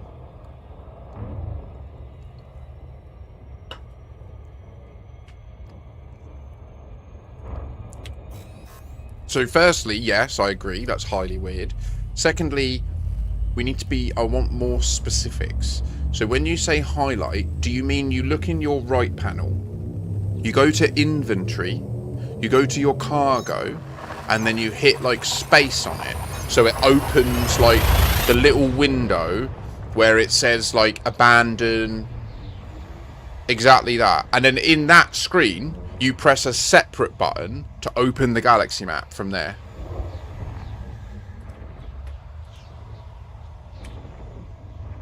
And now talk to me. You say, I'm guessing when you said planets, you meant like systems or stars. So it highlights only a bunch of systems in the area. That's fine.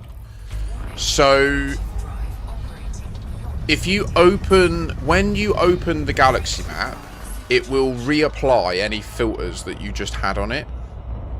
So sometimes it might load it, like here, if I just open it, I've got it in realistic mode. So if you load it now in realistic mode, close it, and then follow that procedure that you just described, is what you see different?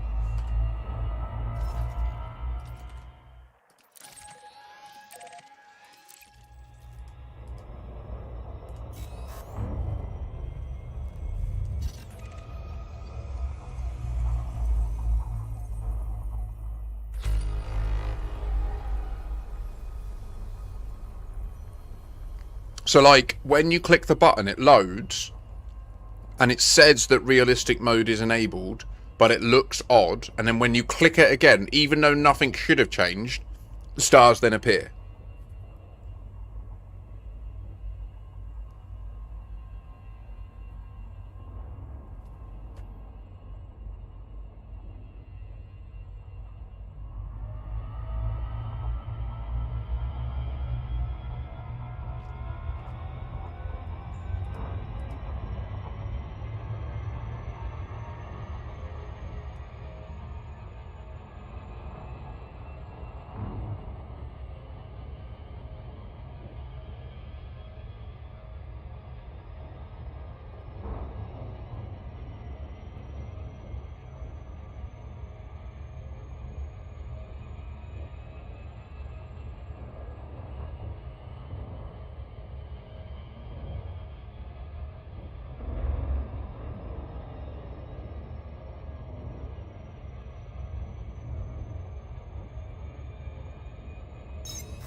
No, you're fine, Lemster. I want to just get it fixed. I want to just make the alert so that I can just do exclamation mark Discord, you know?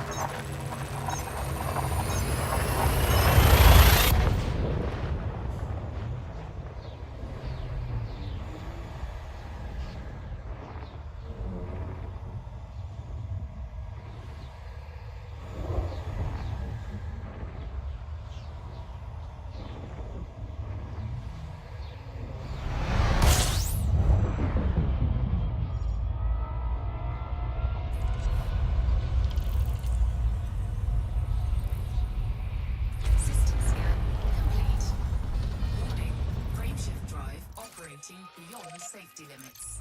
Frameshift drive supercharged.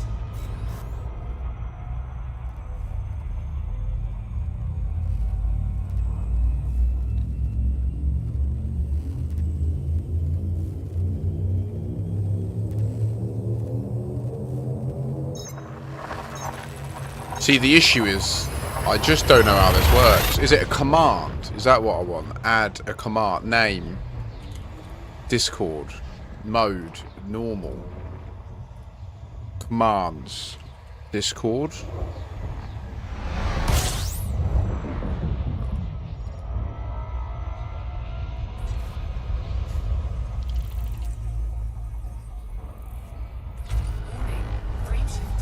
Gotta do a little spin in the cone. But you wanna go and see it now, Mo. Now you're gonna know it's true and you ain't got a choice. Gotta go and do it now in the Royce. What's that mean? I do not know. There is a... I'm now that guy you were on about your audio earlier. It's fine, mate. To be honest, it's my own fault. Like, I was spent 2 hours last night doing alerts. And I shouldn't have done it. I should have done the bot. That's what I directly need. I should have got my ticker fixed. The thing at the top that's meant to say like who last followed and all that. I misprioritized myself.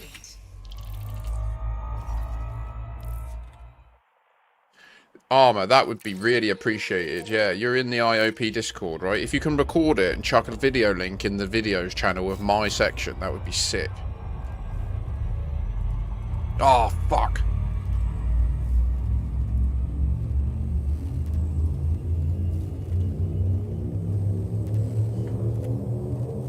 Right, okay, first things first. Discord link sent. Second thing.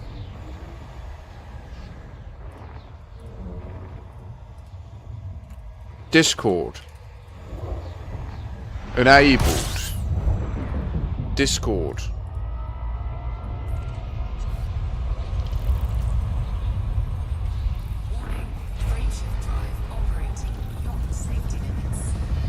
Do I have to put the exclamation mark? Surely I don't.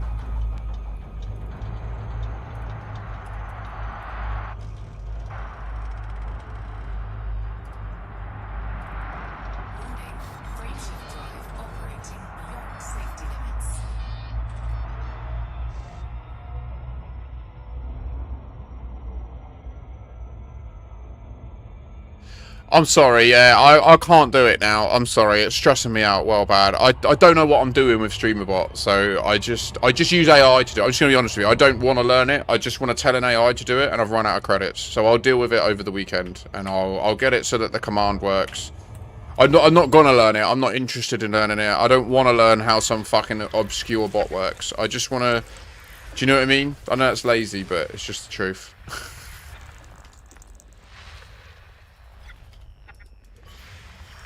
If it's going to be more complicated than just create, type in the command, like, oh. I'm sure the complication of it adds power when you've learned it, but it's like, it's just a barrier to use. Compared to what I had before was on Stream Alerts. Yeah, Stream Elements, sorry. And on that, you just create them easy. You just click add, you type in what you want it to be, you type in what you want it to say back.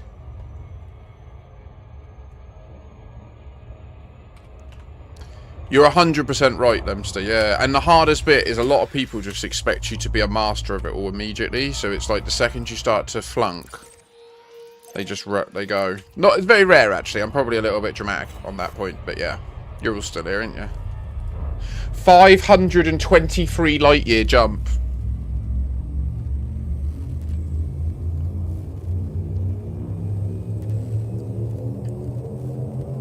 Damn. That's a big fucking jump, son. Did you know that is true? Get your ass over there for you. Now you gotta go and see that it's now we don't know. Can we make it? Can we go and get a little fuel up here? I don't know. Gonna do my best. Now you see how what? Now where does that other link? Is that it?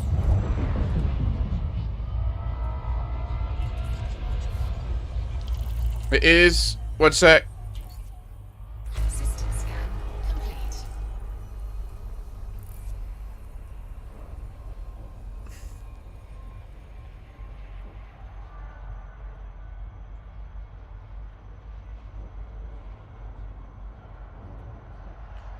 Time skip should be investigated. RYB, not RGB.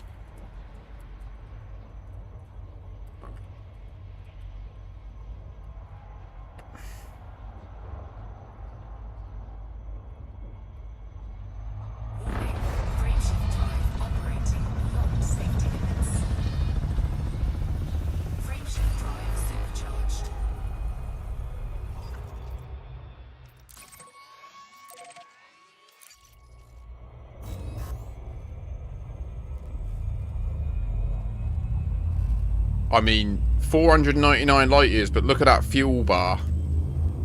Shit.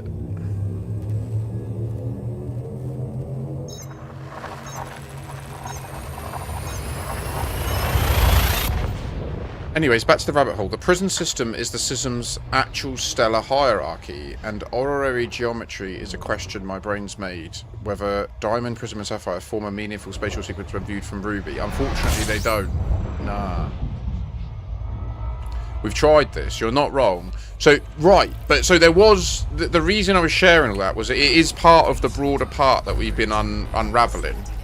So... There are a few themes in the Prism system. One of the themes is that there are 7 planets present in it that are all named after ancient Greek women. Likewise, Salome, the senator of the empire and technically the owner of Prism, flies a ship called the Seven Veils.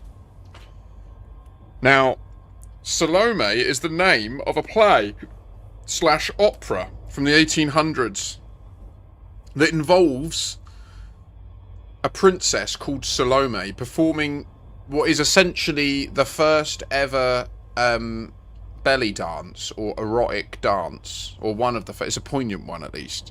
And in that she does the dance of the 7 veils. Now, if you read the poem of Salome and the Dance of the 7 Veils, you will see that it mentions at the very beginning that her first cloak fell down upon her like blue and topaz and ruby mist or something like that, which just, like, from knowledge of the game made me think of the Vale West Nebula, which I think there is a copy of Salome's thing in Leisure Suit Larry, actually. Made me think of this. And when we came here, we found in here there is a beacon called the Maiden's Veil. And when you are physically here, you can see 7 veils. 1, 2, 3, 4, 5, 6, 7. These 7 are all visible in one scene. And if you go to the center point that those 7 nebulas point to, which we did the maths of and located and found, what you'll find is it sends you over here. And when you get here, and you look back at where you came from, what do you see? Look at those nebulas.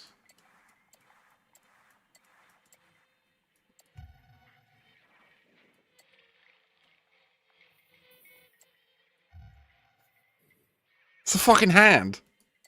It's pointing at this.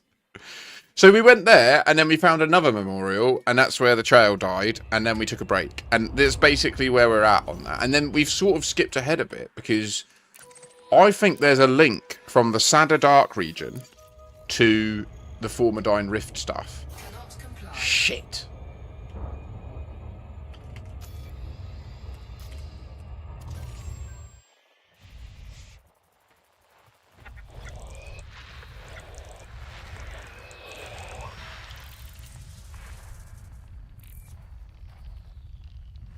Are you building in the Sadder Dark region? So you know there's a memorial, Charles Memorial, nearby. Apparently just a memorial to a geezer called Charles. That's it. We don't know who he is or what it's about. Who the fuck are you? Hey? Who are you? Oh, the North American Nebula. Yep, GG's. I'm in chat like, dude, that's kind of where I live. Can you fuck off?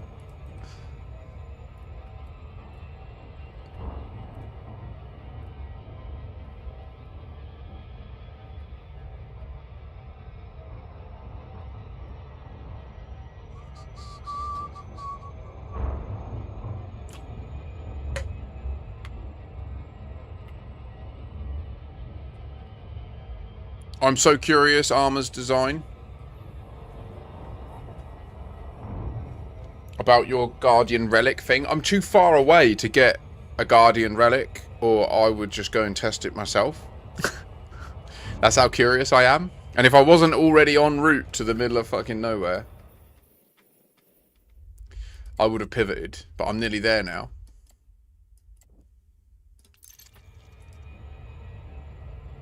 Oh shit. Are we about to fuel out?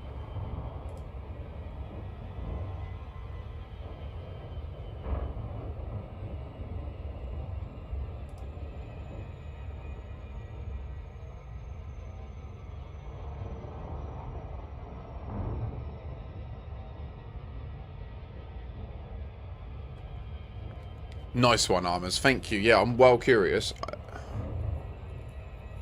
Ah.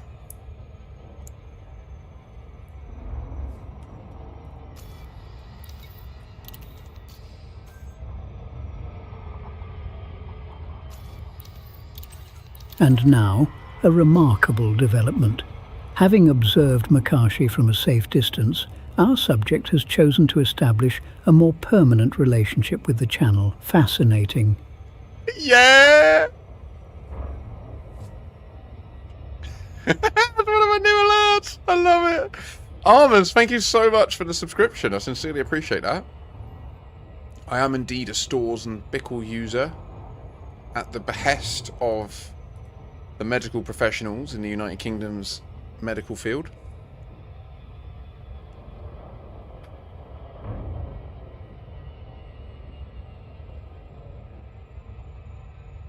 Wow.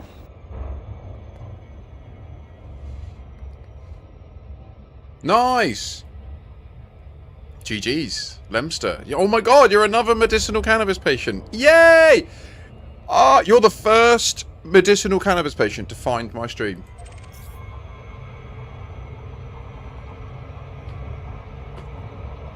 $184 for life, baby. Holy shit, that's a hot Jupiter.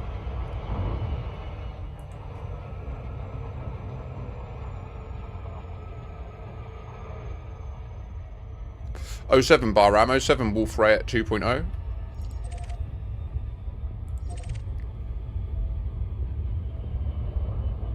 Well, yeah, Mac. I mean, we can't all live in the land of the free. Apparently. Apparently we're all aliens. Unless you fell out of the right fanny.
How is it possible that your fuel tank can hold that long? Do you have externals on your ship? Nah. Only jump range. From the back. Also, I got like 8 fuel tanks. Ah! Oh! Oh! I hit my shin. Oh, fuck. The next system is the refuel system. And I just want to map this because it's cool. Surface scan complete.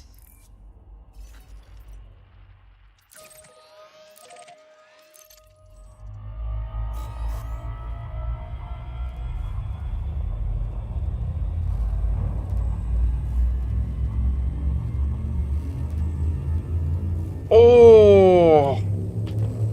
Oh, what a right bastard. System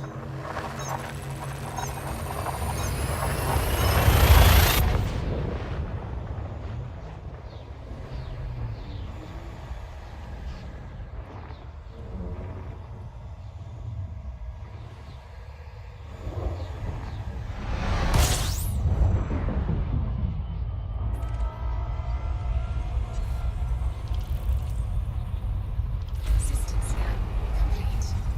Warning. Frameshift drive operating beyond safety limits. Frameshift drive supercharged.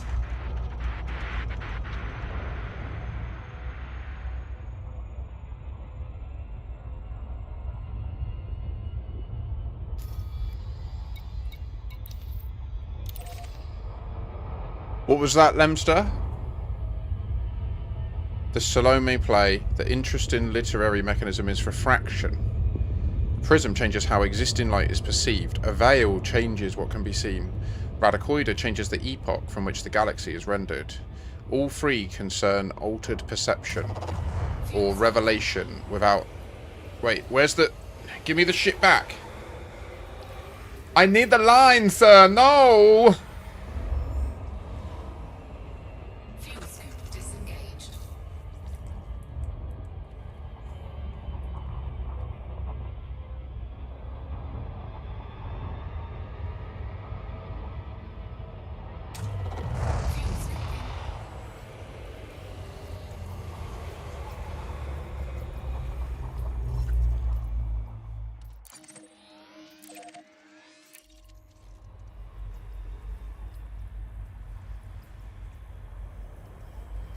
I can't, I'm afraid, mate. I'm in the middle of a trip. This really feels more than just one F off big tinfoil hat was made. Nice. Let's just have a look.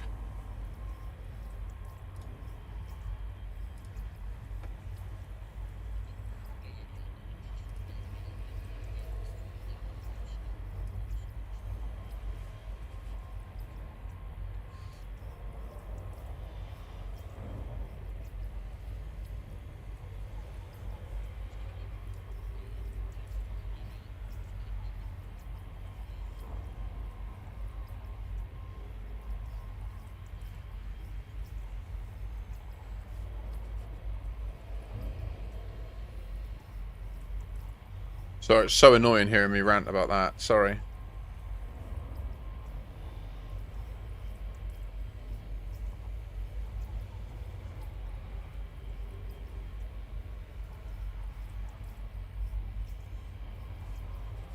Yeah. No, okay. No, but okay. I see this.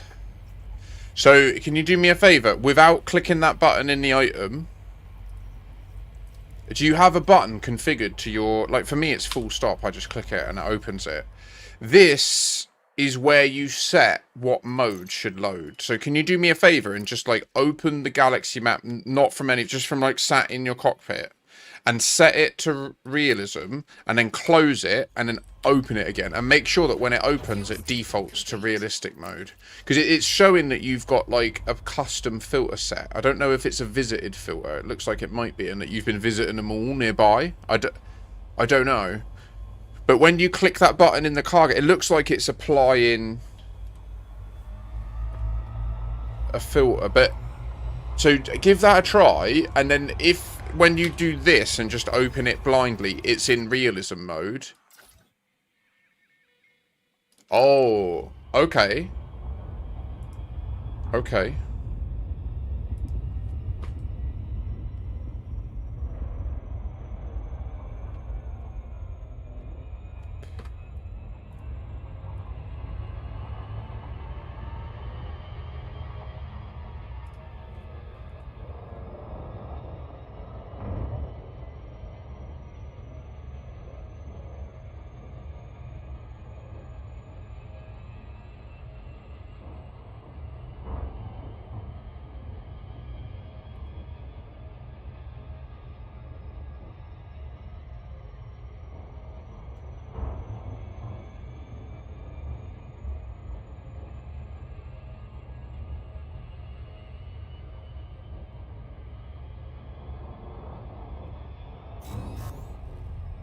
You've got me absolutely intrigued. Sorry, that's why I'm just flying forwards in Super Cruise. You got me stumped, bro. I've never even really mentally registered that button, mate. Like, what does that... But does that button exist on other commodities? Oh, I'm too far away.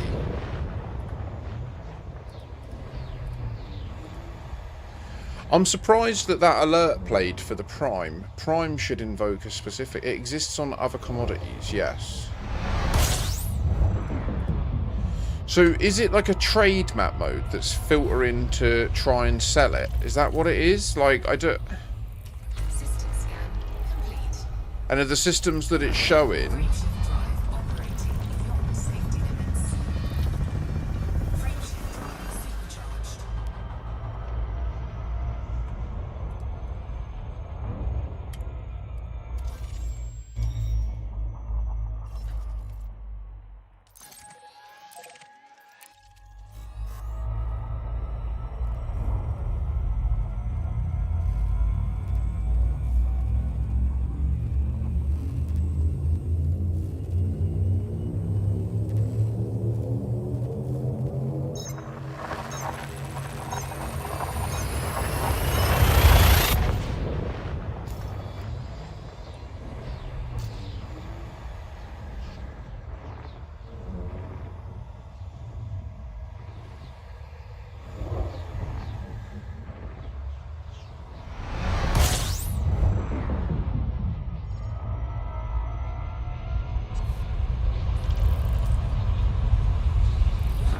Frameshift drive operating beyond safety limits.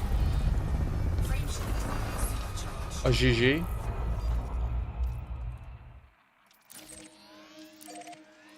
I'm pretty sure that where we're headed is near Guardian Space, so...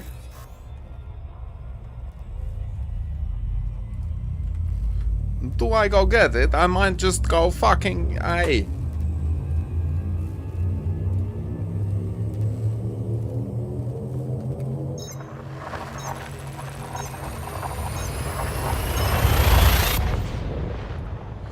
Nearest is 2,900 light years away. I did a small test. I picked a faraway location, like a faint one shown in the video, and went there since it wasn't listed on Canon Guardian site list. I didn't find anything though. Frameshift drive operating beyond safety limits. Frameshift drive supercharged.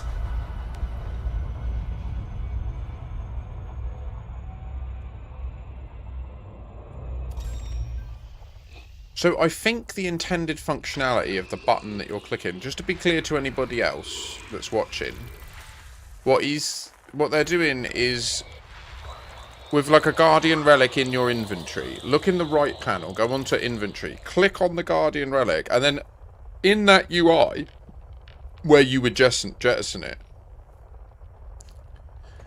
there's a button to open the galaxy map in a view that's filtered, which I assume is the trade view, so that if you've got like steel or something, you know, Imperial slaves, you click that button and then it shows you systems where you can sell them, I think. Now, every station has demand for Guardian relics of all descriptions.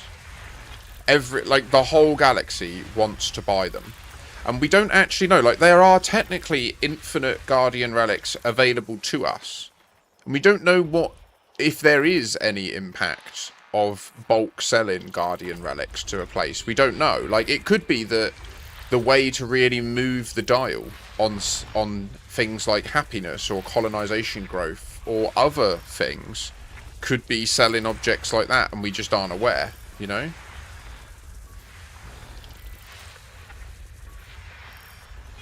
System scan complete.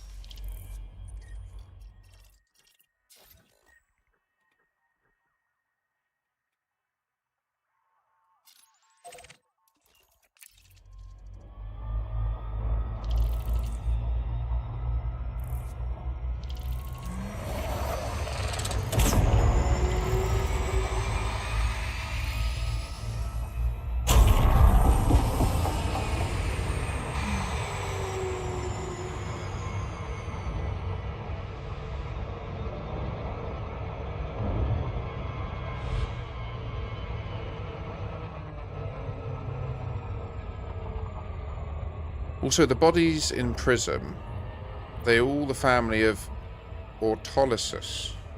So 7 bodies will describe one conspicuously unnamed central figure. Autolysis, the master thief, shapeshifter by association, and patron of deception through his father, Hermes. That is exceptionally appropriate for Salome. Concealed identity, false ship modification to strip decoy, a stolen name, a dark will emblem, and later the theft of meta-alloys. The 7 worlds may be the system's 7 veils, with Autolysis hidden behind. Okay. I don't know about this Autolysis individual.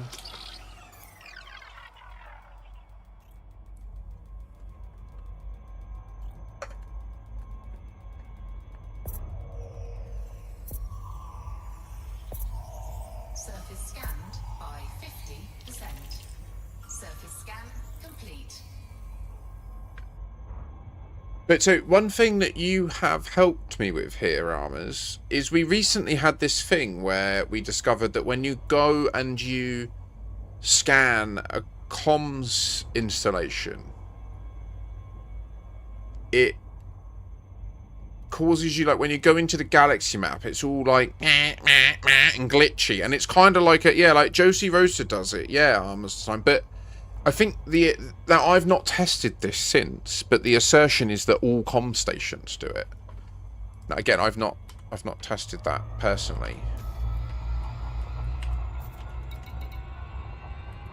It's hard, like, we need to build a checklist of all these things so that we don't keep missing them. Like, I missed that. That's the reality. Like, I should have checked that.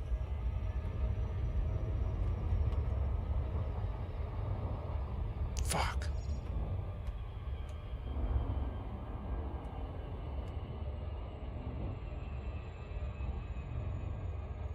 I like this here, where it's big enough to have...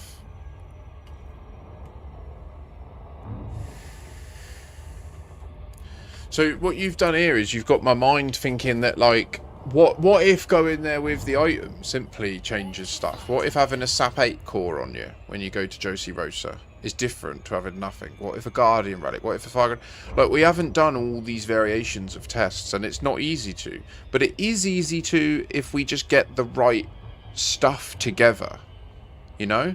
Like, if we get a couple of all of these items on a fleet carrier and make that fleet carrier dedicated to this science endeavor, and then we just take it around these locations, and then at least we can bulk get all of us together, each person take one of the items and go and see, does anything behave different?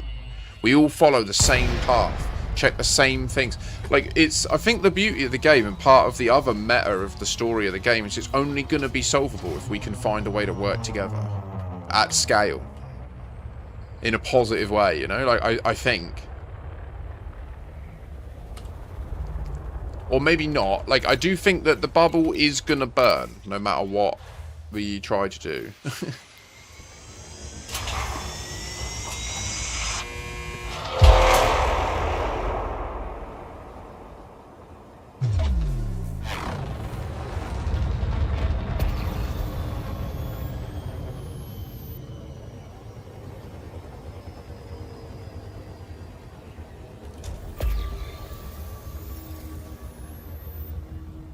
landing gear deployed.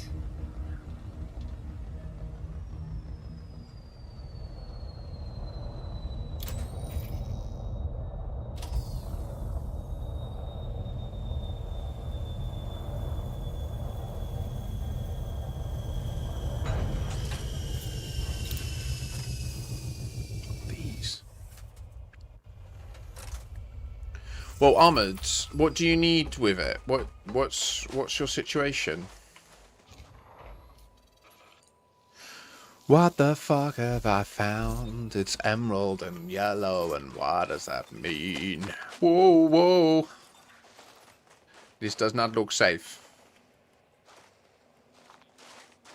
Thank you, Lemster.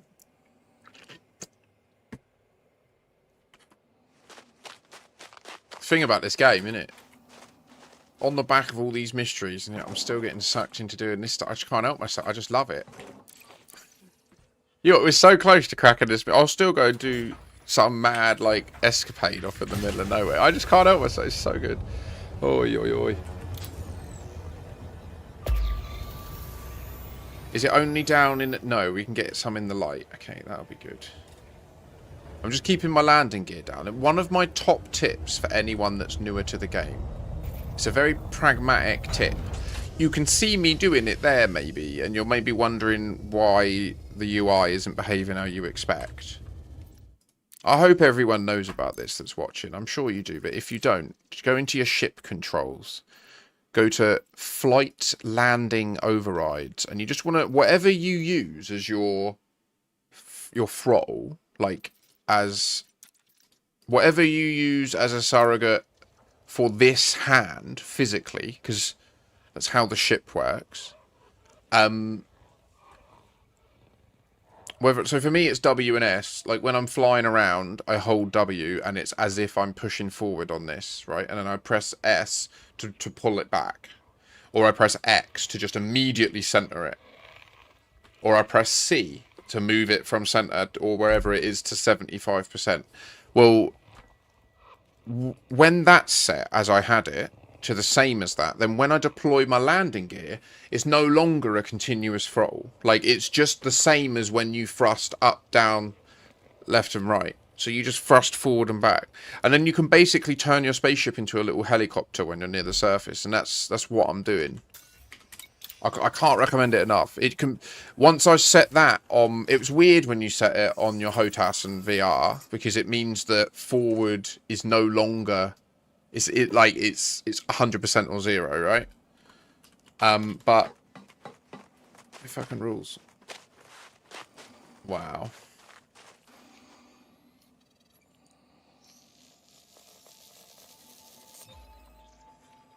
That's a neutron, isn't it, over there, I think? Is it? Yeah. Life in the light of a neutron star. Is this an aura system? It's not an aura system. Let's just double check. We'll focus here so that we're not... it is still creating it because we're physically there. Okay. No, it's just the sunlight, isn't it? Damn.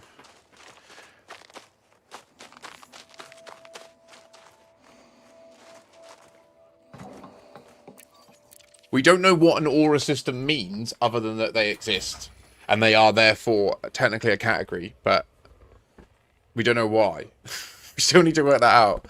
I reckon it's to do with the green wire, but so far all the science we've done to that end disproves that conclusion and indicates that they're unrelated. So I guess I'm biased. What a surprise. Human is biased.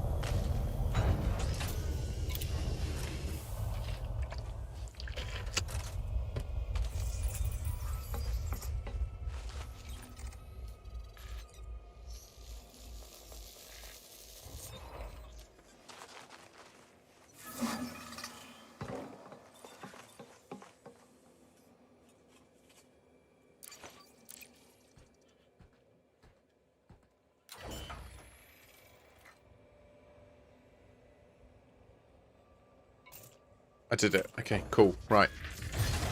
So yeah, you see how landing gear's down, even though it's got skids. So like now It's like I'm in FA off, kind of pseudo FA off, but it auto stops. Landing gear retracted.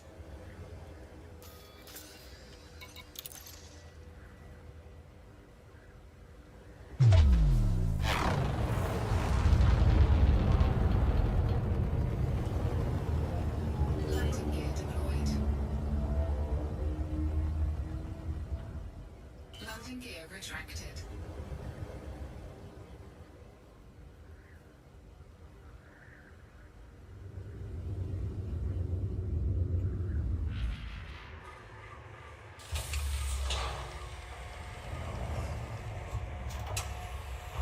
I missed a bunch of chat, so I apologise. I was going to do a cargo run sortie, seen your channel, and I've not even fired the game up, lol.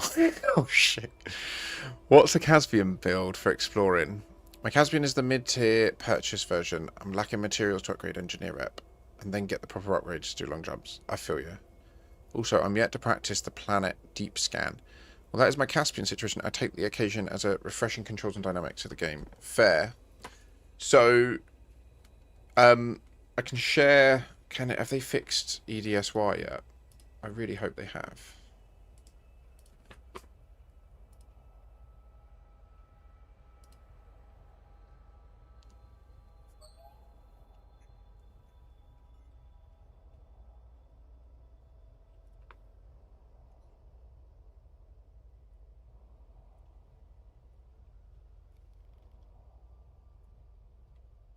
No.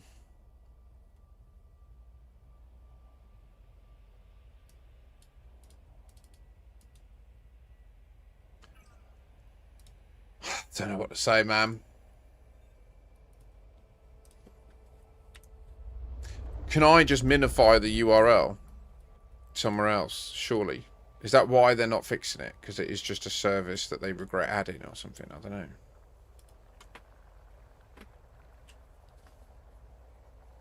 I don't know, mate. I've probably already explained it before now. I'm guessing you left. I don't know. Dude, like...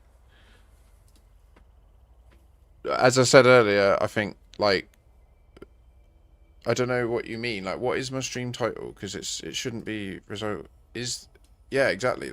I'm asking that question. Is the Formadine Rift mystery actually solved? Is what I don't know. I don't think it is what I mean.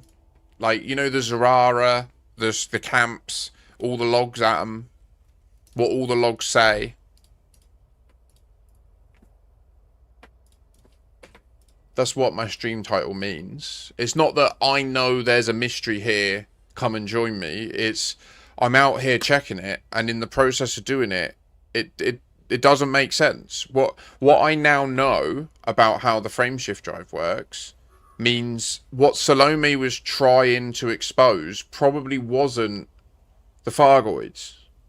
It's probably truer that the Fargoids are the tool of the club to maintain a sacred timeline, which effectively means no humans have free will, but equally the truth of it is actually that we are the humans in real life that have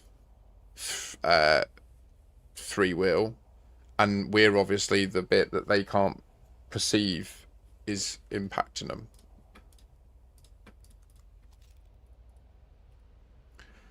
Right.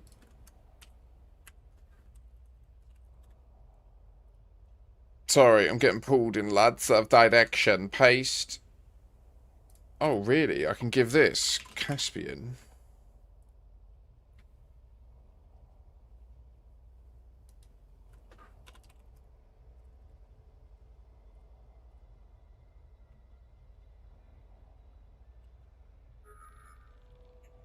Oh, shit. That's cool.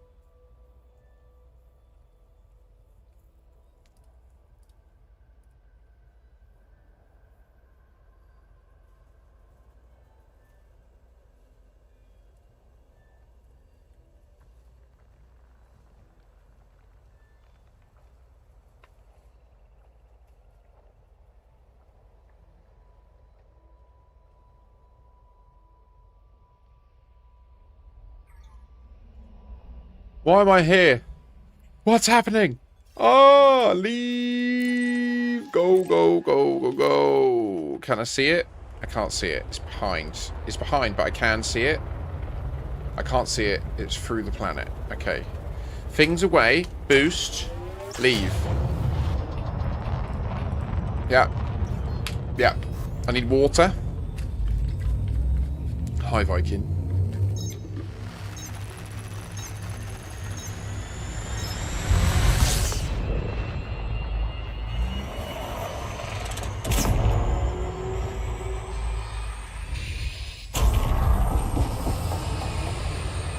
Why did it go away?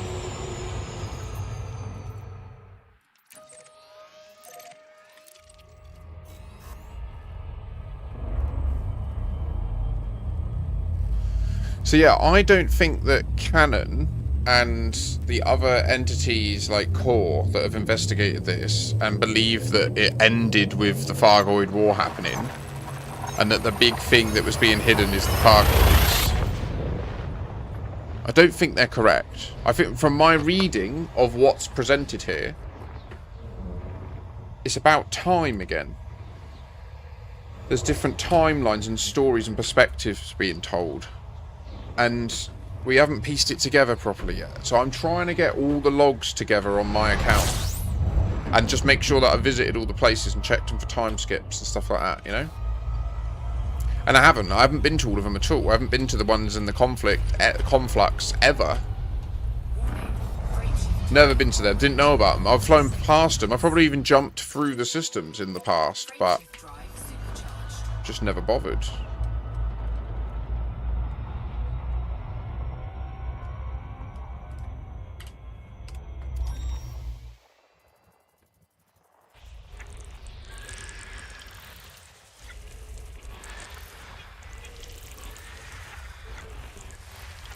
Oh. System scan complete. So I've been doing some research into Raxler. Oh, you got your Nomad out? Nice. We're having quite a day today on the Raxler topic, Viking. It's been... I need to put together this video that is the synthesis of everything we've discussed.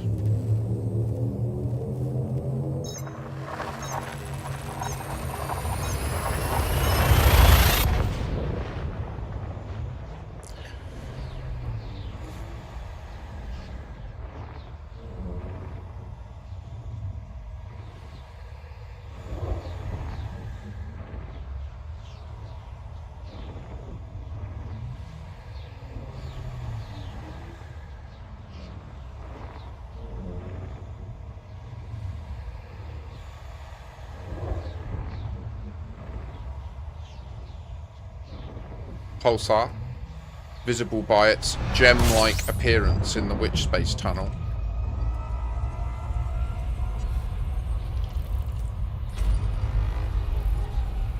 Warning, frameshift drive operating beyond safety limits. Frameshift drive supercharged.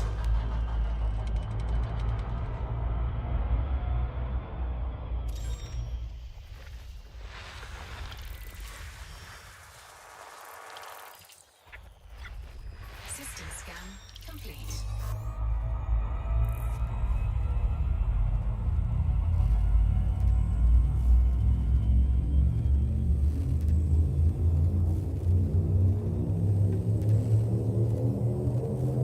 It's taken me a long time to do this trip, but it's because I'm not speed running. I'm just taking my time and chatting. And seems the most logical place it could be is somewhere in the permit locked area next to the bubble,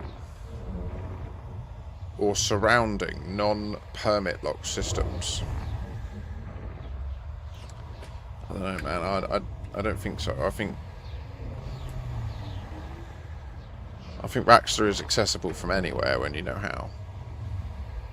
But at the moment, my current suspicion is, for that to be true, you would have to have the cooperation of tens of thousands of real-world commanders. Warning, frameshift drive operating beyond safety limits. Frameshift drive supercharged. But we don't know the exact objective scenario yet. Like, we need to get the data. But at least we know the problem that we need to solve. Because it was a topic before the ships in the game had 80 plus light year capabilities.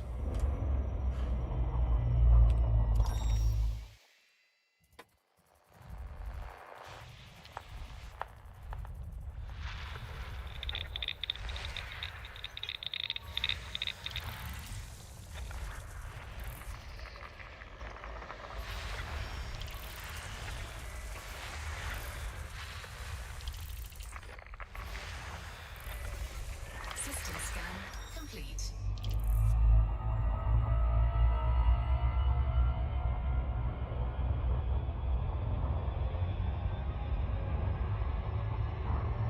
Like, let me be clear, right? I literally think I want to show it. I need to get it. I need to get a link to this stored. Or I need to go to the VOD and I need to create a little cut from it. And I need to literally do the work now. I need it done. It needs to stop being a thing that I don't know how to access. Do you know what I mean? Like, it's so stupid. Like, I have access to it all. Content, lives. Scroll back to...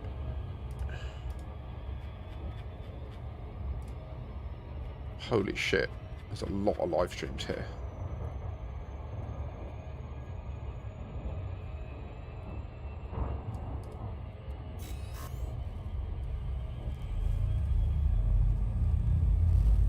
Jan 18th.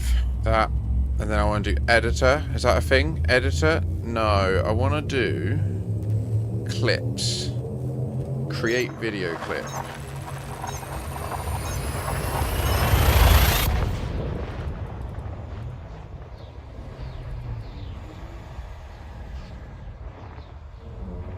Raxler's which space? Raxler...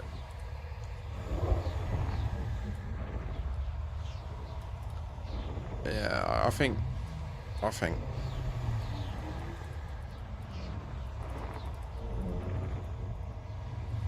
thing about people thinking it must be closer to Bubble are wrong. Just because you know of its existence doesn't mean it's nearby. What?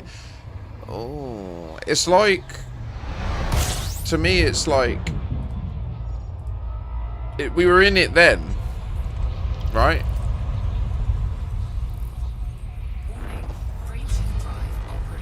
It's about staying in it.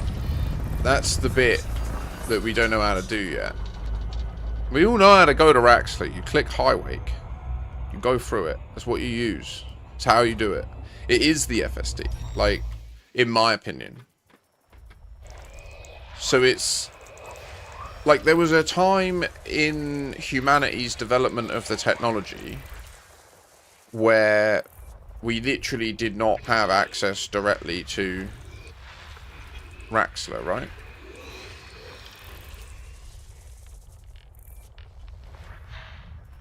But it's, like, I think that... Why isn't this working? Just let me create the clip, for fuck's sake.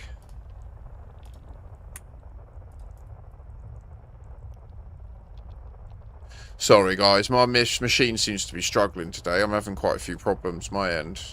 Nothing's working. It's well winding me up.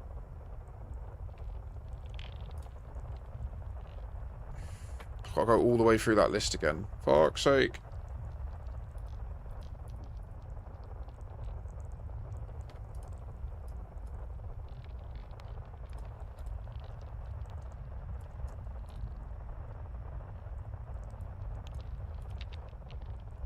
Can I just give me a sec from the game to just get this clip made? Because I'm so sick of not having access to it. I need to be able to show people the green noir. Do you know what I mean? Like, it's...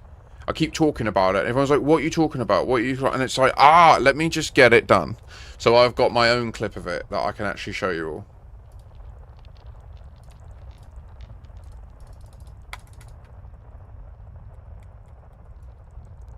It's not going to work because it's a 9-hour video, isn't it? Okay, I'm going to need to just download it and... Yeah, it's literally crashed.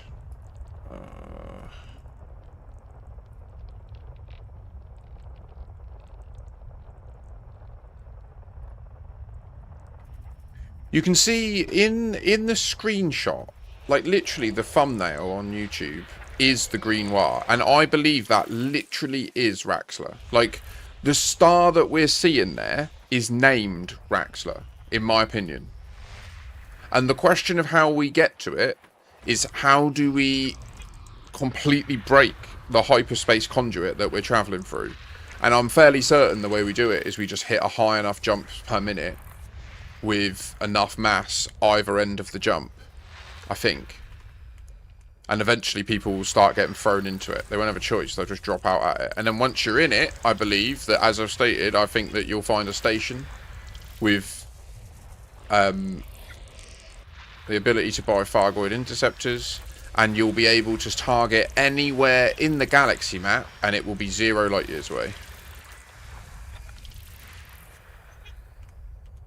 I reckon that will be the gimmick of Raxler.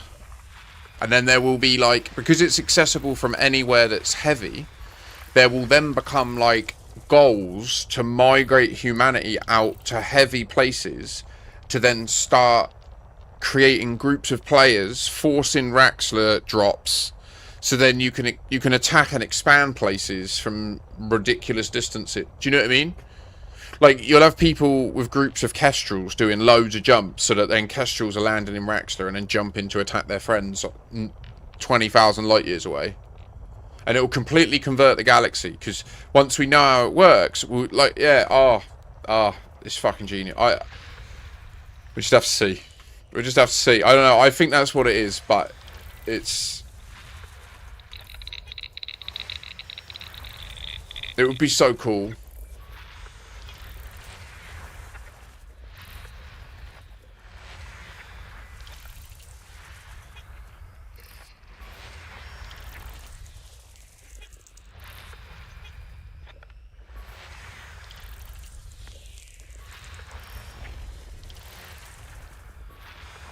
And the cool thing is, it would effectively make, like, player-driven black holes between very dense places, wouldn't it?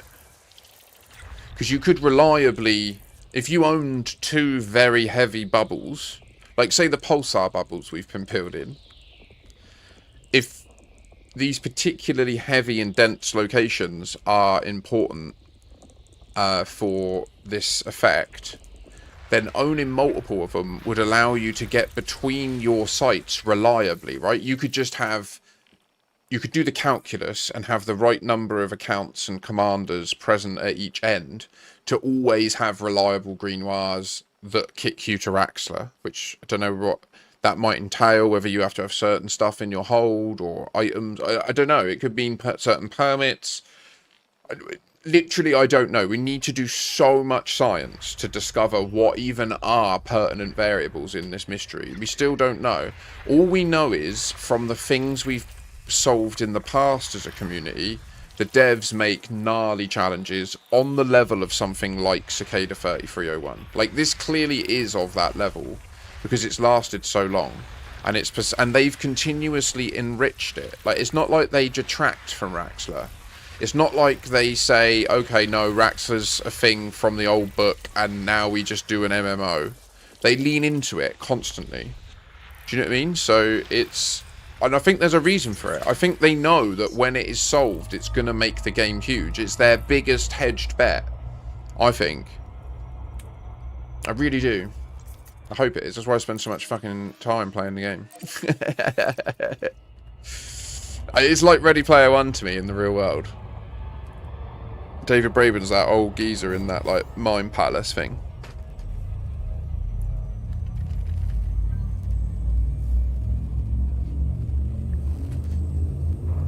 Thing about people thinking it must be close. Which space being Raxler the devs, and you can't just base it on what was in 1984 or a book. Many things were retconned for reasons. Yeah, I mean, I think the idea... I think Raxler has always been a place outside of time that therefore lets you essentially take advantage of the fact that you can just time travel, right? Like, if you want to get gold, you can just go to a place, get gold, and then just go back in time to the moment before you arrived, and all the gold's there again. Do you know what I mean? Like, if you've got true time travel, you've got infinite everything.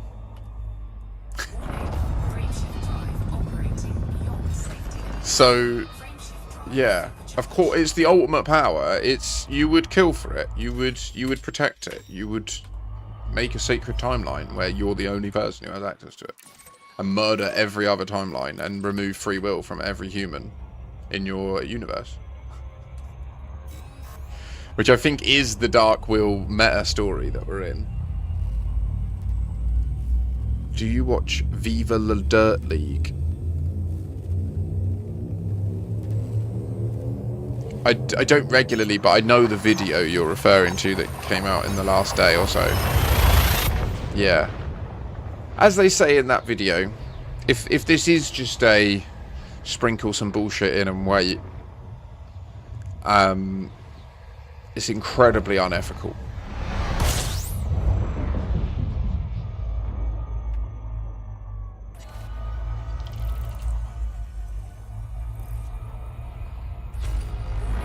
Frameshift drive operating beyond safety limits. Frameshift drive supercharged.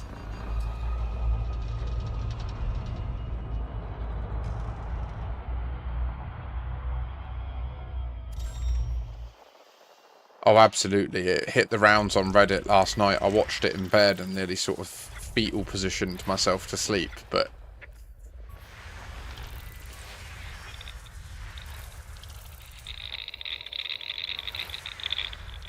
laughing through gritted teeth, like, oh, yeah, that's funny. Fuck you. No, don't say this.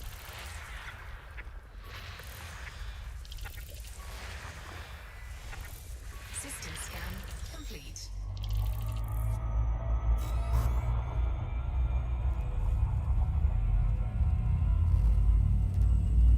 Agreed, I just thought the time was funny. Yeah, it's mad. What if it opens a gateway to Andromeda? I do question if... So, here's some interesting things that I think it would enable, right? Like, as I said, I think that it's related to the Grimoire, but maybe there's also a time skip component as well. I don't know, but if it lets you jump anywhere and it's more easily created at heavy places, then places like this suddenly become very nice homes for like a power play agent or something, you know? Like this spot down here where all these places contain neutron stars and they're all very heavy. Well, if you can access Raxxla and then jump out to here where there's a neutron star and a black hole, and like 10 light years away there's a neutron star, or this really heavy one, the R one with all these extra, like if you can jump between these and create Raxxla, now suddenly you can colonize this whole little bubble and you're literally like, I mean, it's difficult to comprehend how far away these are, but they're really far. If you wanted to go to the Large Magellan Cloud, you'd want to start by discovering this spot and colonizing it and being able to like base yourself here. And then if there's further stuff, at least using this and Raxxla, we could get to it. Shit's wild. What is this boy talking about? Right,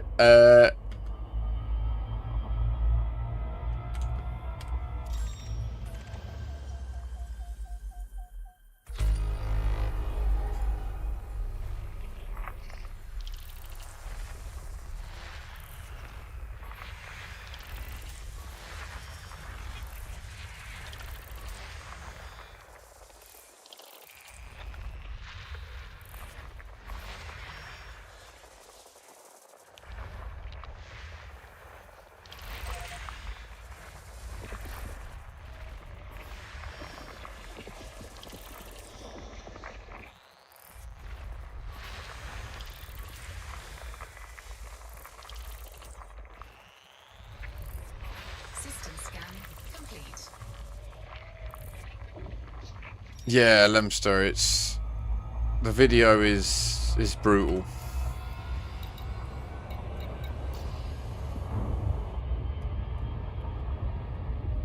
Essentially, the premise of the comedy sketch is that they're in a development studio and the CEO, like, tweeted that there's this Easter egg that you can unlock by one of the walls in the world can be broken by hitting it more than 101 times.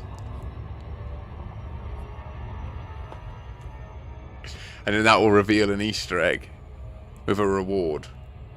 But it's like this giant world with billions of walls, and it's meant playtime is up higher than ever, so they're just rolling with it. And then in the meeting they're like, but which wall is it? And he's like, there isn't a wall.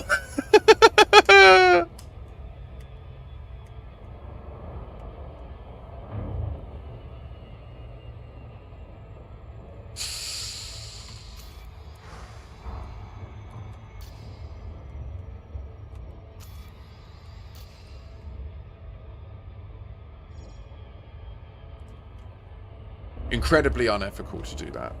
The amount of wasted human effort it would result in.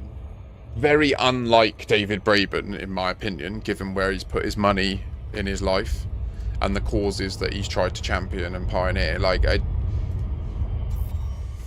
all I can say. Look at the colour of them stars in the background. Yellow, red. Do you see that?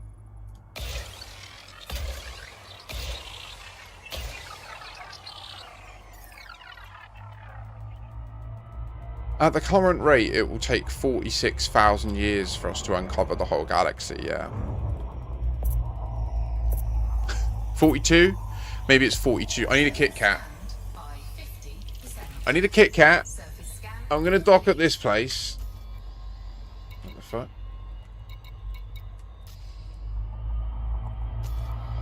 Maybe it's on the moon.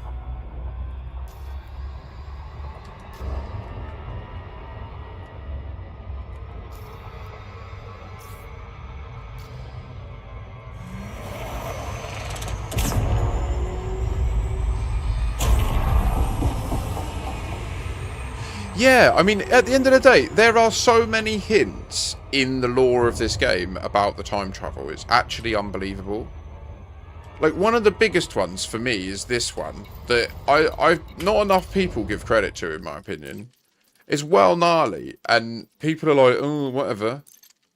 Where is it? This one. Mysterious body. Sure, we got a problem. We found a body, and before you ask, it's not one of us. All personnel were present and accounted for. They're just on a random moon somewhere, and they just find a human from nowhere. And then they see, like, weird lights, and then it all disappears. Man. You guys don't know, man.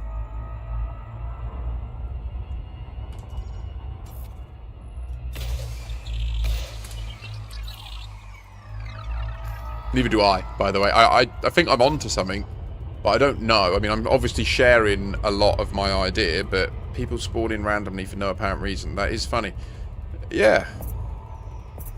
I mean, they're obviously putting into the lore the fact that we do that. Like, when we're in a station. If you log into a station in open... Where is... What's going on? Am I actually in the end destination? Yes.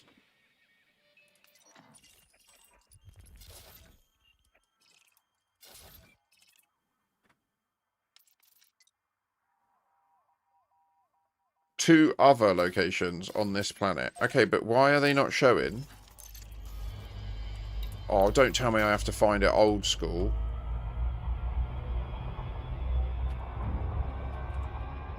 It's a bit obnoxious, isn't it? Okay.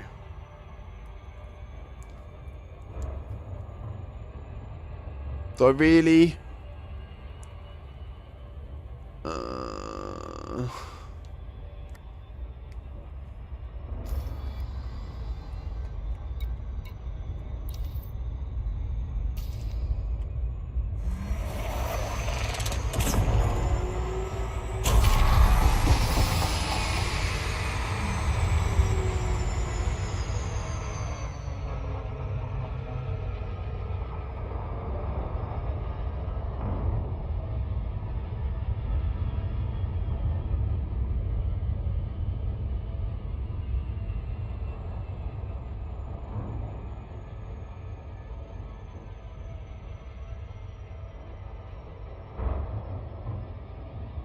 Maybe if I scan this, it will reveal it. To me, so what's the likelihood FDev has other aliens we have not found? Like, was the Fargoid war it? Are there other things to find?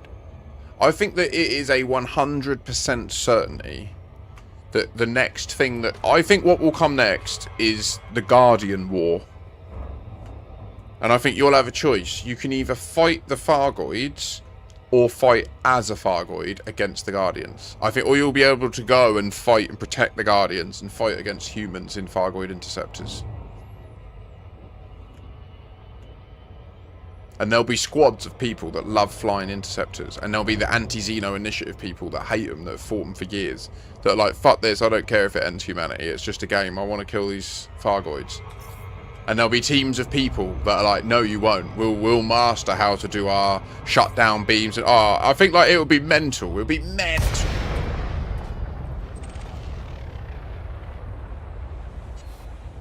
And then the end game NPC enemy will be the Guardians. And if you ever want to fight a Guardian, that'll be mental, I think. I think your only choice would be to be in a Fargoid. My theory is the Guardians are the Keepers of something much older. They found the technology and kept it to themselves. That is also totally plausible. That is totally plausible, Armour. It could be that Raxler is the Guardian/Guardian AI. And that they're the secret baddie that are manipulating things. But then why would they create humanity? Or the Fargoids, or like that. I have considered this for quite a while. That idea of like, could it be something like that?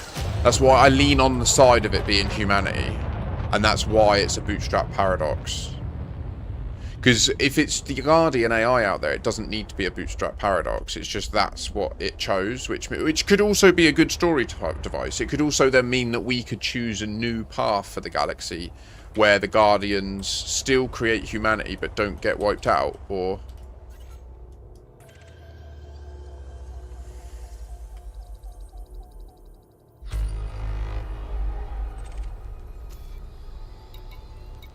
Why is it not showing me the location?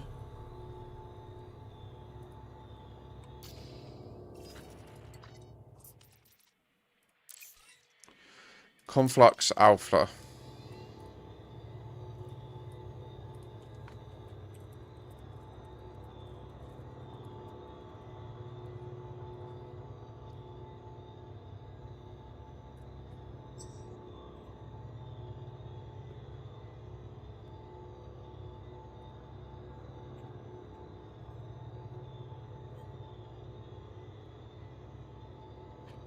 Keep it, Armors. I highly recommend it to keep you safe from me. Oh, right. That's because I'm at the wrong place. Okay.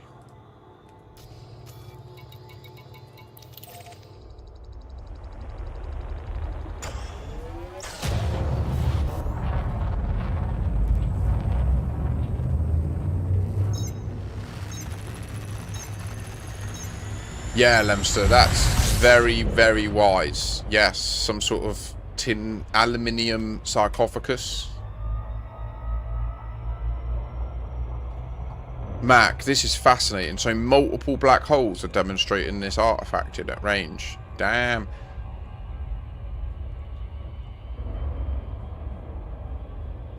What is it?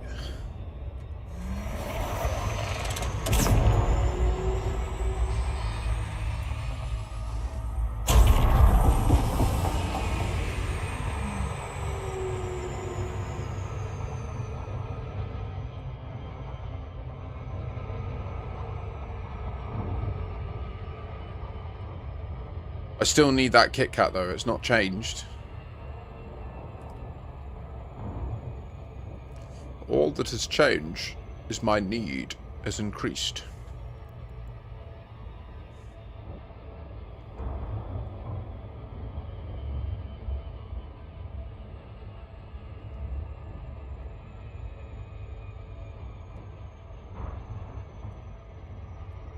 Does anyone want to do some pew-pew in the old operations in a second?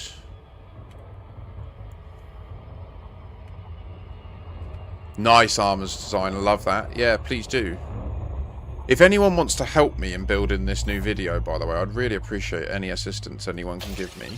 One of the biggest challenges I have is I get so passionate about explaining things that I just go and go and go, and it's like, I think it can be a bit...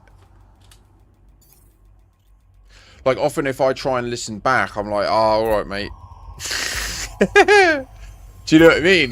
But when I'm in the moment, I'm just flowing, I'm just me, yeah, so it's rough. Scan complete. It's difficult. Thank you, Hammerlam.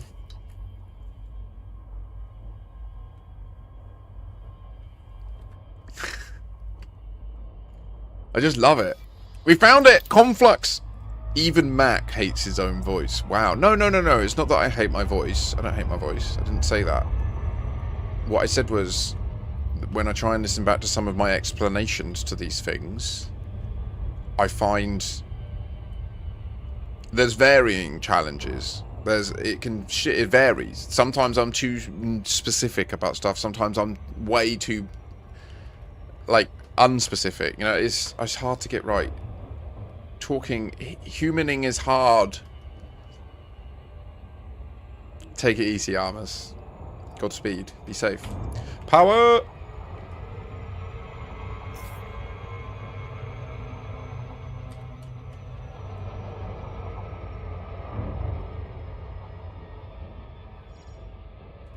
Orbital flight engaged. God, I thought there was a mountain then, but it was the way the darkness went up into the way the bars of the cockpit, like the viewport. It's a shame, isn't it, really, that they put that bar there.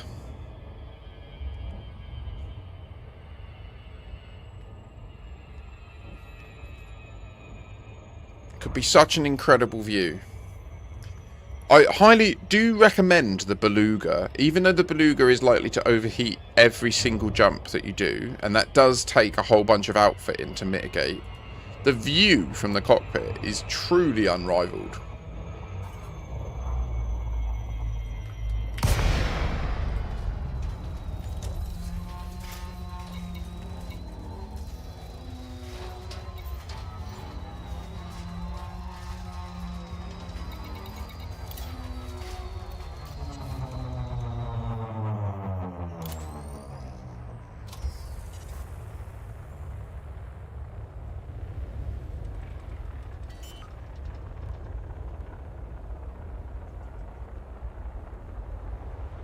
Landing gear deployed.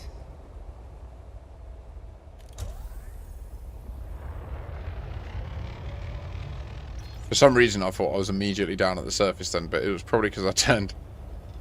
Really, Hoodie? Oh, sorry, I guess Twitch is going mad at the moment. I've noticed it on the few streams I watch that I've been getting a lot of ads. Although there's been some gifted recently that I've been receiving, which is amazingly well received. Okay, do we go in this way? Let's go in this way.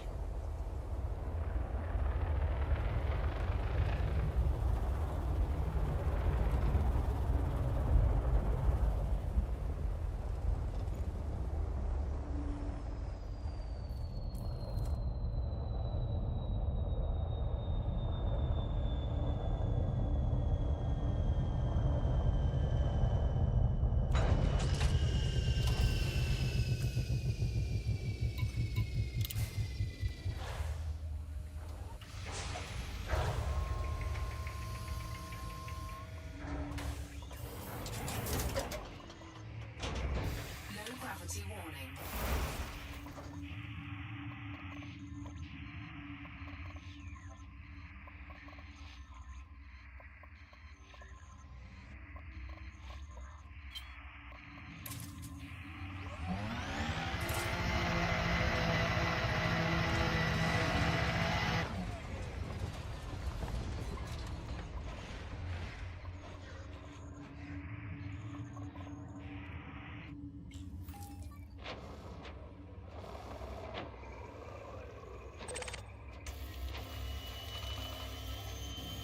Sorry, I can't see chat right now.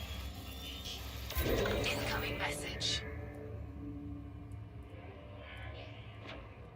How would you find it site if you didn't know about it? Is it on the locations when you DSS the planet? It is, yeah, but that's the only way you would know. Well, when you FSS, it says that there's a human signal here. So that's the first sign. And then when you DSS, it also gives you the precise location. But that would be the only way. When you just jump in and honk, no clue. Although, no, when you jump in and honk, you see the unregistered comms beacons here.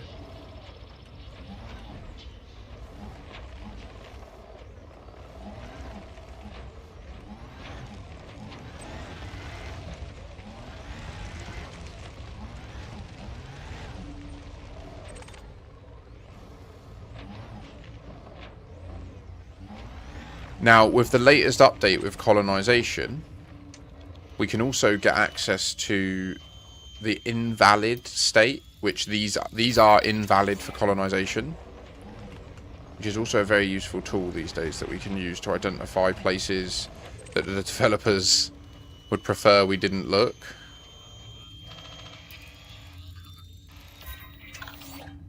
Cheers, Ventilian. Yeah, nice one. I appreciate that. It's good to know there's people in my corner. Even just having someone to talk it through, you know, before I just do full release.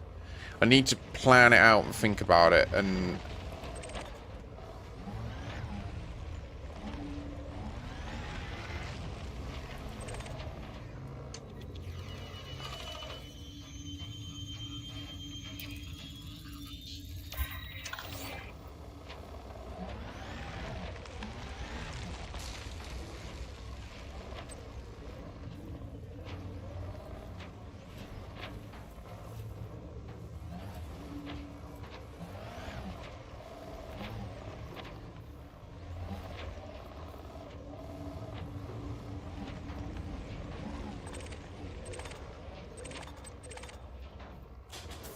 Cargo scope deployed.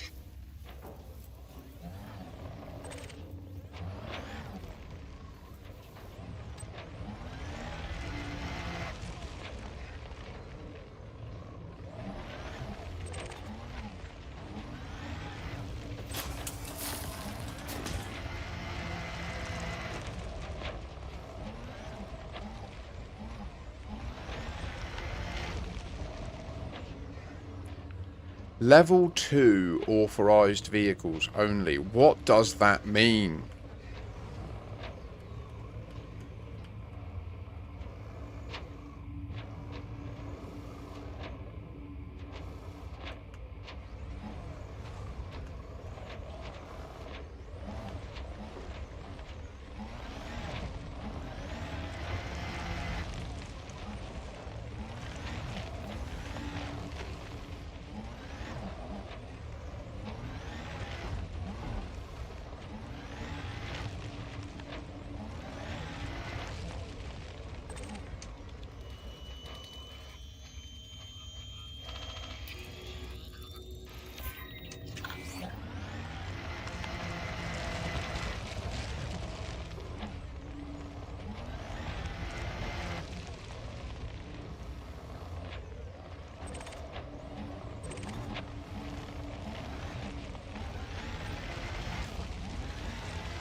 Why does it look like there's a ship up there? I'm just going to ignore it. It's only an NPC.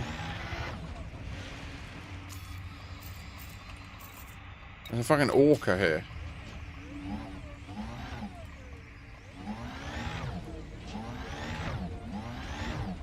Oh yeah, there's colonies nearby, isn't there? Why can we only find 5?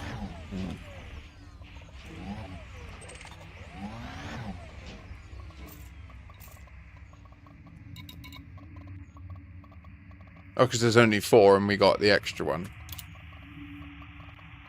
Operator mode over... I'm going to get my Kit Kat. I'll be right back.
Operator mode override.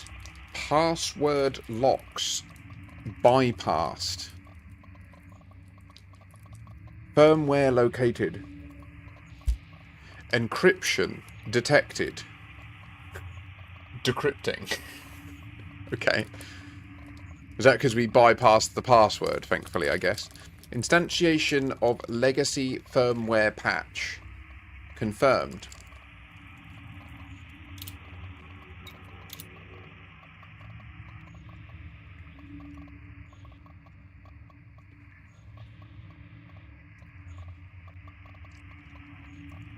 So we've hauled ass right out into unexplored territory. Heading corewards. Doubt anyone has been this far before. Star density is rising fast. The galaxy looks pretty amazing from this vantage point.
Things like that, innit? Things like that. Why? Why does my brain do it? Because I want to make the point. This ain't the future. This is now. Oh.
I don't, but there are ones in the community, Gregorius. So I just, whenever I need stuff like that, I just search for it. Like, do you know what I mean? Like, I just use the Canon one and stuff.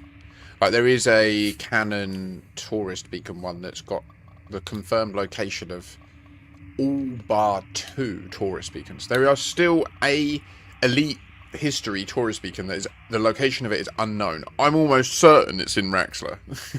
Almost certain, but I could be wrong.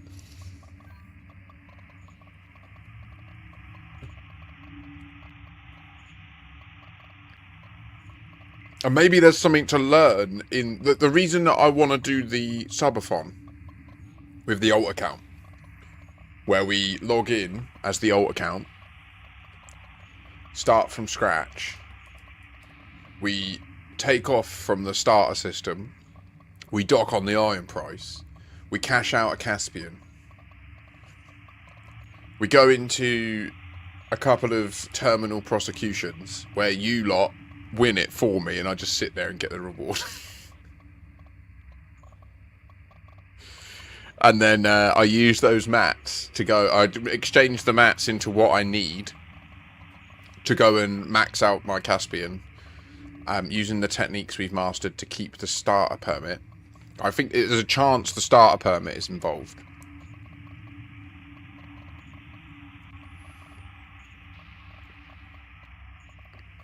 What does it mean by honking the system? You know the discovery scanner? When you let it off and it goes... Wah! That's the honk.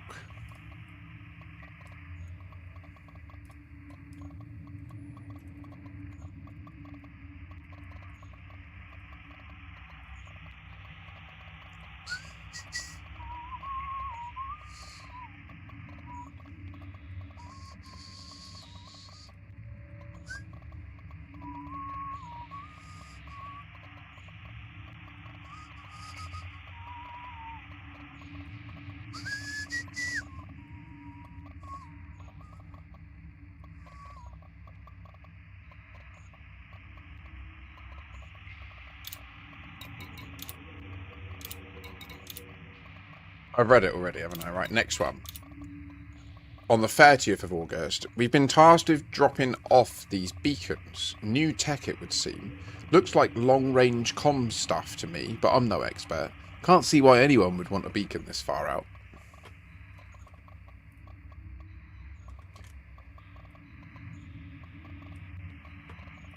Who's cheating?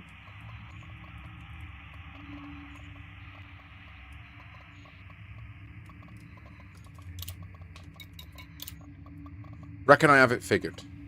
We're dropping these beacons around Earth-like worlds. Can't be a coincidence. I guess it's some kind of long-term planning by someone. Yeah, not sure who's paying for this gig. Best not to ask too many questions. They're paying a proper wedge. Okay. Yeah, okay. Okay. You see how, with everything that we've spoken about today, you see how they're fucking mocking us from the story? Like, with the perspective of what we've discussed. It's so funny when you think about it. Shit. Well, we're done.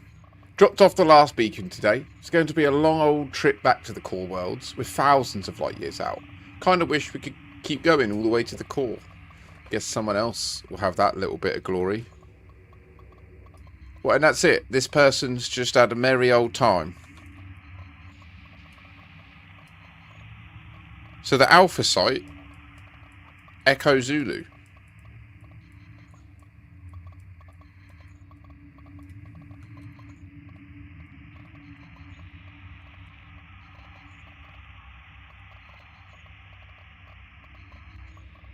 Okay, well, now we travel to the beta site. I've not noticed any anomalies. Pardon me. Have you tried punching that beacon 101 times?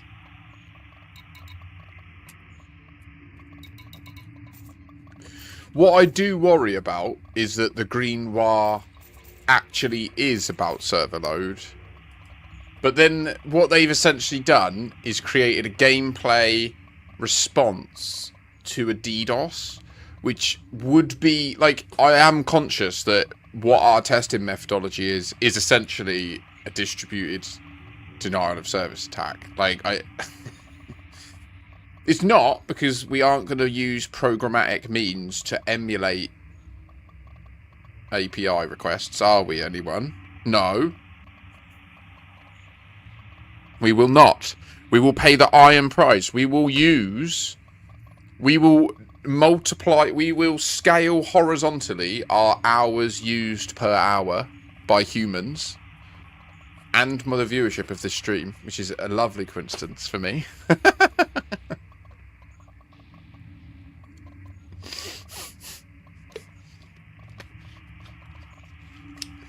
And we will solve it, or they will be DDoSed. That's not a threat. I want to be clear, that was a joke. That was not a threat. I'm not going to DDoS anyone. Let's go and get in the spaceship. Is there anything else to see here? I mean, it's a pretty gnarly spot. It looks fine though. This one doesn't have the same vibe as like everyone died. You know, it's just abandoned.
My guns? No.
Now,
Okay.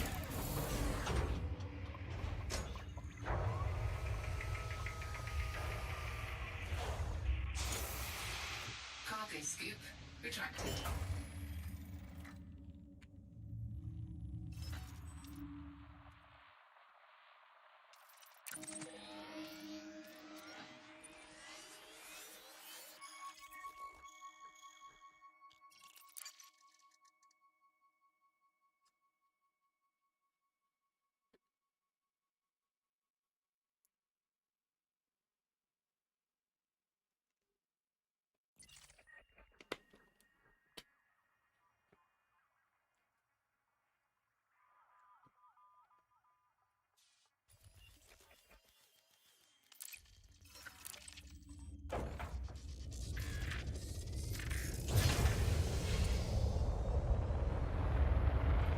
Landing gear retracted.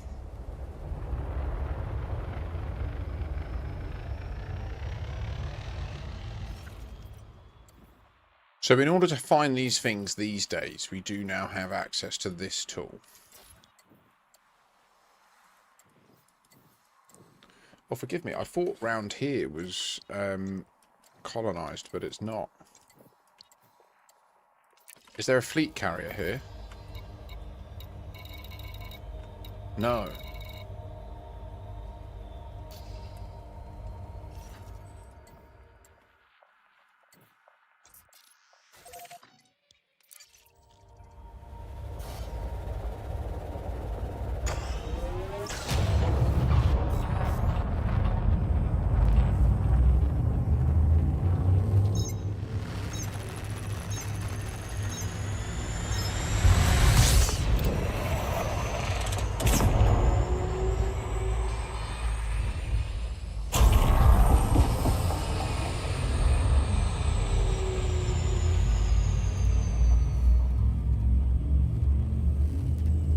Like, I think the way the game's engine literally works when we're travelling in Super Cruise is that it exchange, like, obviously it's all bollocks, but from a like internal law rationalization perspective, what our ship's doing is it's rather than converting energy into making our matter move faster as a speed, it's using energy to change how time flows for us. That's what I think ultimately is happening. It still makes sense based on physics. It's just, I'll take that, actually. For a second I was like, no, I can't scoot. And then I was like, no, wait, I can. Oh, nourishment.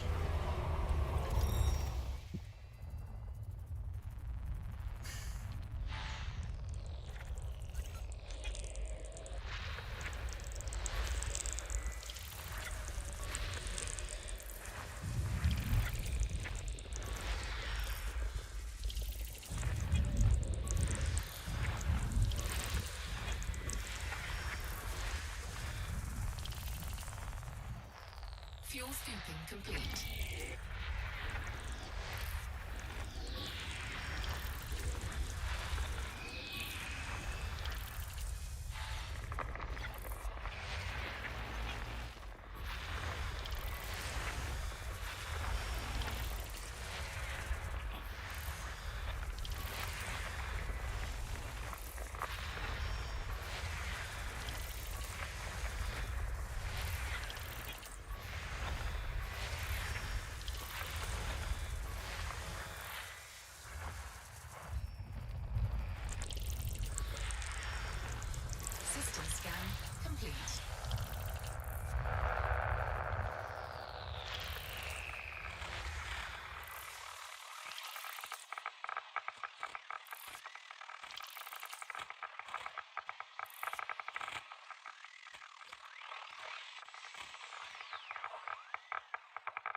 Oh wow, this is red.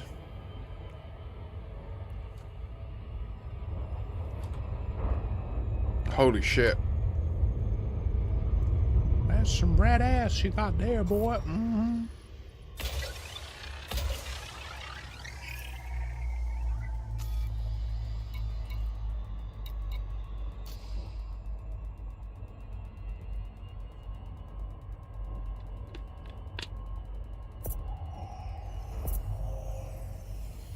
Surface scanned by 50%. Surface scan complete.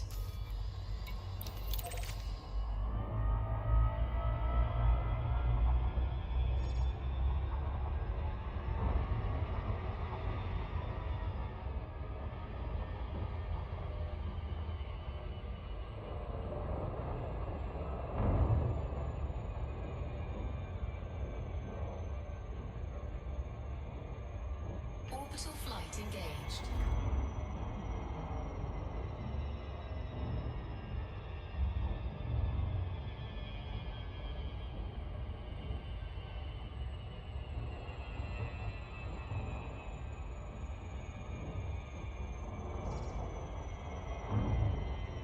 So just for clarity for anyone who wasn't around for the longer term story, like for context. The story popped off in like 2015, 2016 with Drew Wager's books. It was the biggest the game ever was, really. I mean, the game was quite big during the Fargoid War, but due to the split between console and PC, like it took some, and with Odyssey as well, it took some really big hits. And the story sort of just died when Salome's story wrapped up. And at the end of the story with Salome was when the Stargoids appeared, the giant Fargoid Titans, and that was when the fight really... well, it wasn't really at the end, sorry, but... like, all of this stuff was getting uncovered, and then the Stargoids kicked off.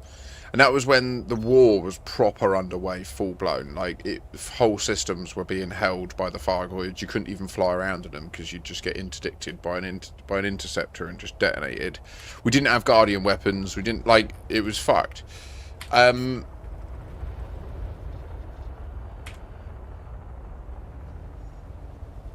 gear deployed. Sorry, we nearly crashed. And yeah.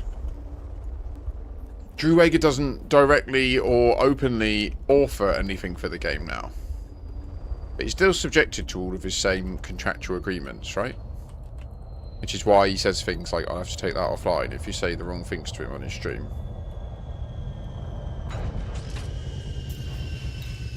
It's very funny hearing someone say that. It's a very old school phrase.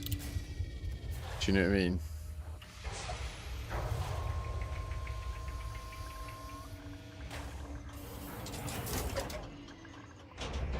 Low gravity warning.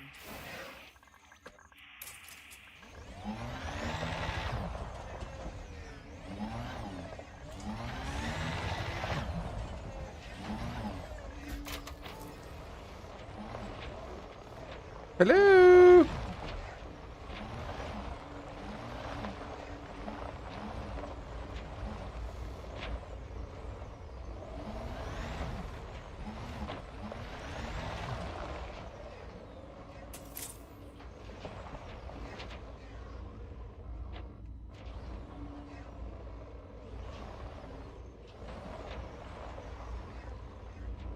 What the hell's that?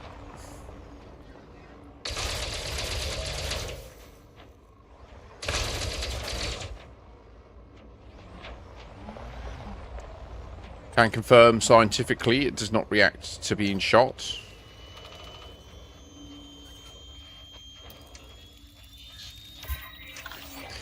Always a good data point to establish.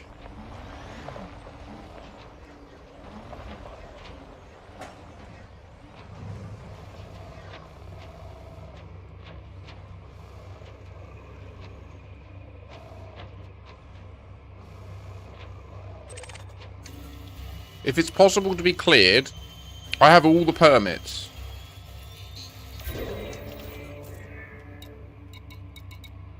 So this one We didn't get any mats. Okay.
Okay, so the beta mission, Witch Space, once again.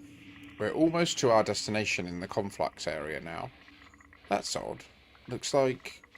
Can't be. You can't be interdicted in Witch Space. That's impossible. We're back in normal space. Systems offline, no power. What in randomius is that? Okay, this is a very different... GG's, Mac. Yeah, Godspeed, dude. So, immediately, right, I guarantee you that people are assuming hyperdiction. That's what they're talking about. Is it? Signed on for this one as I had the exploration bug. But we're just jumping and jumping and jumping. We're not staying in systems to survey. Just refueling as fast as we can, and then it's back into witch space. We're spending more time there than in real space. Someone is in a hurry.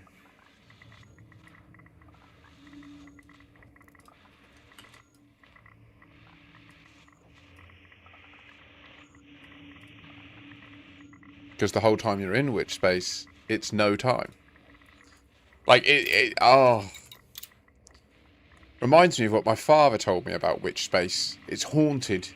There's weird lights, shifting clouds, who knows what they are. Makes you wonder whether we should be out here at all. So much stuff we just don't understand. Mate, I'm fucking loving this.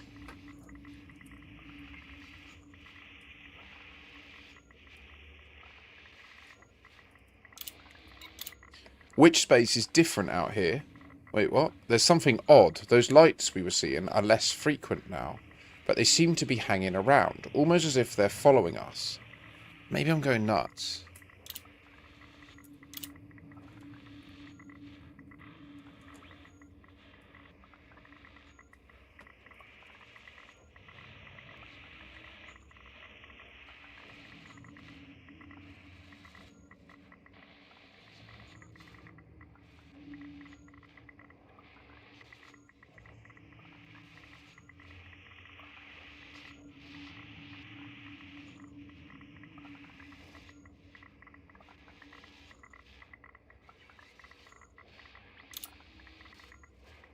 Okay, I'm not going to continue searching for spectro signals at these because we've now done 5 separate sites and found no consistent spectrographic signals in any of the things. Now, it's not quite 50%. We're one off. No, wait, no. This is the 6th site. We are now halfway through all the known sites. There's never been a report of a spectrographic signal from one of these, and I was simply looking to check to see. Now, okay, what would be a good test? And in fact, this is how this is going to go down. I'm going to finish the last 2 here tonight. I will not go out to Hawkins Gap tonight. I'll do that at a future date, but I'll go there time skipped. And then we can at least discount the case that Hawkins Gap... Like, if we suddenly get spectrographic signals at Hawkins Gap whilst time skipped, we can very easily unskip whilst there, see if the signals go away.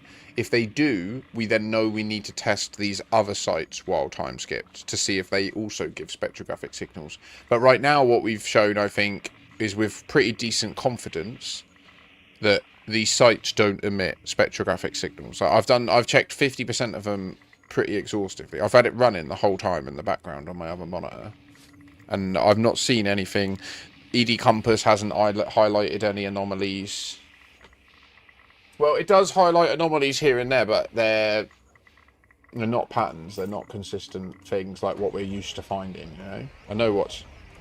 It's not that I know what to look for, to be fair, but so far there's nothing that seems worthy.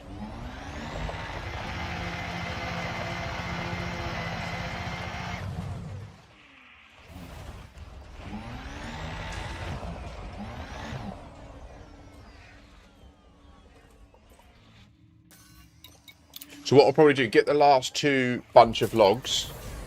There's some P-type anomalies to check out over here as well, which I want to check out. And then I'll speed run back to the bubble tonight. That'll be the set. Should we get some tunes going, guys? Sorry, I turn it off in case it interrupts with the science, you know. But now we're locked in. We're good. So that was the beta site. I really like the story it was telling there.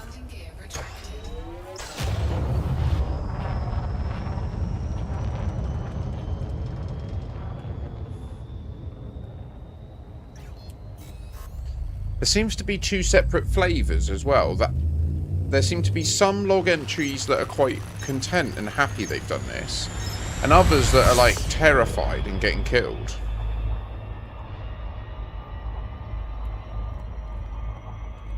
Also, they said witch space is different out here. Literally says it in the log. It's written in the game.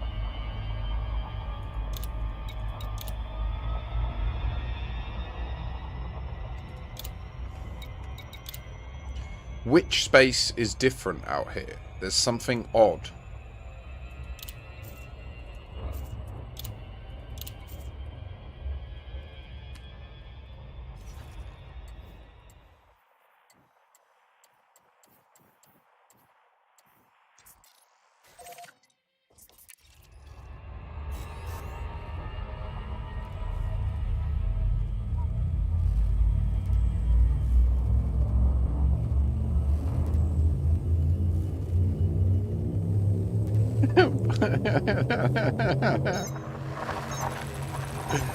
Legend.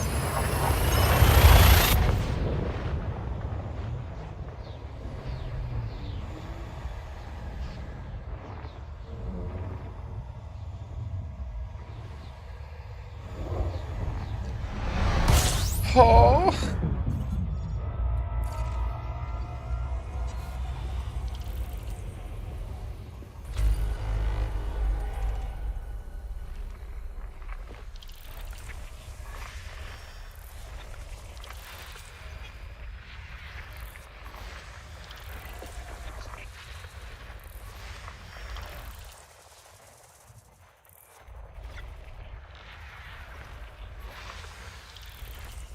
System scan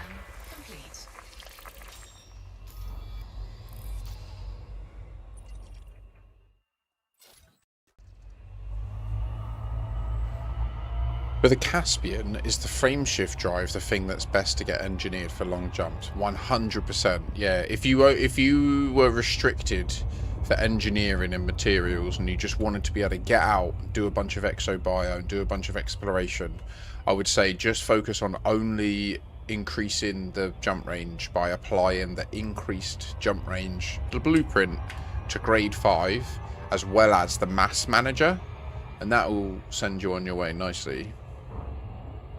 Is there a way to get faster inside a system? I have to go to a planet 17,000 light seconds away and it takes forever. Kekyu, you're on...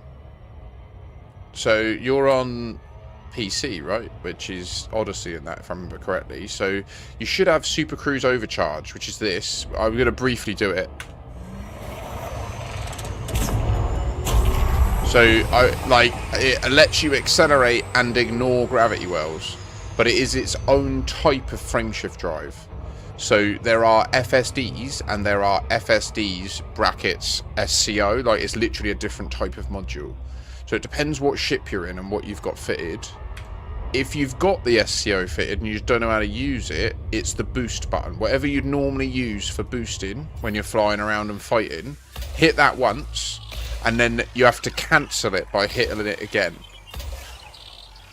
Probably worth mentioning that pretty urgently, actually, because it accelerates you logarithmically. So if you've got a Kestrel, it should come fitted with it unless you changed it. By 50%. Surface scan complete.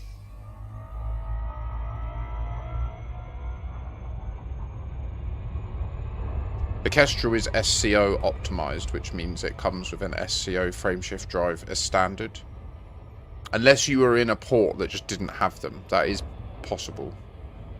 There are ports that just don't stock the SCOs yet. It's a bit nuanced. The FSDs are manufactured by Sirius Corporation, owned by Li Yong Rui, whatever his name is. The FSD SCOs are manufactured by Hercules Robotics. Be careful. No. Is that their name? Who is it? Is it them? Be careful using a non-optimized ship, as it will drain your fuel fast. Yeah, it's a good advice there, old school. It's very true. But he says he's in a Kestrel, so that's fine. But if you are another person in chat who's just found out about SCOs and you're flying like an old school... Firstly, if you're on console, SCO doesn't exist. Secondly, if you're on PC, but you've got an old school ship, anything older than a Python Mark II, it's like an old Cobra or a DBX or Anaconda, SCO will guzzle your fuel, overheat you, and kind of be like choosing to be in a neutron star's plume, even though you're just in normal space. It's kind of like that. Like, I would say though, it's great training. Like, SCO in an unoptimized ship is great training for how to control your ship in the neutron star's plume. So that's a thing. It's actually probably more dangerous as well. No, that's not true. Nah, that's not true. Take that back. Because if it goes wrong inside the neutron plume, you're instantly fucked. Unless you know how to control your way out. With the Caspian, I tend to leave the Mark II ablative armour and gravity-optimised thrusters in the bin too. Not really needed, in my honest opinion, but for the rest, D-rate and lightweight as much as you can. Yeah, that's essentially this build that I've got on here. The USS Vauxhall you see above is very similar to what you described there, Mark. Jump range focused. So this is a very different site, isn't it? And it's only got one of those antenna, the blocky ones, even though it's got two unregistered comms beacons. So I did think that there was a correlation on this, but there demonstrably isn't. Okay.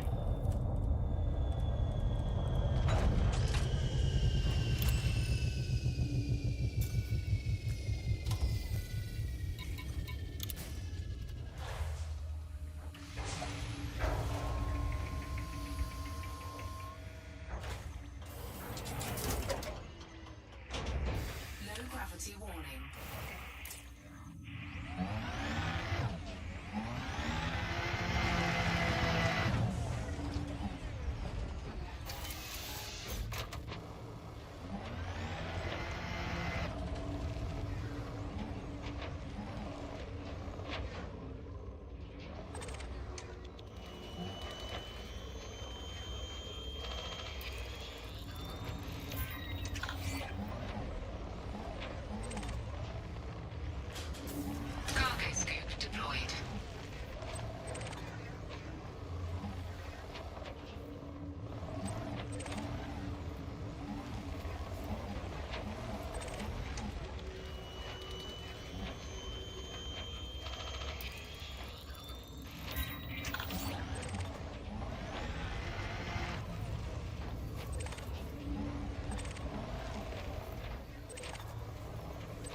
Reckon I miss one? I reckon I miss one. Missed the first one, apparently.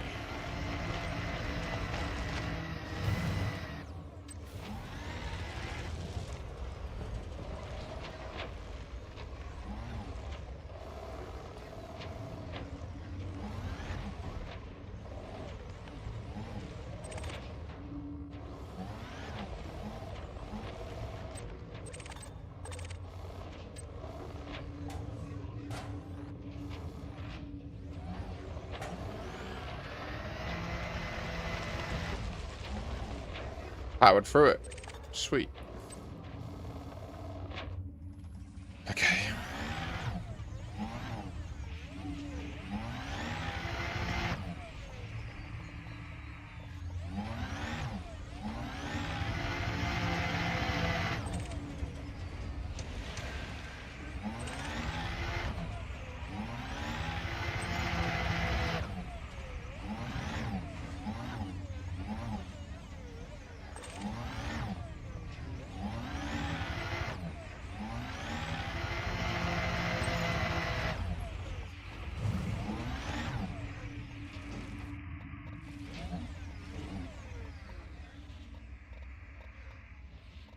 Brewer Corporation.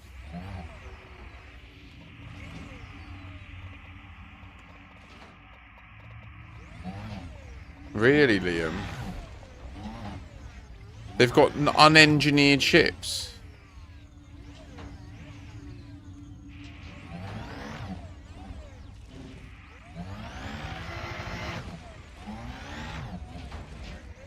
Why would they do that?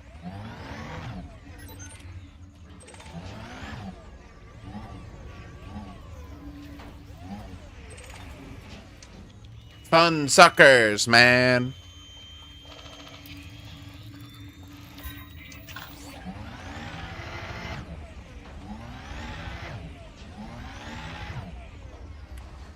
Is there no nodule thing here to scan? No light up, dude. Really? It's well stingy.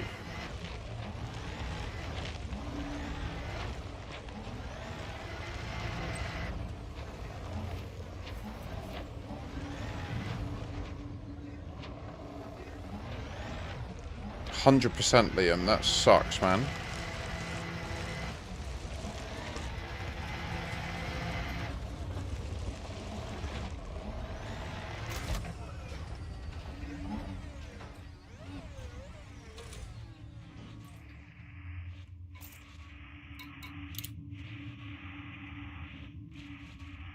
Servatic can't come soon enough. Oh, wait, it's Wednesday, isn't it? Holy shit. Yeah, I should try and max that out in a minute. Okay, let me get to a dock after this. Let me just get these logs in. I'm just a navigator on board this ship. Never flown an Anaconda before. But it's quite a beast. This one is stripped right down. Just cargo space and jump capability. Nothing else. We had an escort to the edge of inhabited space, but our destination is right out there. What the fuck?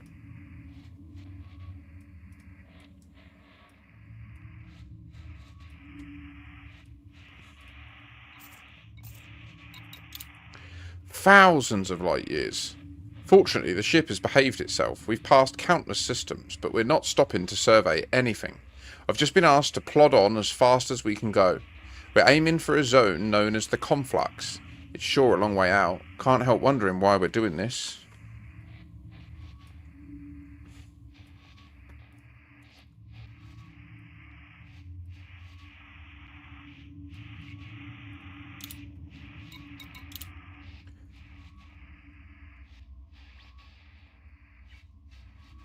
So, we're here now.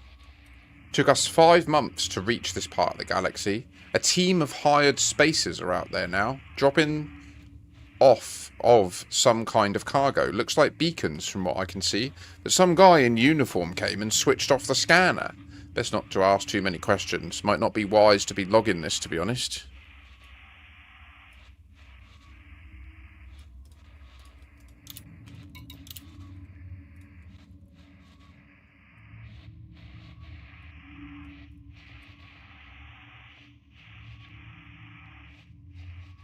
On our way back home again, Just dropped off whatever it was, turned about and started back.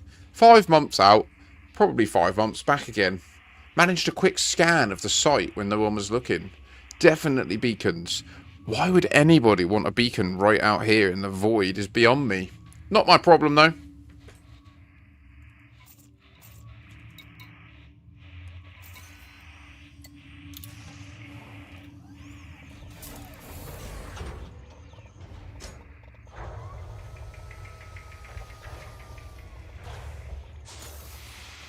Cargo scoop retracted.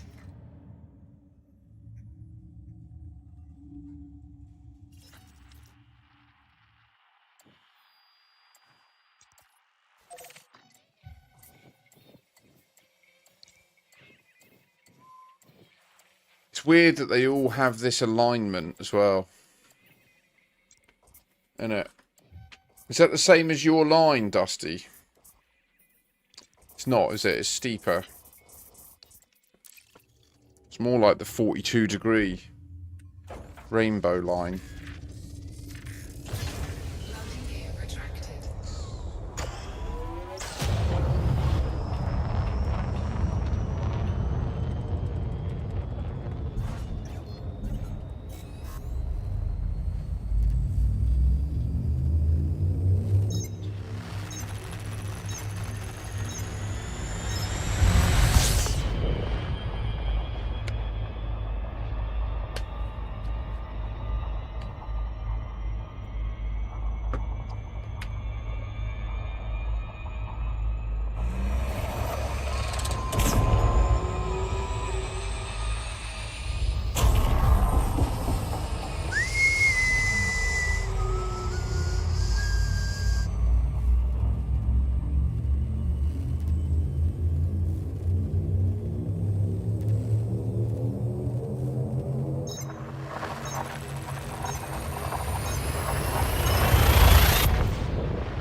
With ops, you will see this, I guess, as newer folk try and get a taste of the ops and mercoids, but yeah, still a bit frustrated, no doubt.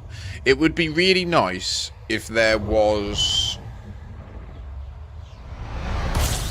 Firstly, so I'll go as far as to say what I would like to be able to do is just outright look at their loadout. That would be nice, including engineering. But if there was reasons why Frontier felt that that was bad, which I don't understand, but if they felt that that was bad and they didn't want to do it, could they at least create essentially an MMR number for my ship based on, like, you know, as you engineer components, it adds points on, and then eventually, like, you'll have a points for your ship. But I think that would be way worse than just letting us see what they've done. You know, I think that they should just let us see the outfitting of our friends, and then if they're not ready, we should just have a chance to communicate to them and say, are you sure you want to do this? Like, the odds are you're just going to keep dying and we won't be able to cover you.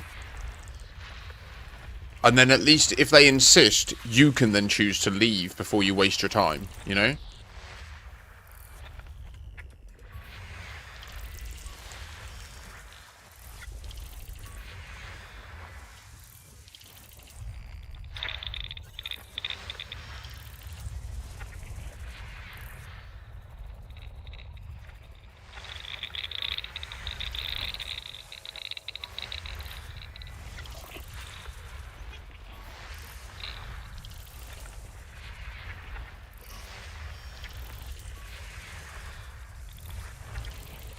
I suppose you can tell if someone's unengineered, can't you? You can just see the speed at which their shield melts when they get focused on by any of the enemies in the ops. If there's a fleet carrier present here, which it looks like there is, if anyone's down, I will dock and do a quick terminal prosecution if anyone's in for it. Liam, I imagine you might want to let out some tension. It would be my pleasure to help you. Wink, wink. I'll be your goth, the little e-girl for a minute. I'm joking, by the way. That's not what this stream's about. Oh God, the throes of desperation. Right, so System scan complete.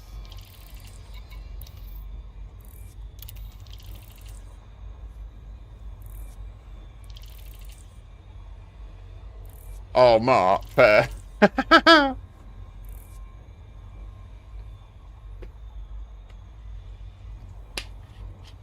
Oh my God, Liam. It was probably the stock one as well. Fucking hell. Damn, now that motherfucker coming up it now. Don't you see it's gonna rock you? Gonna get it. Gonna hit you, don't you know? Don't you wanna see? Now we need another hoe. Now, yeah, it's coming round. Here you gotta go and see me. I need a human location, don't you be it? Now you gotta know it's true. What the other, what is it gonna be? I do not know. Is it you? Is it a guardian? Ruin now? No one's saying. What is the other on the place you see it? I do not know, and I'm gonna check it. What is another now? It's over here. Gotta make a sound now, my friend. Fuel scoop this star. Gonna fill it up now. Now gonna go over here now. Row, boom. Now we're gonna stop that SCO. Gonna zoom. Now you go down to the surface. Gotta find out whether it's worth it. What? Gotta scan it. So apparently A7A on this place has 1, 2, 3, 4, 5, 7 biological signals. But I'm assuming it's already been visited and therefore is of no import to me whatsoever. But I don't know what this other signal over here is. I know that the human signal... Also, there should be a notable stellar phenomena around here. Yeah, there is. Okay. This is a special system, guys.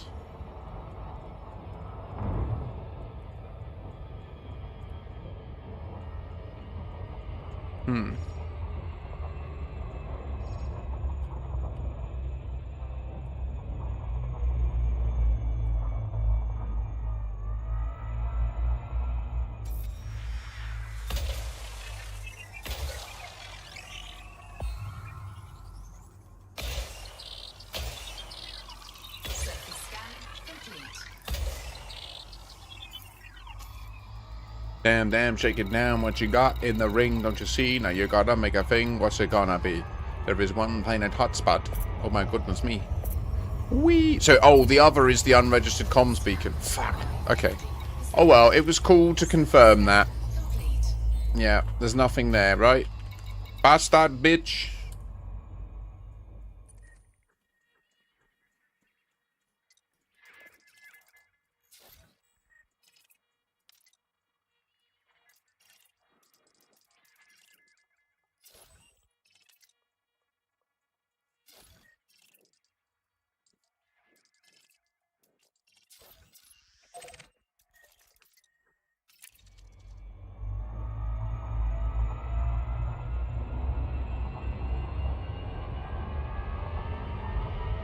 Nah, I'm not gonna bother, mate. It's been first footfalled, so it just ain't worthy of my time, to be honest, man. It's a disgrace. Never gonna get to Elite Exo Bio with this attitude, am I?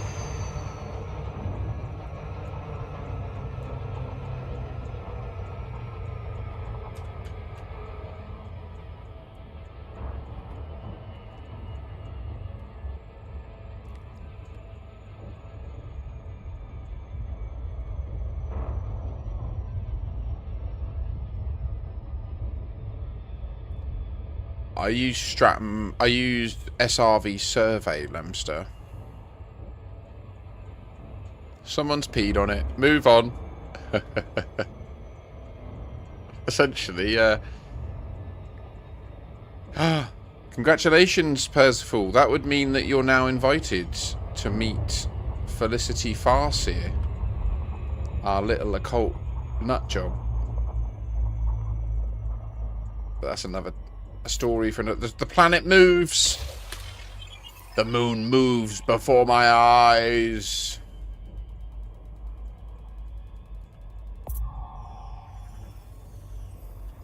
Surface scanned by 50%. Surface scan complete.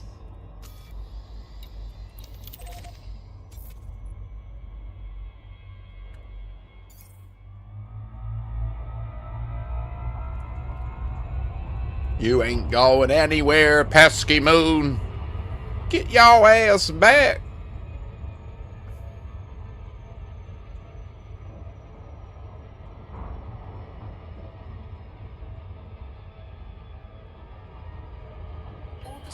engaged. Every time you hit Super Cruise, everyone dies shit. Don't you know that is true? Do you know it? Now it don't mean nothing to you, cause you got your continuity, and you can go and see them anyway in another timeline. Yeah, it's true, you see. Oh my god, I fucked this up.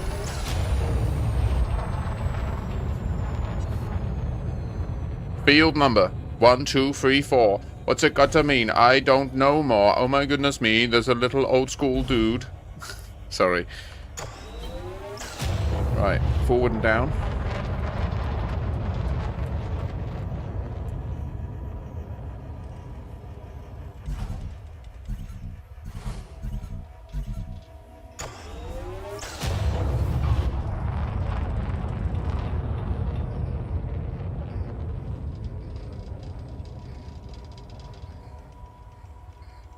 Okay, that's quite cool. I mean, I already have a goal of destinations, you know, I'm just picking up whatever is valuable on the way.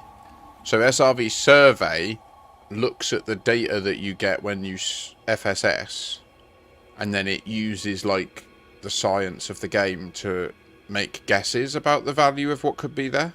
It's a really good app. Like, I really can't sell SRV Survey enough. Their developers are outstanding. It's a little bit rough on UI, but honestly, I hope they never change that, because it is a bit of an eyesore at first, but it's so effective and lightweight and reliable. You know, like it's just a standard Windows Forms app, which is very old school, but yeah. The only plugin I use on EDMC is the Fleet Carrier website.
Get me out of here! Get me out of here!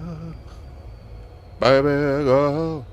Well, should the first footfall exobio itch and road to elite in that area get to you, Stratum Finder can't recommend it enough. I mean, I am the Stratum Finder, dude. I know how to find Stratum. But I hear you. It is interesting. Thing is, it's so easy to go to places that are rarely checked, you know, like with the Caspian now, and most people don't spend the time. Like now, between operations and stuff like that, like the player numbers aren't massive at the moment. They are growing, I think. It seems to definitely be the case that the game is actively growing right now, which is mental. Mental. The game's 12 years old.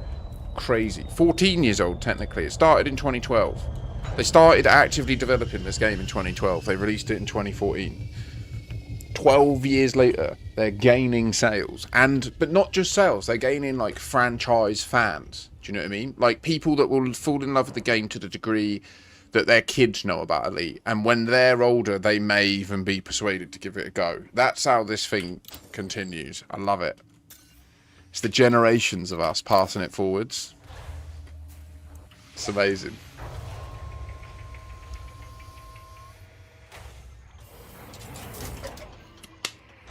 So to be clear, Lemster, the reason I'm even out here doing this was nothing to do with any of the mysteries and the science and the Raxler.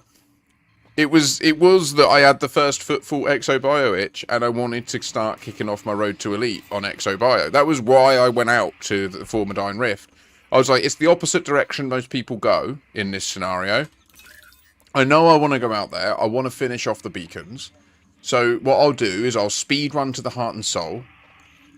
do a normal route back to Zerara and do exobio on the way, and then I'll see where I go from there. And that's essentially what you picked up today. So I got to the Zerara last night, and then I was like, well, what do I do next? But I was thinking overnight about these logs, and it's got me. I don't think these guys finished the job. This is a time travel story. It always was. Drew Wager's story is a time travel story. Rebecca is Salome. Like, oh. Now, whether it is that Salome actually survived and then went back in time and lived the rest of her life as Rebecca, I don't know.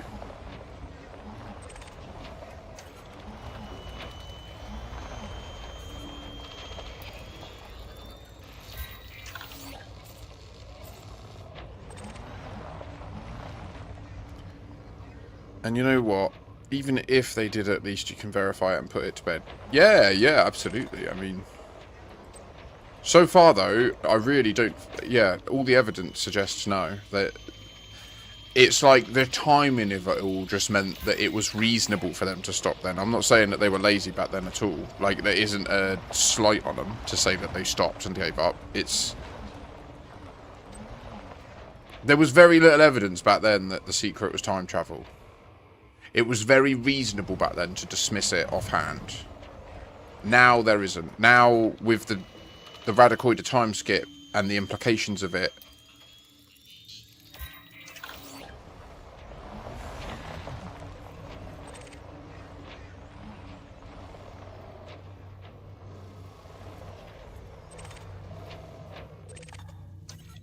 %, agree. I do love it.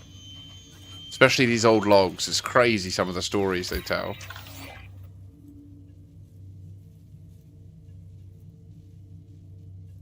Exactly, Lemster. Yeah, exactly. And I think that is the name of the game for the club. That is how they roll. They are banging to that. They will 100% let you think that you've solved the big mystery. Oh, the scary aliens are going to kill everyone. All right, mate. No worries. Yeah, because they definitely haven't ever developed biotechnology. Do you know what I mean? Oh. I'm just the engineer on this particular jaunt.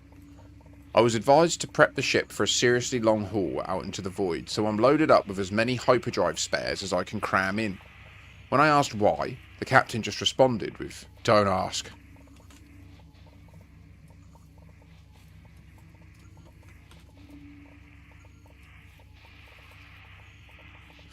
Is this the engineer on the Anaconda?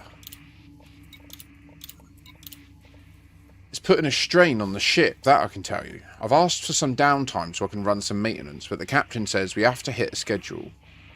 What can be quite so important 1,000 light years from the nearest inhabited planet, I can't say, but we're in a mighty rush. You see how, like, they had to get to a certain place by a certain time in order to accomplish their goal.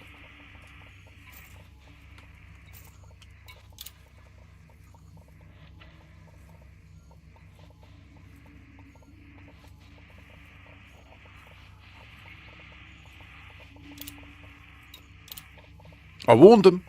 We blew a hyperdrive initiator coil jumping in today. Caused a right mess down here. Lots of collateral damage. Scanners are offline and the main generator is running hot. Can't figure out why. Looks like we're in empty space, but the heat is fierce. Okay, that's tragic. This is interesting.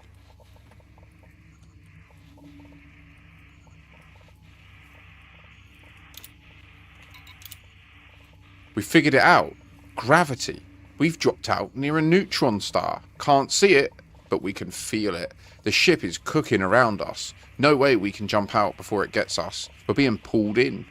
Odds are even as to whether the heat... What? Odds are even as to whether the heat, gravity, or magnetism kills us first. We're jettisoning the logs. If anyone ever finds this, save yourselves. Beware the neutron star.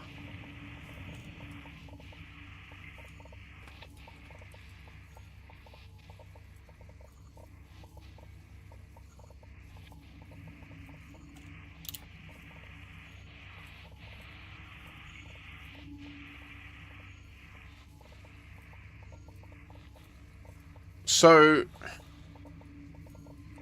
these all start So Alpha, again, has different dates, right? But then are these all the same? No.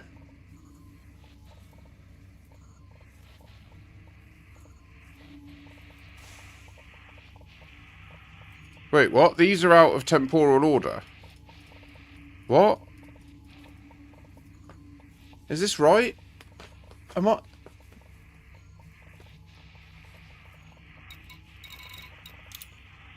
The 1st of the 10th.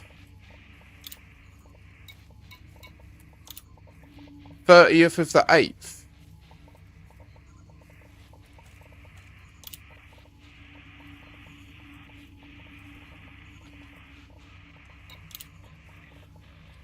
Why is log 1 after?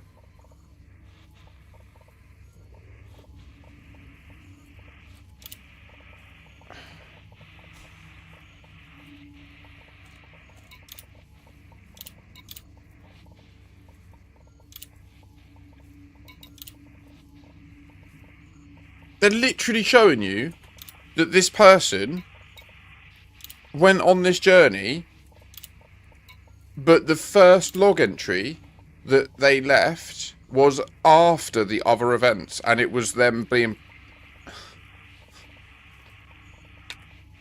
Are you all seeing this? Am I mental? You get what this means, right? Like the last event is the first event. It's the same thing. This log sequence here, the Conflux beta mission, shows a bootstrap paradox.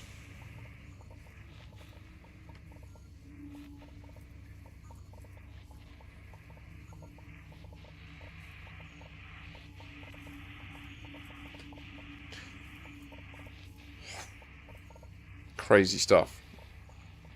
Crazy stuff.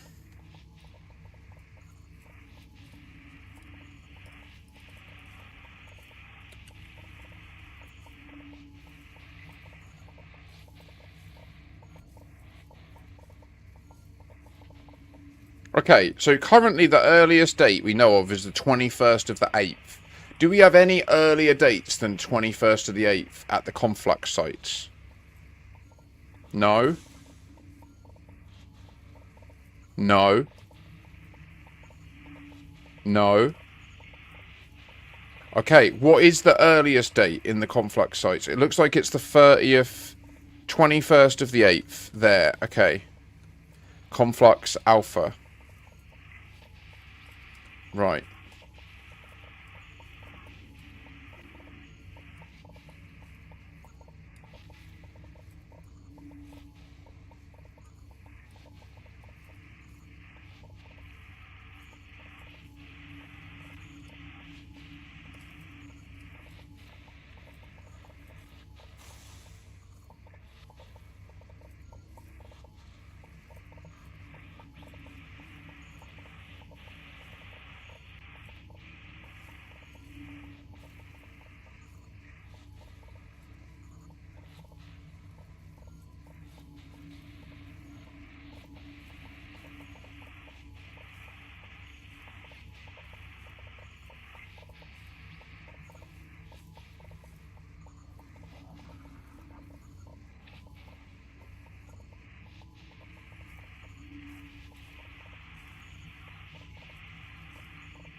Guys, by the looks of this, the 30th of August is a really important day.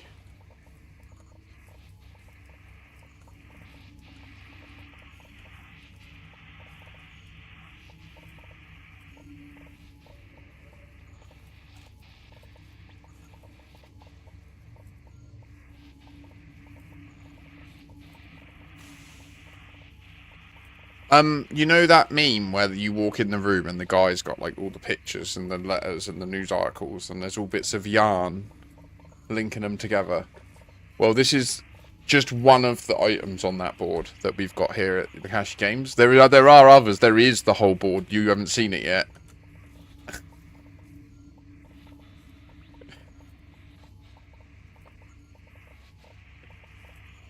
What was the next date? It's the 1st of the 8th, right? No, because the 9th is in the middle. Wait, look. Yeah. Okay, so 17th. Is that already enlisted? It's not. We need to add it in. Oh, fuck.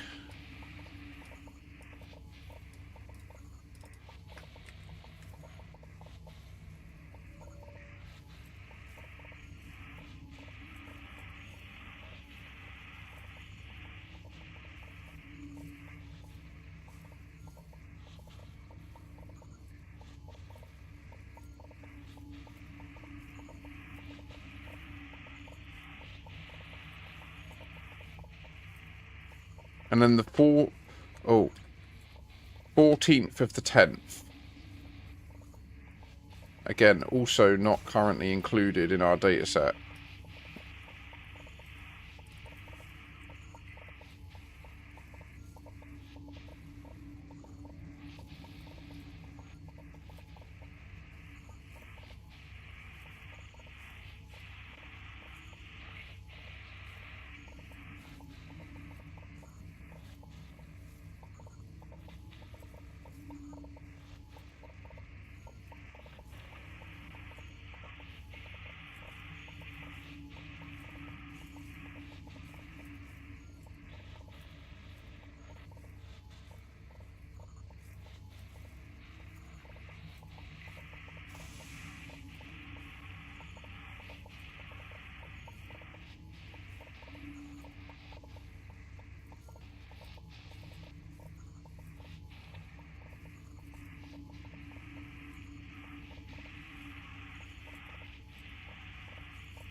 Thank you, Vantillion.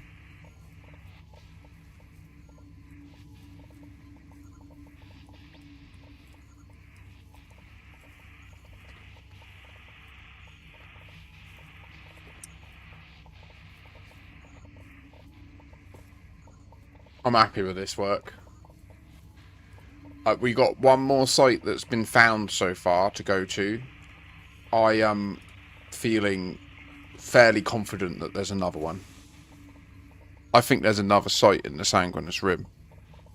Or another 4 sites in the Sanguinis Rim. Don't you? Does anyone else? Does anyone else think that that might have been why they sent us to the Sanguinis Rim for the expedition and then we didn't find it?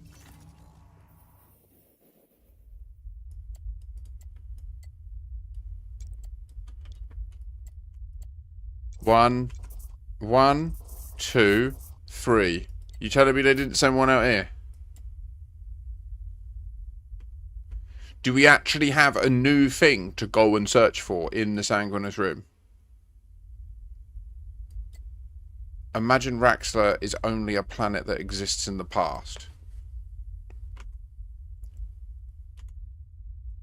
No. It's which space? We're going there. But first, we need to reconcile this. So this is them, sorry, this here.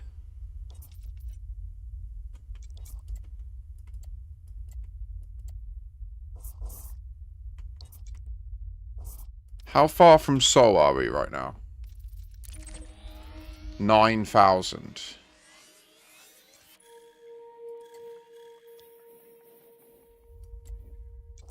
$9K towards Colonia. This one.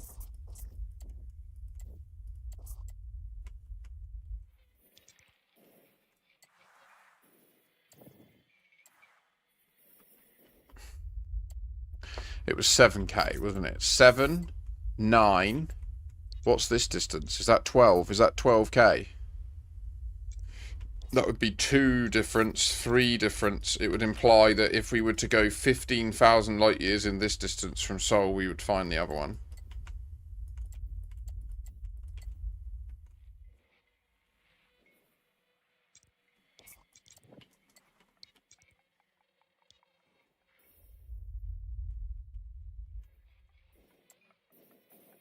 Can you imagine I just zoom in and it's just red, red, red? You know, wait, what? No way. This just became a 24-hour stream. Not though, don't worry. Right, so I just want to dock and do an op. This has been an intense session and I don't know what to make. I mean, my read of those log entries is that we missed the ball in the past. I should be clear. I was active in the community back then. They were all being found and they were all readable. The people that found them, GG's 07, thank you for your fucking legendary efforts. Like, I wouldn't know about them now if it wasn't for your efforts. This is progress. Sometimes it takes the next group to come back and look at it and see it through different eyes, you know? And I think that what has probably been assumed as mistakes on their part, on the developer's part, for example, that I mean this beta, what we've noticed here, that the first log is dated later in time than the preceding logs. In my opinion, this is the most blatant lead-in fact that it's to do with time travel.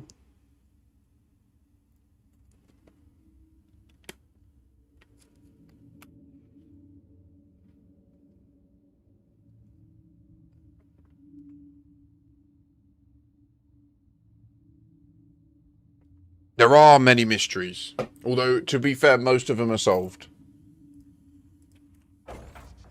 Other than this. Let's go and see the P-type anomaly.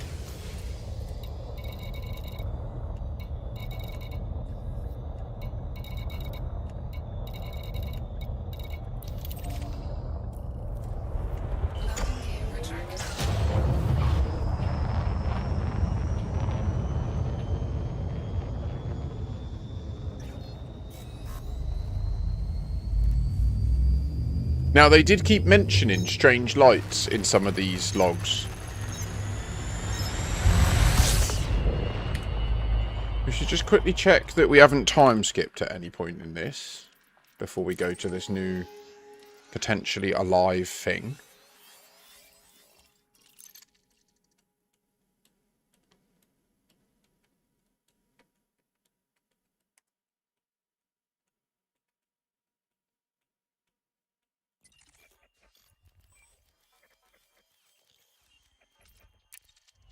Clear.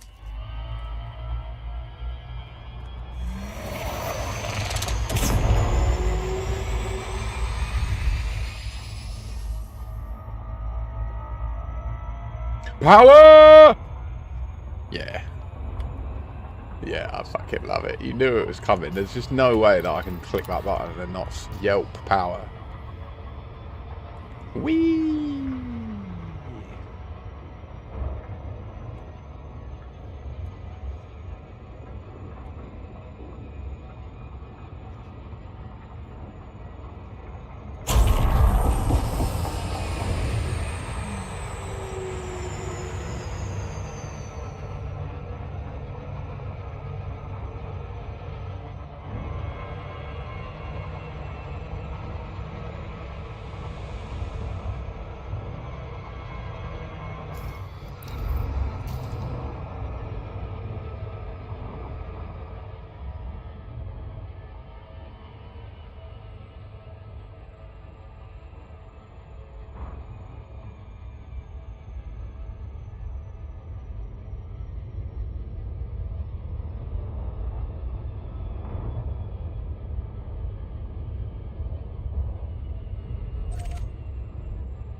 surface scanned by 50%.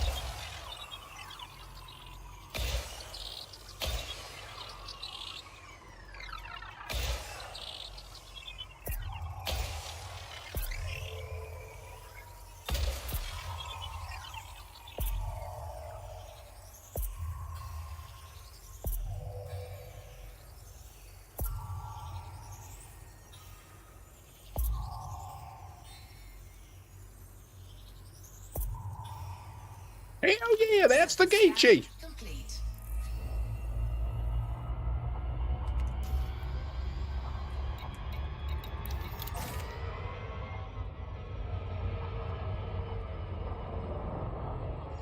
Oh, it is in the ring.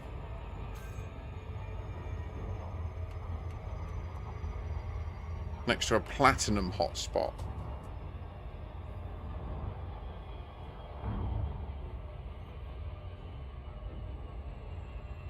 How cold are we? 16. Perfect. Okay, we should be fine. I don't know what they do. They're probably going to be pissed at us.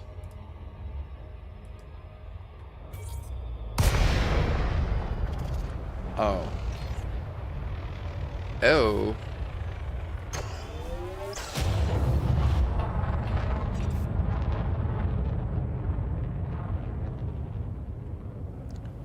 I'm afraid this ring has prions disease.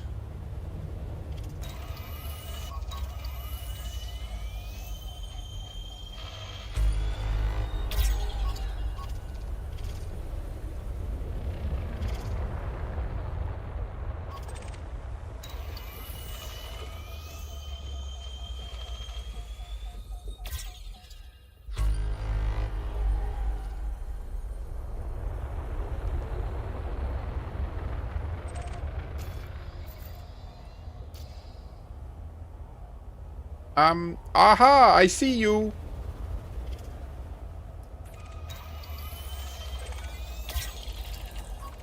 Hello, mister.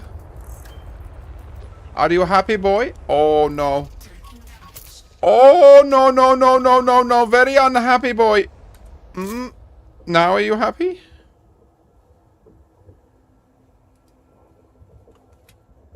What do you say?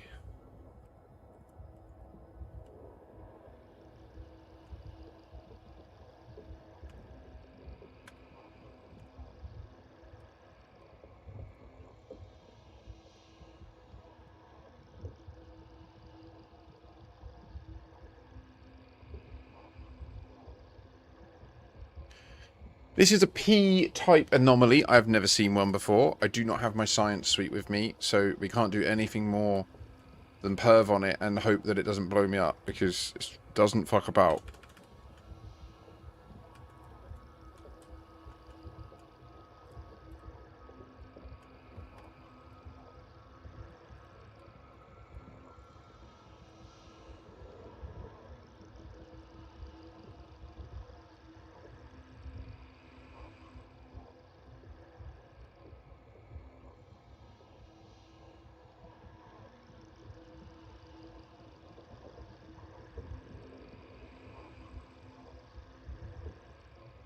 Squirm, minion! Squirm! Do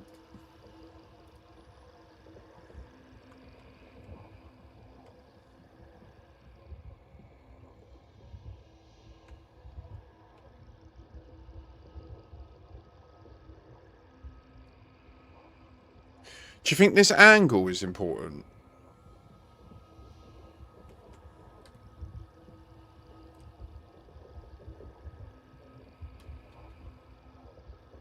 Yeah, there's quite a few of these different anomaly types. I like the way it's like orbited by these sort of pseudo creatures. You know, they look intelligent, don't they? The way they're moving.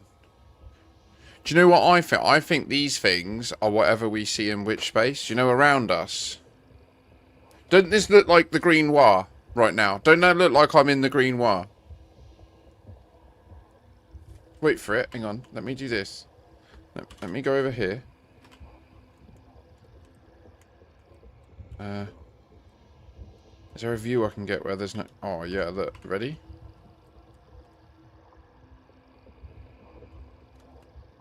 Wait for it. Ready?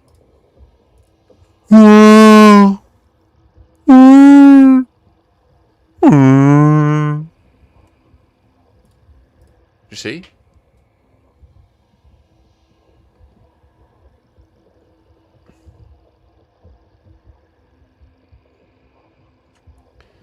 Sorry, Siphon, I ain't got a clue, mate. I'm assuming you're using a meta quest, but there is footage of the Greenwire Awakey. It's both in the Discord, and I will get footage of it, but I was struggling. I couldn't do it.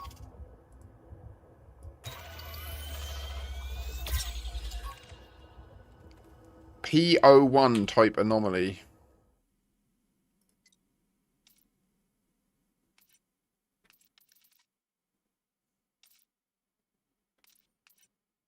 It was found on the 15th of the 12th, 3304, 2018.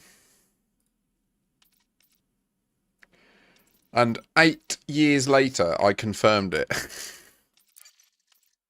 So if you go into the codex, so in the right panel...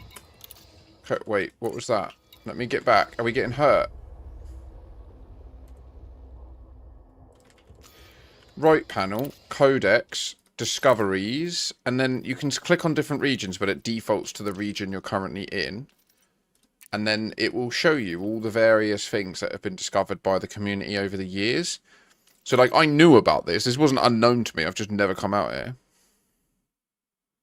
I know, Awakey. Literally, well, so, I mean, it's worth highlighting that back then, there was no FSS.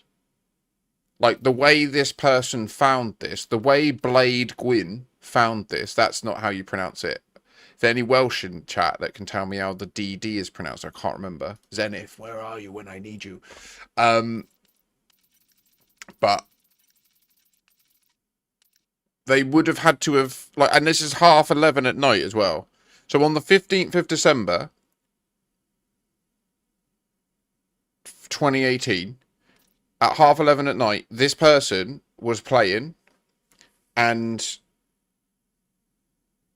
they travelled out to this gas giant, and then when they got close enough, their ship started to scan it, and then when it completed the scan, they would have then seen in their left panel the interstellar place appear. But because it's 60,000 light seconds out, they would have had to have travelled out to it, just on a whim. That's how some people play the game, you know? Now, I've been to all the Q types. As you can see, they're confirmed. We've never noted any time skip or anything with them.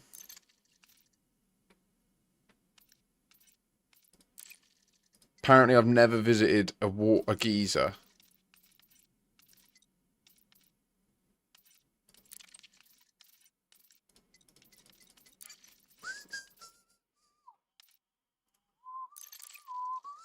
So yeah, like, the game doesn't directly give you guidance, but it does give you the tools to pursue things, you know?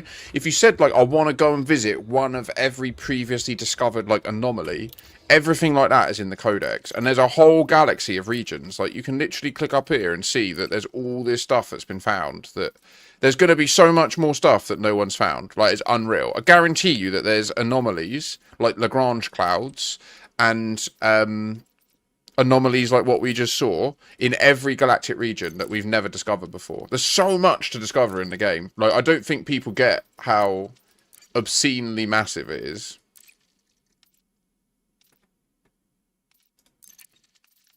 So that's why never believe that, like, it's too late to get into the game and everything's been found. That is categorically not true. Like, you can get your name on stuff that no one has ever seen before since this game was released. Which is very, very rare for a game, you know?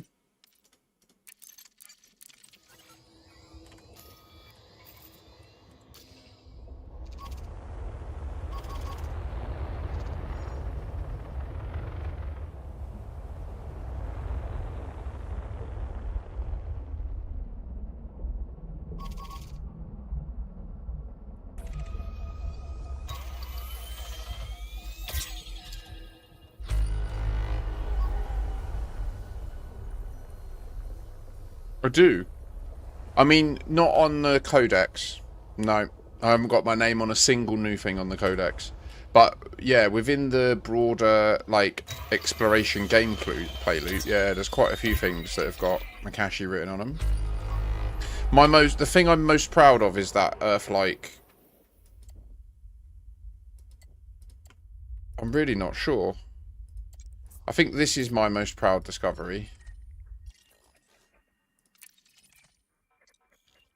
And it is an Earth-like world that orbits a neutron star, which is like hyper rare. I'd love to colonize it one day just to be the owner, and then I'd own the lot of it. You know, I would be the architect, the first discoverer, the first mapper. It was insane. Like, I literally sent the mission I set myself was to find it, and it took me a year and a half. I was literally out away from the bubble in my Diamondback Explorer for a year and a half. But this was when, like, 55 light years was a big jump range, and neutron scooping was pretty risky.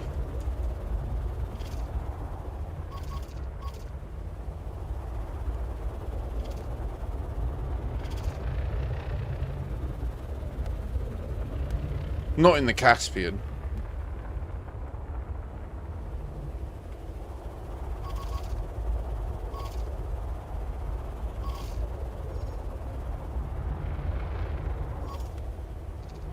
Are there any more of these P-type? There's literally just one little bloop.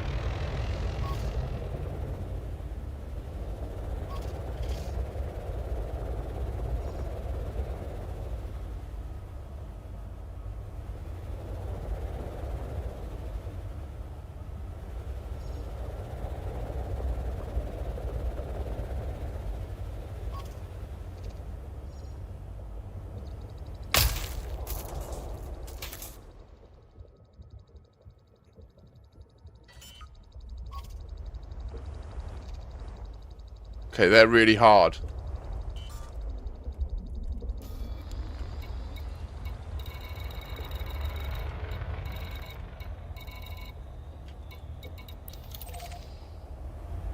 Probably going to definitely get that scene too, though. Whoopsie!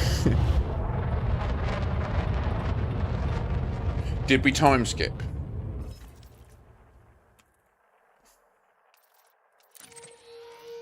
Man, I'm opening that door. It's way too hot in here right now.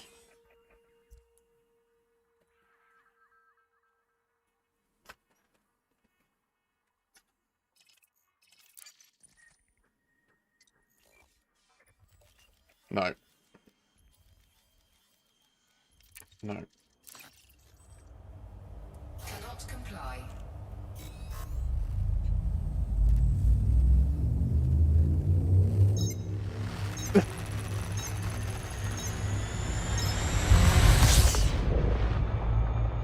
Yeah, in Raxley you have to lose at least 60% of your hull to a P-type anomaly going mental at you, and then jump 69 light years within 420 seconds of losing your last percent of hull.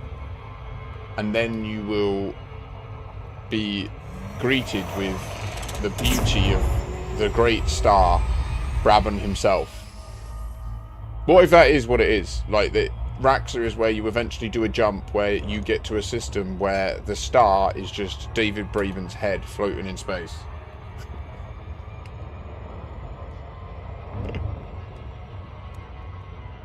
Welcome! Lord Braben greets you. I built this world for you and your generations after. To enjoy, to nurture, to reflect on who you want to be in a safe environment. Something to that effect. That's what I think it might be. Oh, I've got 1,000 ideas about what it could be. Right, let's go and...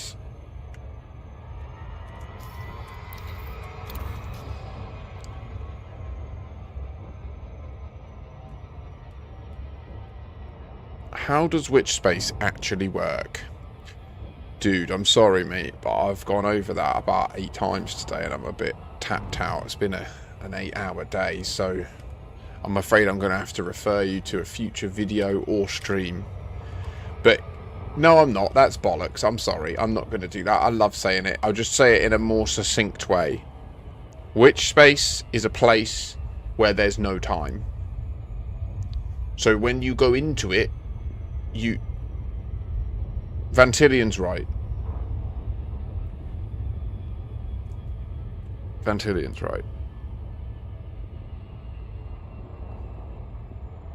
No, Vantillion's right. The reality is there's a lot of words for me to say about my idea of how witch space works, which is pretty grounded based on what we're exploring in the game, but we don't know.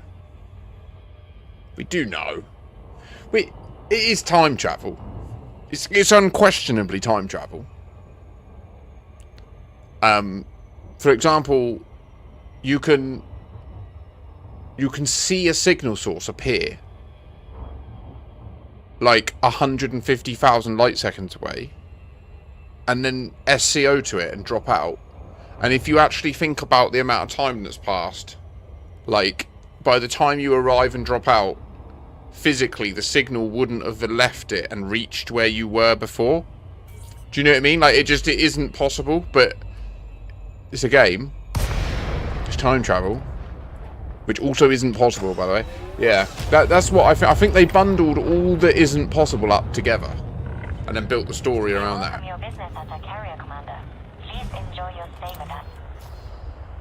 Access granted. Please follow standard login procedure, Commander. I know, mate. I need to. I'm gonna. I will.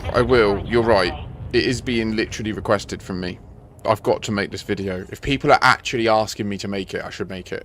In the original game, it was a place between stars where you encountered a bunch of Fargoids, and I could force my way into it every jump. Yes. Yes, Vantillion. And that's what I think it is. I think that's what we're seeing when we green war. Didn't Elite say a player went through and honked the system Raxler is in? I agree, Trollish. I think it's more likely that someone accidentally had their jump interrupted, had no idea what had happened, honked, and then just scheduled a jump out, and it worked, and they just went about their business. Landing complete. That's the one thing is, Awakey, is making these videos in a way that targets the correct audience. Because, well, yeah, basically that. To bring newer people up to speed is not easy. There are already a lot of very comprehensive videos that I personally rely on and go back to in order to... Like, I'd recommend Drew Wager's Lore series. If you're ever curious about, like, so much of what we're looking into is interwoven with older stories that were set in the Elite Dangerous world. Like, it's... Like, The Dark Wheel, the book, the first book, is really where it all begins. And, yeah. I don't fully believe that Honk and moved on. It's a player recounting what was said at a conference, and what... He's the only one that heard it, and no one else went on about it. Seems a bit of a reach. I mean, it's Commander Ascorbius. The actual thing is that there was a closed room Q&A.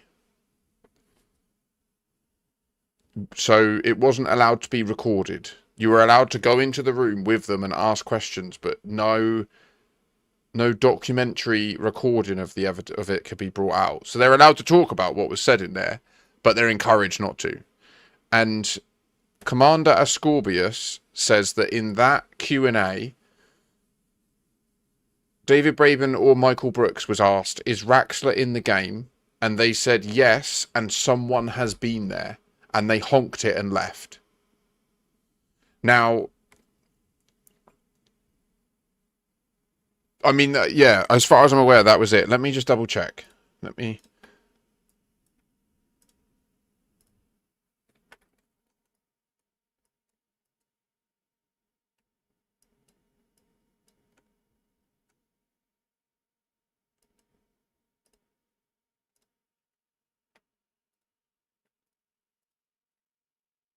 So, everybody.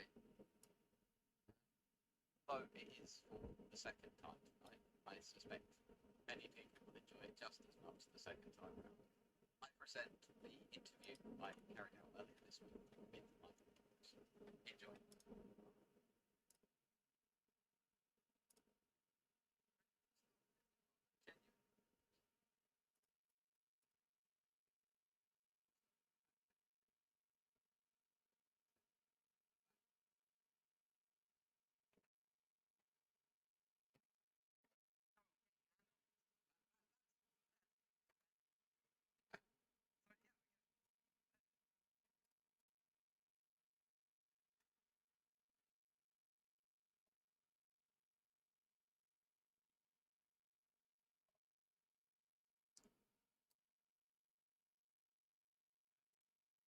Him. Look at his face. Look at him. Oh, rip, brother. Oh, by the way, I would just like to highlight. See the tree on his top, right? Are you all aware of his tattoo? You know what I'm saying about the sacred timeline? Right? You know what I'm saying about the sacred timeline? Well...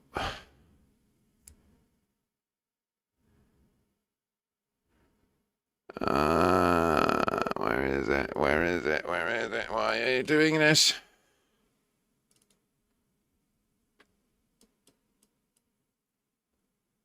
There's the sacred timeline, the tree of life, that man, Michael Brooks, this is his back piece.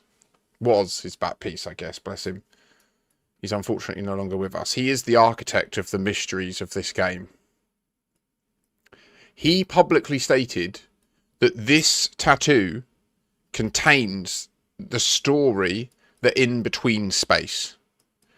And he also publicly stated that the in-between space was bought from him by Frontier Developments, retained under NDA, and essentially is being played out in the game of Elite Dangerous.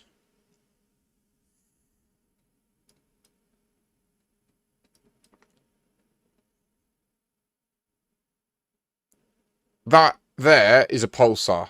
That there is the symbol you see when you jump into a pulsar. I've never noticed that before. Not this one. This one. This diamond. Do you agree, Mac?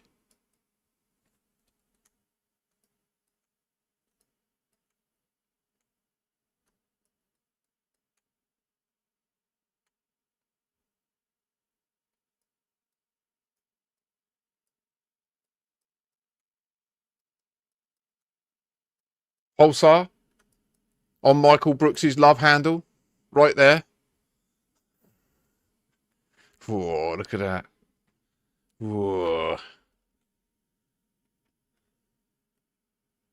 You know that bit well.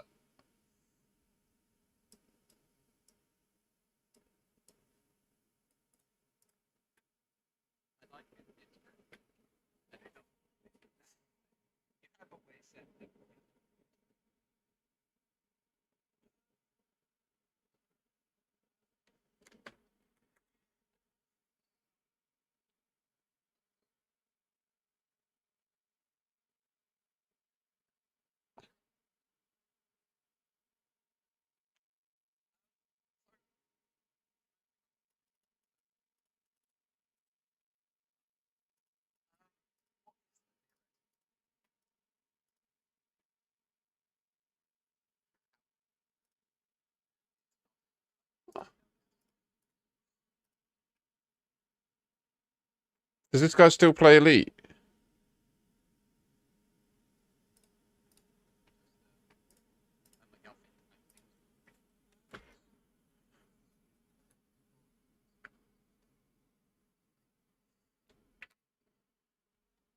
Their big lie, right?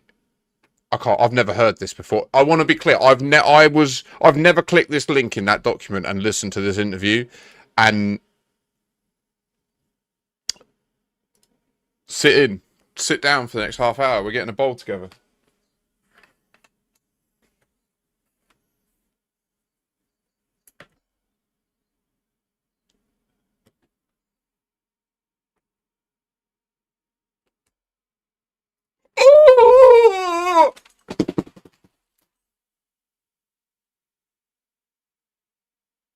He just Word salad is in way around avoiding that.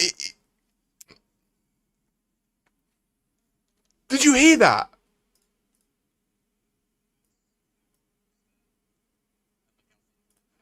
If you're on YouTube, you cannot hear it. I cannot broadcast stuff on YouTube. You need to come to Twitch. That will never change. That is a rule on YouTube. Every streamer has this problem. I'm very sorry. I can't broadcast copyright material on YouTube. I will get instantly sued.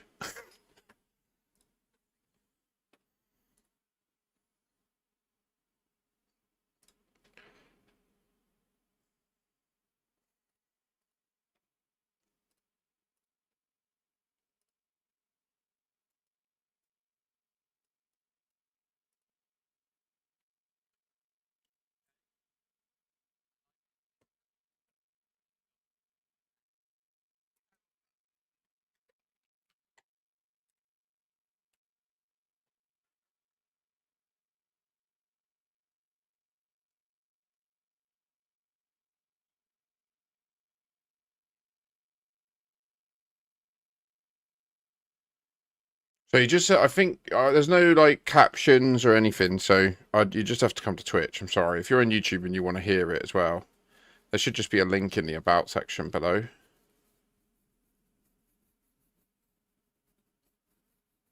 Sorry, I know it's frustrating. It's not my fault. Like I would prefer to just be able to broadcast anything anywhere, but YouTube are absolutely shit hot on it. Lee, sorry, dude. Thank you. I paused it and put it back for you, though. Anyone else on YouTube that wants to listen in on this, do come on over. This is fascinating. I've never listened to this. I can't believe. And there we have it. Another individual has discovered Makashi.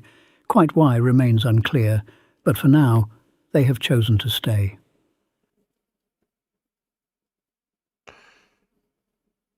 That's it, Lemster. It's part of my monetization strategy. Nah, I wish. To be honest, I'd earn more money from YouTube if it was monetized. So, like, yeah, it's literally counterproductive, but oh well. Thank you for the follow, Lee. Much appreciated.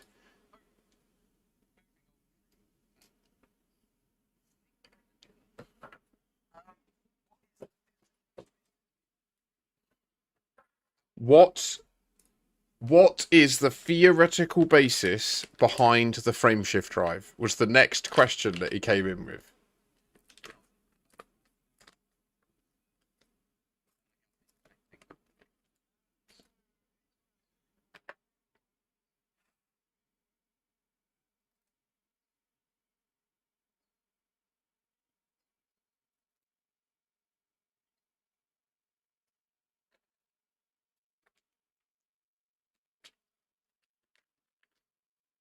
So look at his eyes here, okay? You see the way when he starts talking about something that he is traversing into the space where he can't be completely transparent about this. He squints. These are his tells. He squints.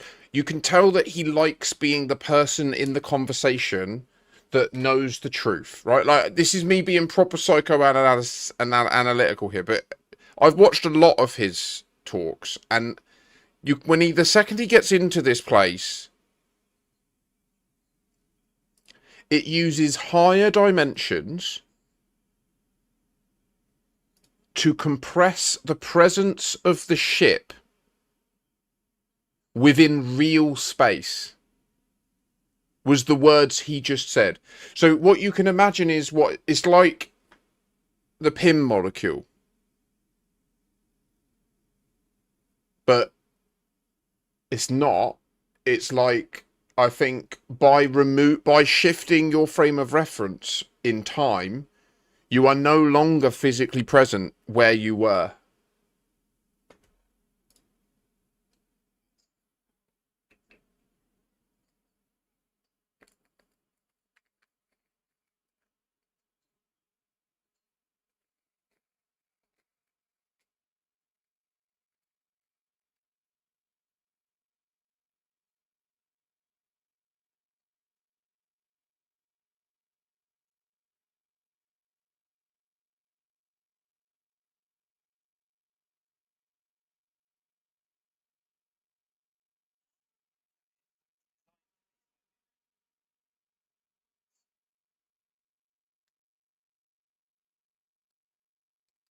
Wow.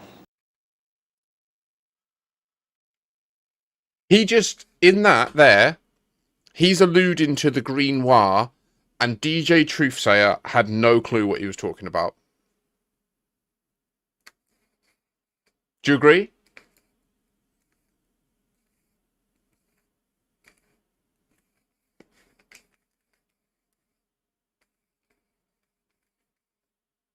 Those planet flashes and the green wire. The stars that expand away from you when you come out of the jump shows the expansion.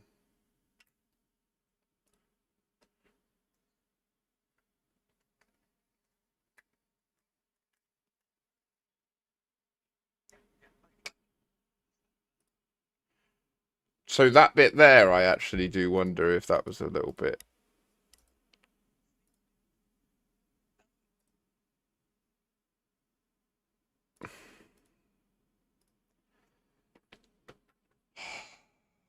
Why was I actually on this page? And now, a remarkable development. Having observed Makashi from a safe distance, our subject has chosen to establish a more permanent relationship with the channel. Fascinating. Cheers, Lee. Oh, seven. What was I actually in this document for? It wasn't that. It was the someone's been there and honked it, right?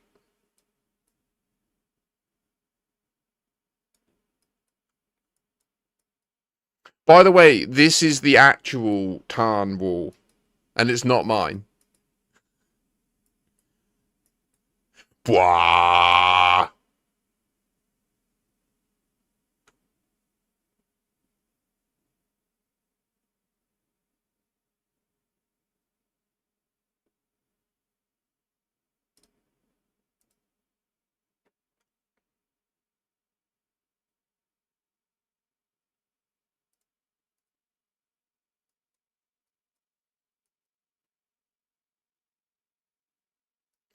This says here, Drew was excommunicated with FDev after the Salome incident.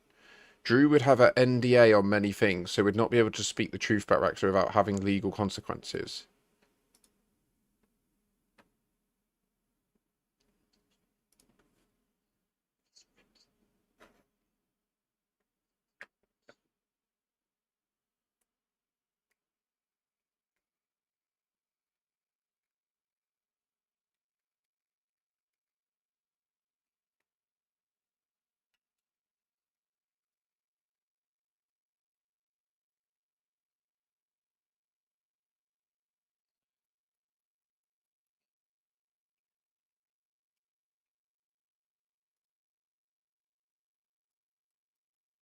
Raxter isn't the prism system, and it's the prism system, and then your first 3 letters of your commander game in name, like mine is MYT, which is System Cockagny.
Where is it? Top left for the honked. and left. It's in the false section.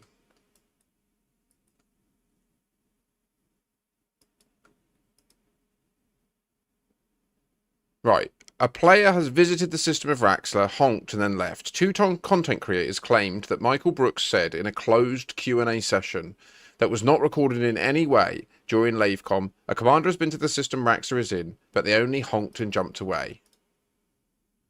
I don't remember saying that anyone had been to Raxler, but beyond that, I can't really comment, I'm afraid. I don't remember saying that anyone had been to Raxler, and he's misspelt it, Raaxla, but I think he might have been dyslexic, I'm not sure. But beyond that, I can't really comment, I'm afraid.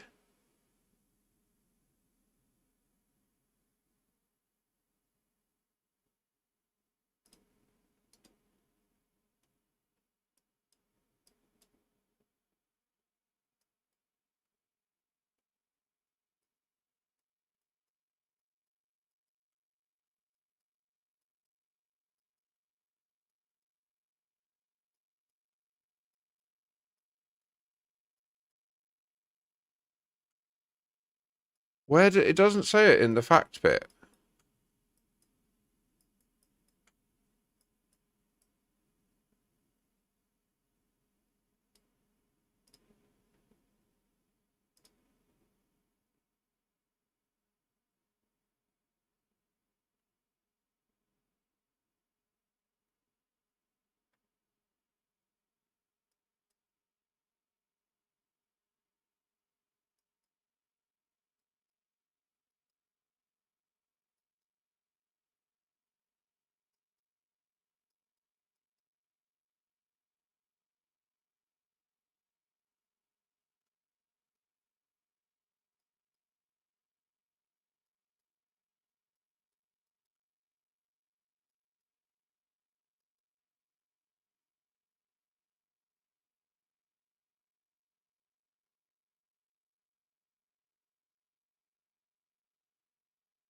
And what am I missing, guys? I'm so confused. What am I not seeing on my screen right now that you're saying about?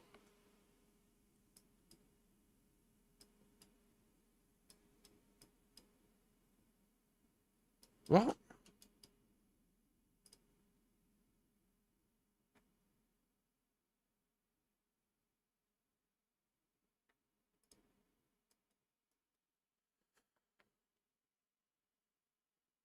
The honked part isn't the true part.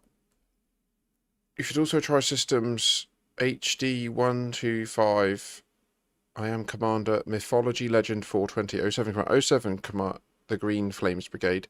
I don't know if it's on the screen. This was in the Raxler forum thread. Right, okay. I understand. Okay. No, I don't. I think that has been taken as a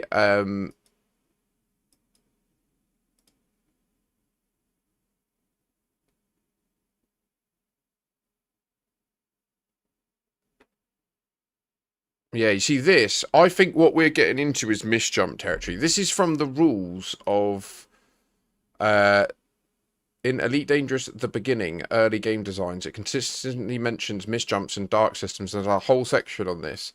So it has many mentions throughout the book. Misjumps can result from a number of scenarios. A hyperdrive malfunction can result in a misjump. A galactic map malfunction can result in a misjump. Activating the hyperdrive inside certain space phenomena can result in a misjump. Attempting to tailgate another ship's jump can result in a misjump.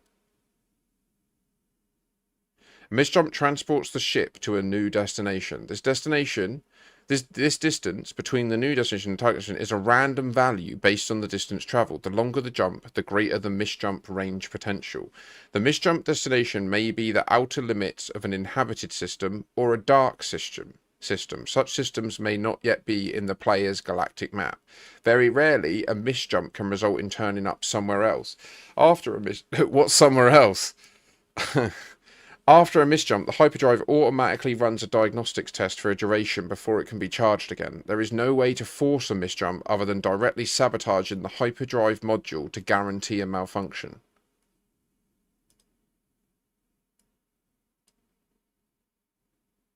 But to be clear, last time I read that out, Cyber Dammy went on a massive mission and managed to work his hyperdrive down to 1% and did like 150 jumps, and he never had anything.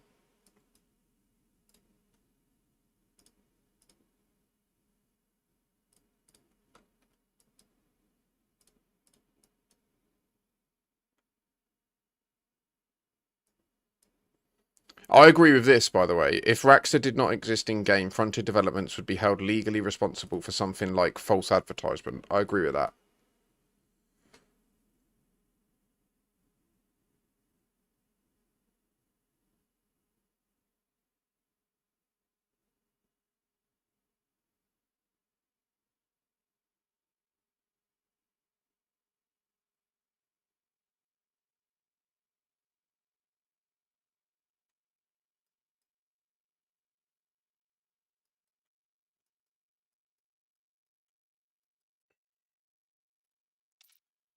Does anyone want to shoot things?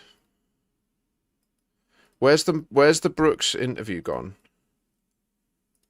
Brooks?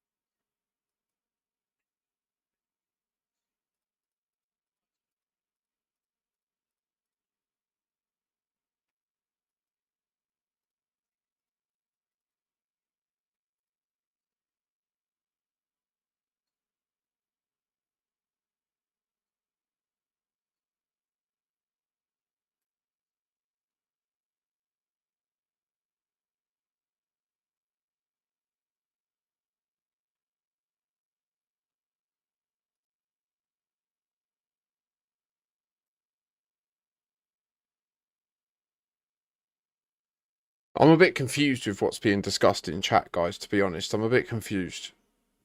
To the best of my knowledge, what I was describing that's listed in here is the limit of what's been discussed about an official comment about someone having been to Raxler and or the Dark Wheel. It was this here. And to the best of my knowledge, that conversation, there is no evidence that that conversation did not happen. Like, there is...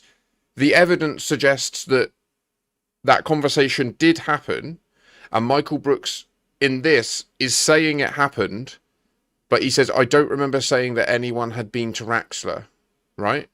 So there's something that's been lost in translation here about what was being discussed in that room. That's all we know. What we know is something was said in the room, and two people interpreted it to say that someone had been to Raxler and honked it and left. But then when asked after the fact, Michael Brooks said, I don't remember saying that anyone had been to Raxler, but beyond that, I can't really comment, I'm afraid. Right? Because he's now not in the closed room anymore. Do you know what I mean? That's my interpretation. So I think that what was probably said in the room was along the lines of the truth. And those people are under an NDA. And they can't say the truth of what was said in the room. Like, it's so nuanced. The second these contractual... The thing you have to understand, I'm pretty sure there are literally, like, 50 to 100 bitcoins on the line here. Like, I think that there is, like, millions of pounds on the line. And these people know that. They know how much money could be tied up in the big gold at the end of the rainbow. That's what I think. I think that's why they take it so seriously. I think it's why they guard it so seriously, because they know that if it goes wrong, Frontier will sue them to the nth degree.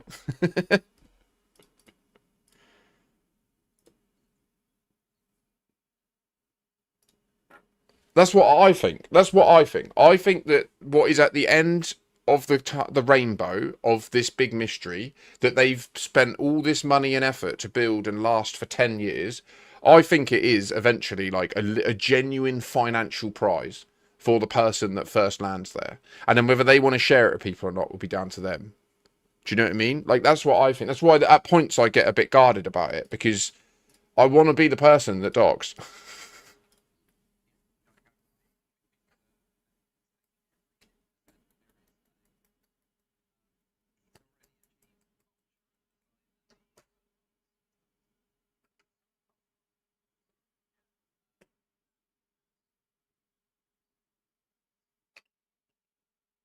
Well, it also took an amount of time and money to build the puzzle too. That has a value. Yeah, absolutely. And I believe that that time and investment that you can see is present in the Cicada 3301. Like, to me, the Cicada 3301 project was designed to solve the problem.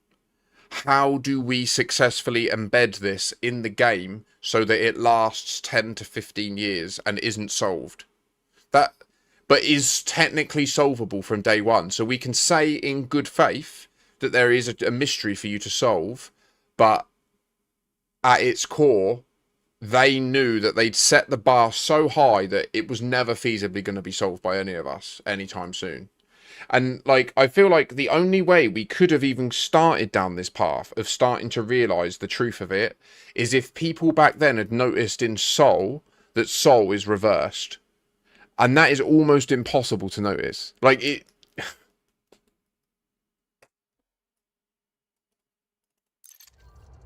It's crazy.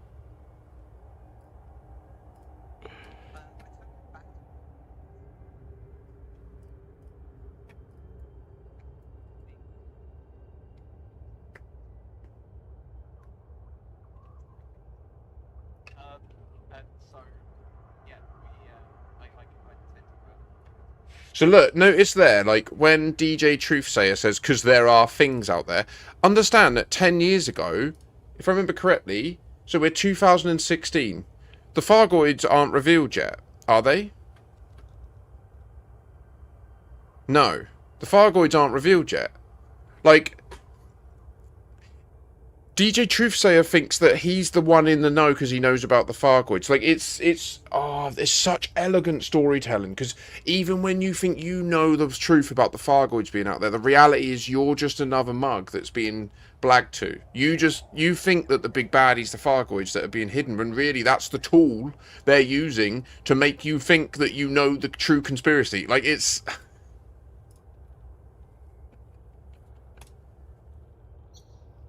So when he says, like, oh, you know, like, we're going out because there are things out there, notice how none of Michael Brooks's ticks are invoked. None of his tells are invoked. He doesn't squint his eyes. He doesn't start to stim. Because the Fargoids are a nothing burger to him.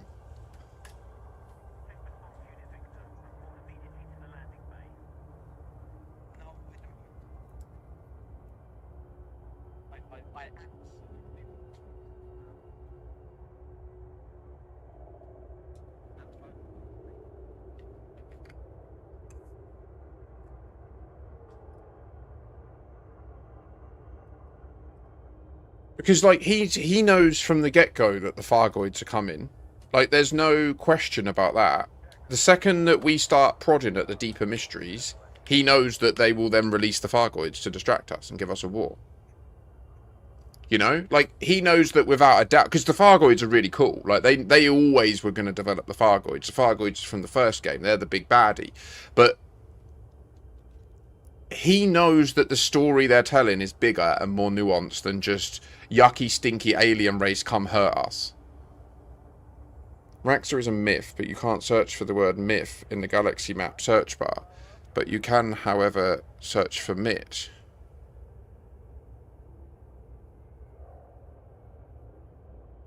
Well, no, it won't give... If there is no system called myth, then it will say no result found. Right. Raxor is not a myth. Raxor is the green star you see sometimes in rare jumps.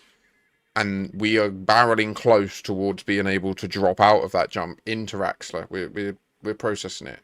So, like, yes, Diamond is a star in Prism.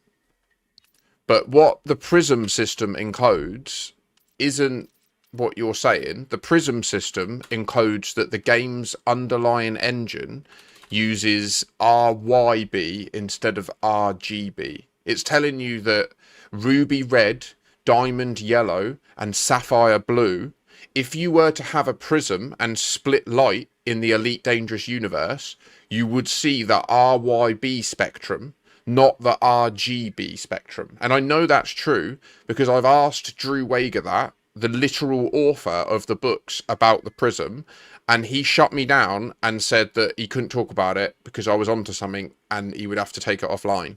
So I know I'm right, like, and literally here is the clip of him saying that.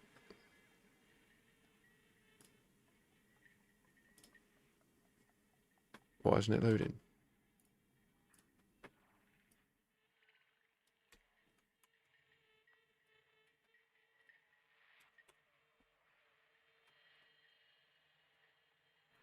I think that's included in the system. It's the stars will be set.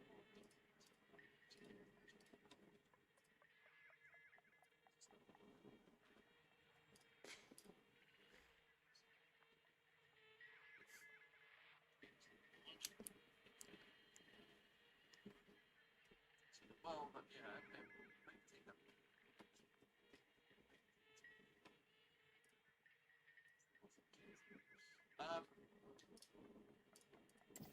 So don't you worry, Green Flames Brigade. We know our shit, bro.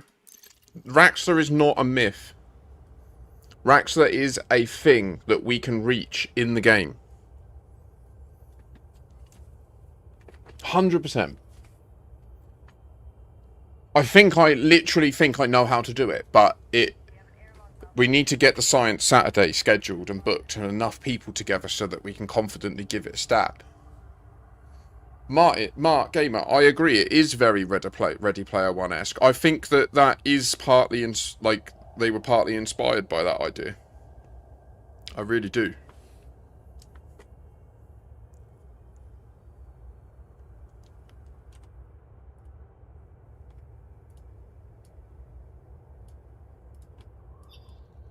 But anyway, right, guys, I think I am going to bounce because I've been streaming shitloads this week and my mate's around and I want to go and see him. Hopefully he stays online. But yeah, this has been one hell of a day or two. Thank you to those of you that have come by. Any subs, any follows, any subscriptions on YouTube. I really can't thank you enough. Mac 10, that is some great advice to Percival about engineering materials. Likewise, if you're about... I'll have to see about tomorrow. I have to prioritise some chores around the home. And then I've got nothing else on in the afternoon. But I've also got these builder dudes coming to deal with the walls. So I'll just have to take it as it comes. But I should more than likely be live in the evening. And then we can continue this discussion and look through this interview. And then also go over to the Hawkins Gap. Limpets are like little satellites that you can release, or little robots that you can release. Yeah, Mac, that is a whole other thing that I think there's definitely something to it. I think that what Dr. K is showing in her painting is something to do with gravitational lensing, similar to what Commander Guru identified with the Orion Nebula, similar to what you're looking at with the core. I don't know what it means, but yeah, this is mad. There's so much to uncover in this game. To all of you that have managed to join up with it, thank you so much. Do we have a raid target? My pleasure, Awakey. Absolutely my pleasure. Let's have a look.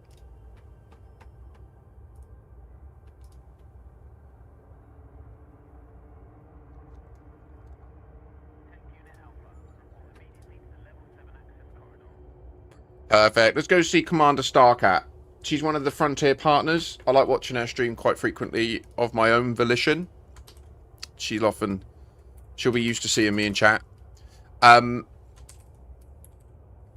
She's a good laugh. She's a very capable pilot. So yeah, 07 Commanders, thanks for your time today. We will continue this endeavour. And hopefully, certainly next, not this Saturday coming, but Saturday after in September, that's going to be the big test. And it might even be like a big test in the bubble. And then we do a speed run together to Sagittarius A. And then we do a big test in the core as well. That could be a good bit of fun. But 07, I'm going to kick off this raid. If you're on YouTube, please do hit the like. Please do hit subscribe. I will be back hopefully tomorrow evening. If not, definitely Saturday. 100% I'll be about Saturday. Friday is also hit and miss. Again, I just need to see how it goes the next 2 days. I'll definitely be back Saturday, Sunday. And then we'll see what happens next week. But 07 Commanders, I'll see you soon. Peace. YouTube, I go now. Bye.